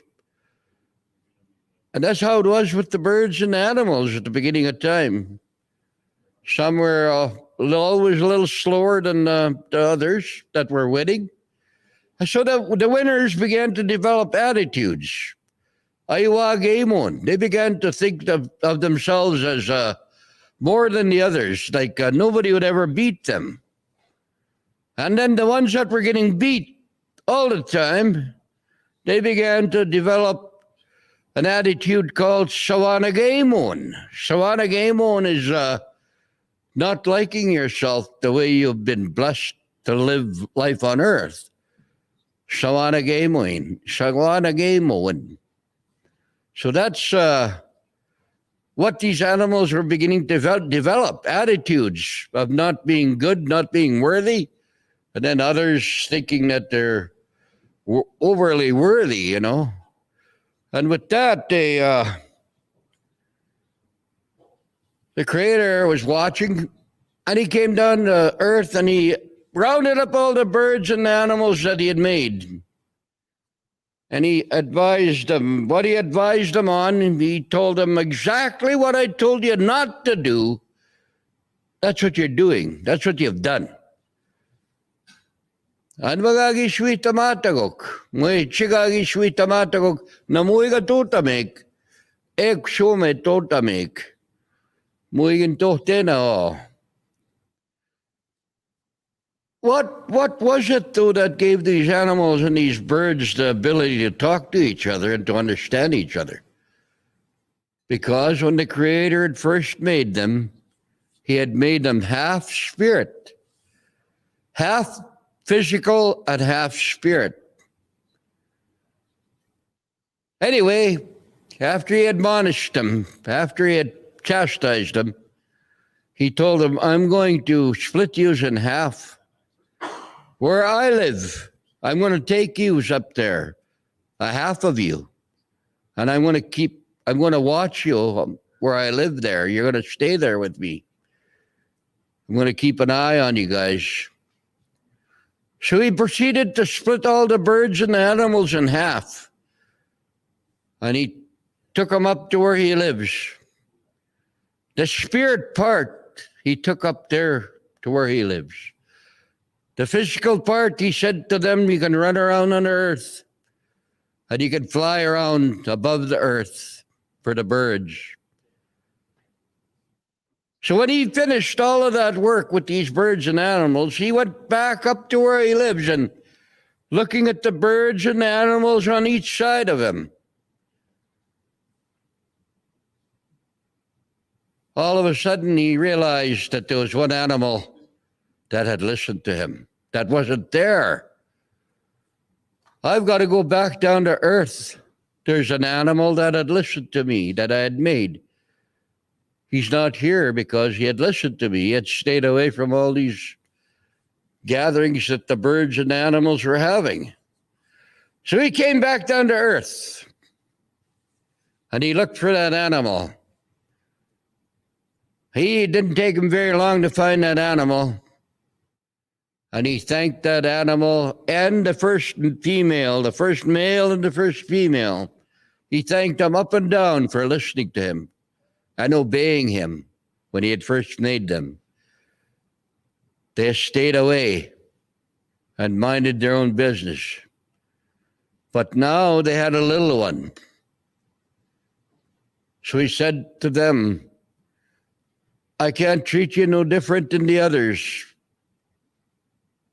I'm going to have to split you in half as well. But because you have listened and obeyed me, I'm going to make you 3 seats where I sit on my throne. I'm going to make you 3 thrones. And you're going to sit beside me forever. And I'm going to give you jobs, important jobs in the future, depending on how the world goes, how the world shifts. So with that, he split those first animals that had listened to him. And that was the first bear, male bear, and the first female bear, and their little son, baby bear, a baby boy bear. He told them when he finished taking them up to where he lives, the spirit part of him, he said, you're going to be known as Old Man Chief. You're going to be known as Old Woman Chief.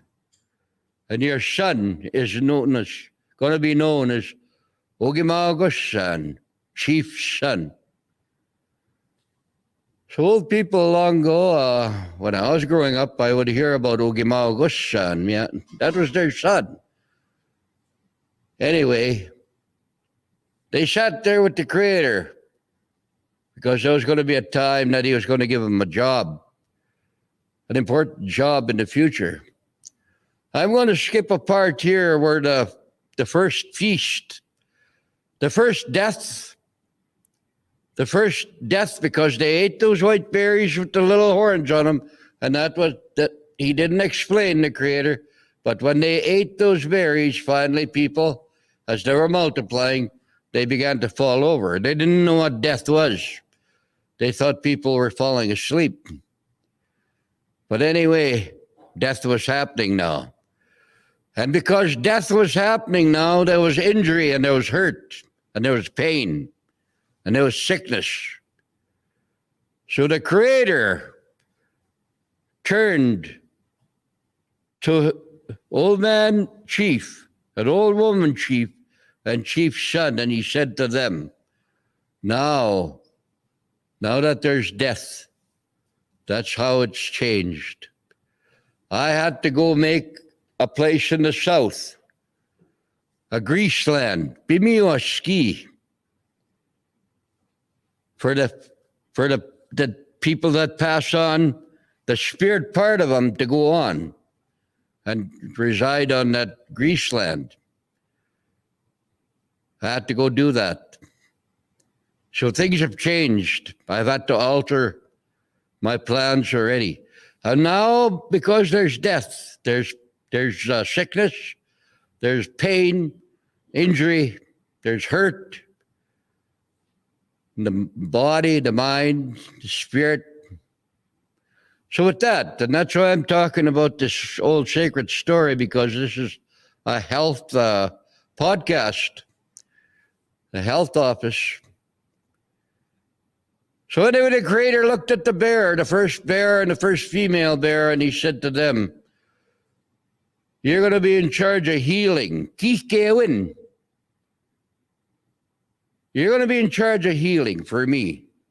You're going to look after it for me. When somebody on earth, they pray to me because they're hurting, they're ill, then you guys are going to make the decision. Those people, you're going to know how they lived, how they live and how they treat other people, how they treat animals, how they treat birds, how they treat nature. And if they deserve to be healed, you guys will say, and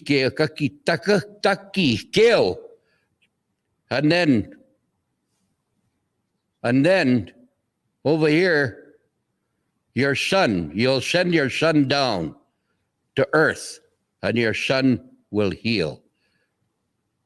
Will look after. And you got workers on earth, and that's the bears in all the directions. And they've got names, all of those bears in all those directions. I don't know if I'm close to being done here. Am I close to being done or already? And this is a bear song. The rattle was a gift of the first female bear and male bear. The rattles that people use. And that's why only rattles are used in ceremonial sweat lodges or even the bear lodge ceremony. There's only rattles used in some ceremonies. Whereas drums are a gift of the thunderbird, and drums are used in the ceremonies for where thunderbirds are first and foremost. So with that, I will sing a song here about the rattle, the gift from the bears, the first bears the Creator had made. So with that, is there a rattle handy here? Yeah. Peso and a sisi one.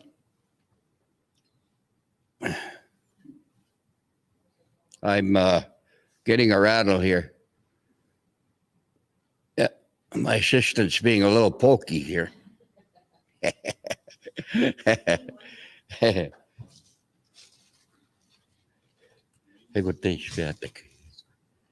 Okay. Shishi one is the name of a rattle in Cree. Shishi one. This one?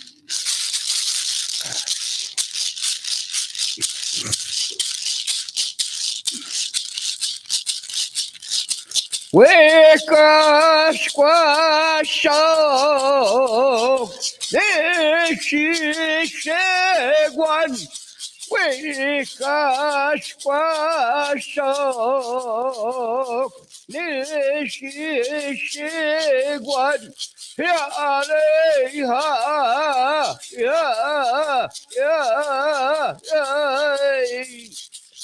Manito Shishigwan Manito Shishigwan Gigachish-tomel Awashisha Yareha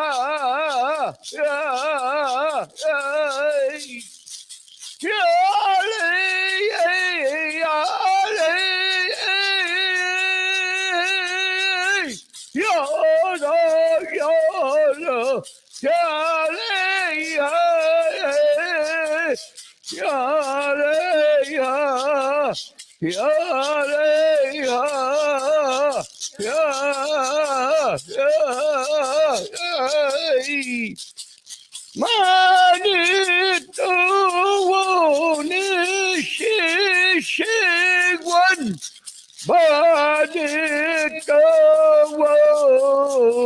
Nishishigwan Giganipel Hawashisha Yaleha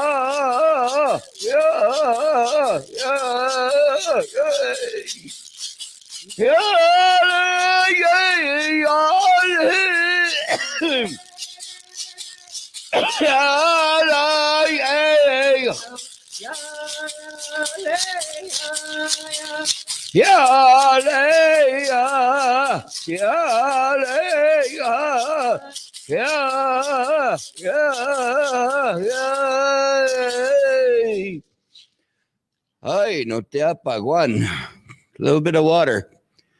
No te apaguan. Anyway, the words to that old song are this rattle, incense this rattle, incense it like with sweet grass or whatever other incense you want to use.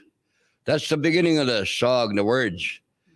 And why you do that is to make it holy, to make it spiritual. And then the next set of words are this rattle is godly.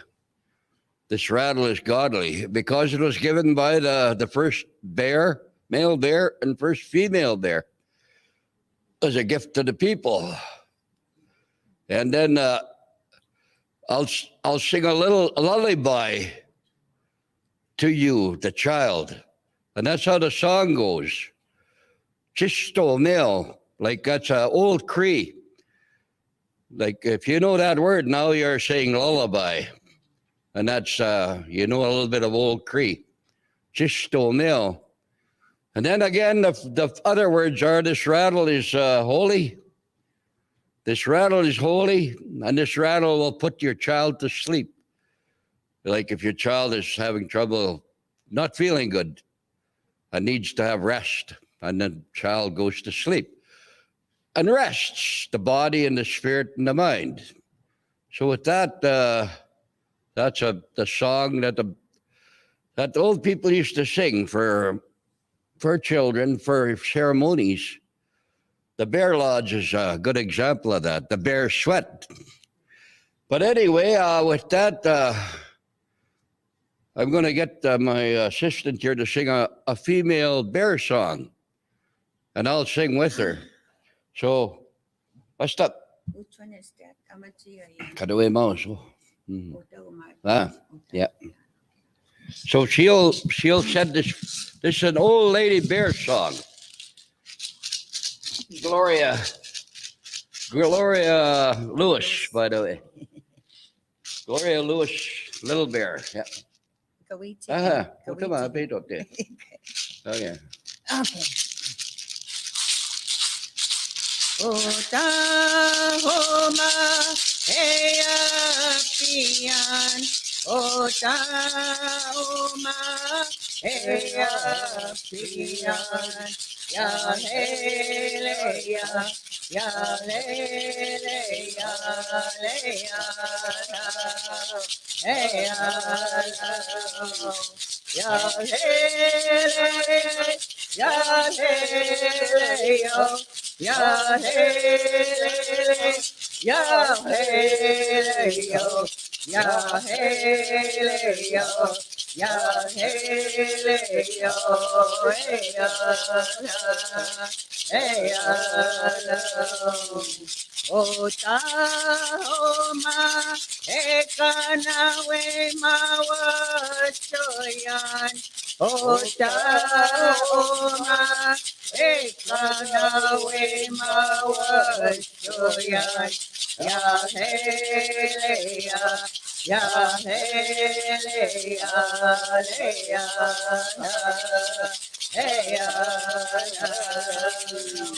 ya hele, ya hele ya, ya hele, ya hele ya, ya hele ya, ya hele ya,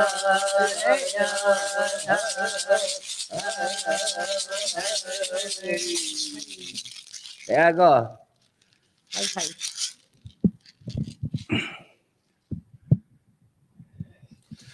With that, accept the way. Tanga naginan. Mista ope cha atayo keo namste tago ke go. They're all intertwined o atayo keo na magtaga kipichanan me go chinga kipichinan. Ay go she pitama ke tomi netigwe. Hi.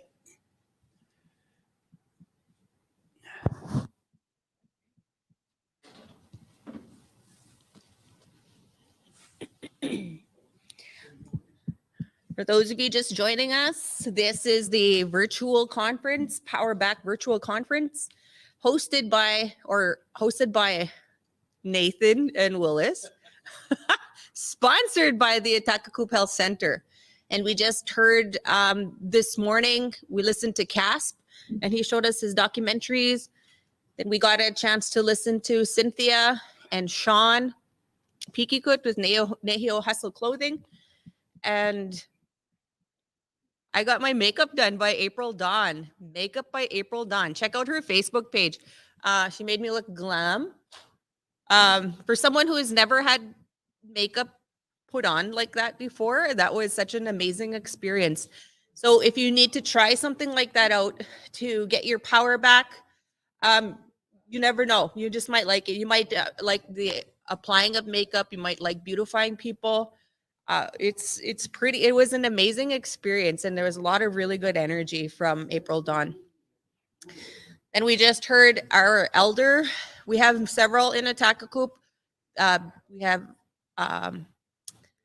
okay, he's my dad, Elder Barry Henneque, and he does a lot of elder things, attends conferences all over Canada. So thank you, Nutawi. With that, Nathan, Willis, and I are going to have a pause and get set up for this evening, where we will listen to Jared Lee. Right. There you go. Yeah. There you guys go. There you go. Hold on. We're going to look at change it Sequin's up. makeup one more time. Sequin's makeup one more time, done by Go to this April Dawn. face. Wait. She even gave me like amazing lashes. I'm like, Make sure you check out April Dawn's Facebook, Instagram, Twitter, TikTok, everywhere, I believe. Yeah. And get yourself booked in. Did anybody get that answer to that question? No. Jade? How many years? What was the question again? Oh, how many songs? I know how many years. Well, the song one. Right here. It's time. It's time, small time, up on stage. Jade Henneque. Jade Henneque. Right. Which one? That was for the $100. No. Oh, is this one? Yeah. Trying to take my glory away because I have one question. Sorry, yeah, it was for this and Up on Stage CD. Jade, a Henneke, you won yourself. I'm going to hand this over to our tech guy. And yeah, congratulations. You know, you just keep winning stuff. Make sure you are in the comments section and you're joining. Tell all your relatives to be here with us. And, you know, we're going to sign off here in a little bit, but tomorrow we'll be back, or even this evening.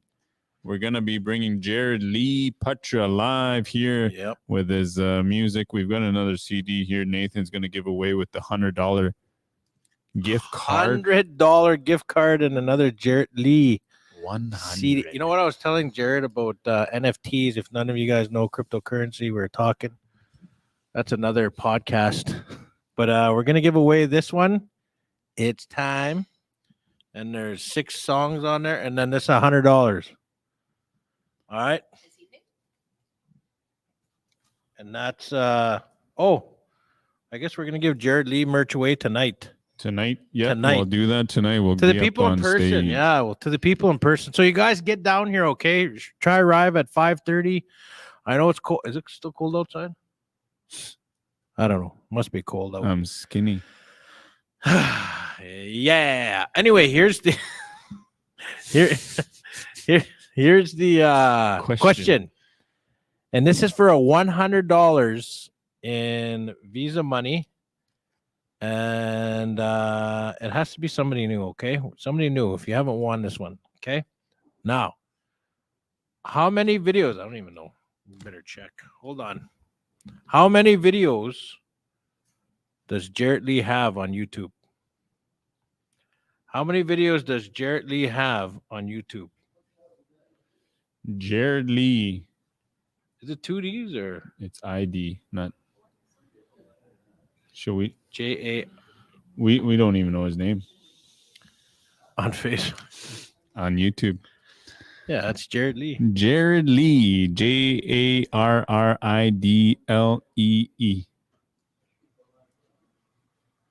Jared Lee. We're going to have to ask him for his YouTube channel. So there you guys go. How many videos does Jared Lee have? Jared Lee Putra. Type 10 songs. Type Jared Lee Putra.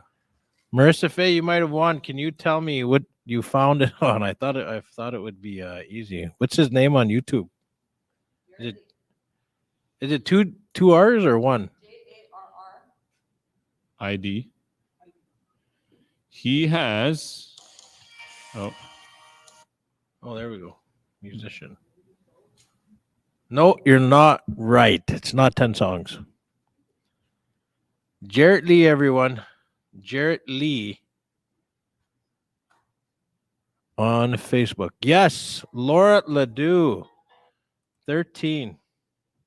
Congratulations. You just won yourself a $100 Visa. And then you won yourself It's Time by Jared Lee. So congratulations. So Laura Ledoux, inbox the page right now. You guys stay tuned till 6 o'clock tonight. No, don't stay tuned. Come back at 6 o'clock tonight, either in person. If you guys want to win a lot of prizes in person, obviously you got to be here. If not, just tune in at 6 o'clock, right?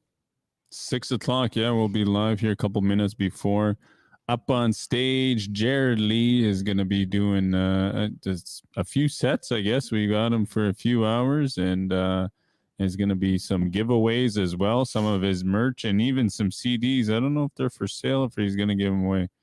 Probably for sale. We always got to support the indigenous artists, to keep going, to keep, when one person makes it, we all kind of make it a little bit at a time. So, yeah, it's all good stuff. So don't forget to come on back. And I believe tomorrow, we're just going to go over tomorrow's schedule here. We've got for Wednesday, tomorrow morning, we'll be live at probably 11:30. 11. Yeah, about 11:30. And then we're going to start off. Who's our dancer? I know it changed. Whitefish. Marcy Whitefish. Marcy Whitefish is going to be our dancer in between the presenters tomorrow. And then we've got Rachel Ahtahkakoop. She is a life coach from the Beardies and Okamasas First Nation, Cree Nation.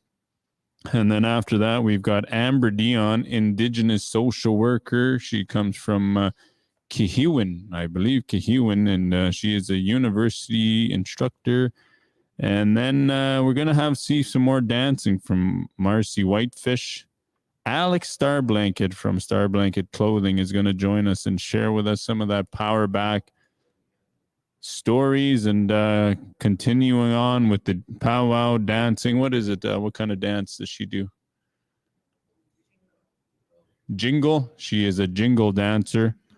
We might just get her to jig too as well. So Cindy Tatusis, family support worker, is going to join us at 1:45. I believe it says 1:45. And then from 2 o'clock on 2:10, we're going to have Haley Rose, National Ambassador of Hope. Haley Rose, right from Mosquito, Grizzly Bear, Head Man, First Nation. And then we're going to have Cass. Rob Sawan is going to join us again at 3:20 till 4 o'clock. Or is that another? Okay. Yep. That's for tomorrow's lineup. And lots of prizes. Do not forget the prizes, man. We have lots of merch, lots of prizes. Lots and lots of stuff Lots to give away. So lots is. How do you say lots is? Huh. You can literally. Yeah. Lots of stuff. Lots is. So don't forget to tell, all your family members to join in on the Ahtahkakoop Health Center page, which is being monitored for all, the giveaways, the prizes. I believe we'll have more gift cards tomorrow, some merch.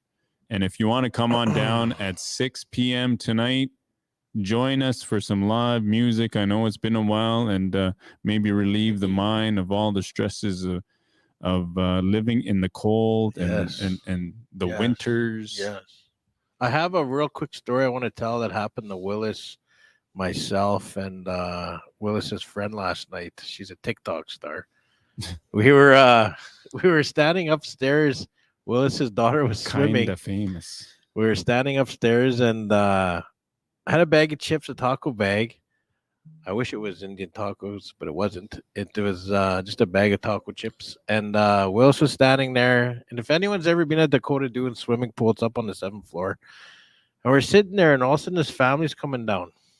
And then I open the door. Willis is standing with their back. There's a stairs coming down. And then the lady's standing on the right beside me. And I already gave her my chips. I said, here, eat my chips. I said, I don't want them. So she took them, and she's eating them. And this family's coming down the stairs. This little baby must have been about what, 1 year old, 1.5, maybe, if 2, like the cutest little girl. Kind of looked like Nathan too, I think. Oh, me, just cute, but yeah, just little cutie. And then she had a little towel around her, and she's like this, and then all of a sudden she comes walking over, and I want a chip, and the girl didn't know what to do, so she's like, "Oh, okay, here." So she puts down the bag, and then I honestly, God, wish I had a recording. Was the cutest little thing, man. She grabbed that bag, and her towel was still kind of like this, like a Batman almost. Like she was holding, she grabbed the chip, grabbed the whole bag, and then just left and turned around and went walking outside. And I don't know, it was probably the cutest thing. Hustled. Yeah, hustled. But it was such a cute little thing to see. Anyway, that's my little story I wanted to tell you. End it off with a nice little cute story. Yeah, the babies are cute here. They're always hustling us. They might be from Nihio hustling because she knew how to grab that bag of chips. So with that, we're gonna finish her off with Sequin is gonna finish her off with a message for today. I want to thank you guys for joining us here this afternoon from Dakota Dunes Casino for the Power Back Virtual Conference 2022. Today is 22222, just like the Venice House 222-922-2222. So thank you for watching today with us. I would just like to acknowledge the youth with the many videos that they sent us. I would like to acknowledge Cole Ahtahkakoop. I would like to acknowledge Miko Ahtahkakoop, Sharon Albert, Marissa Bear, Summer Dawn, Glenn B. Ahtahkakoop, Jesse Masascapo, Kwan Kinach, Amber Bear, and Nicholas Denikasm for submitting videos on what Power Back means to them. And ask them now. Hi, hi.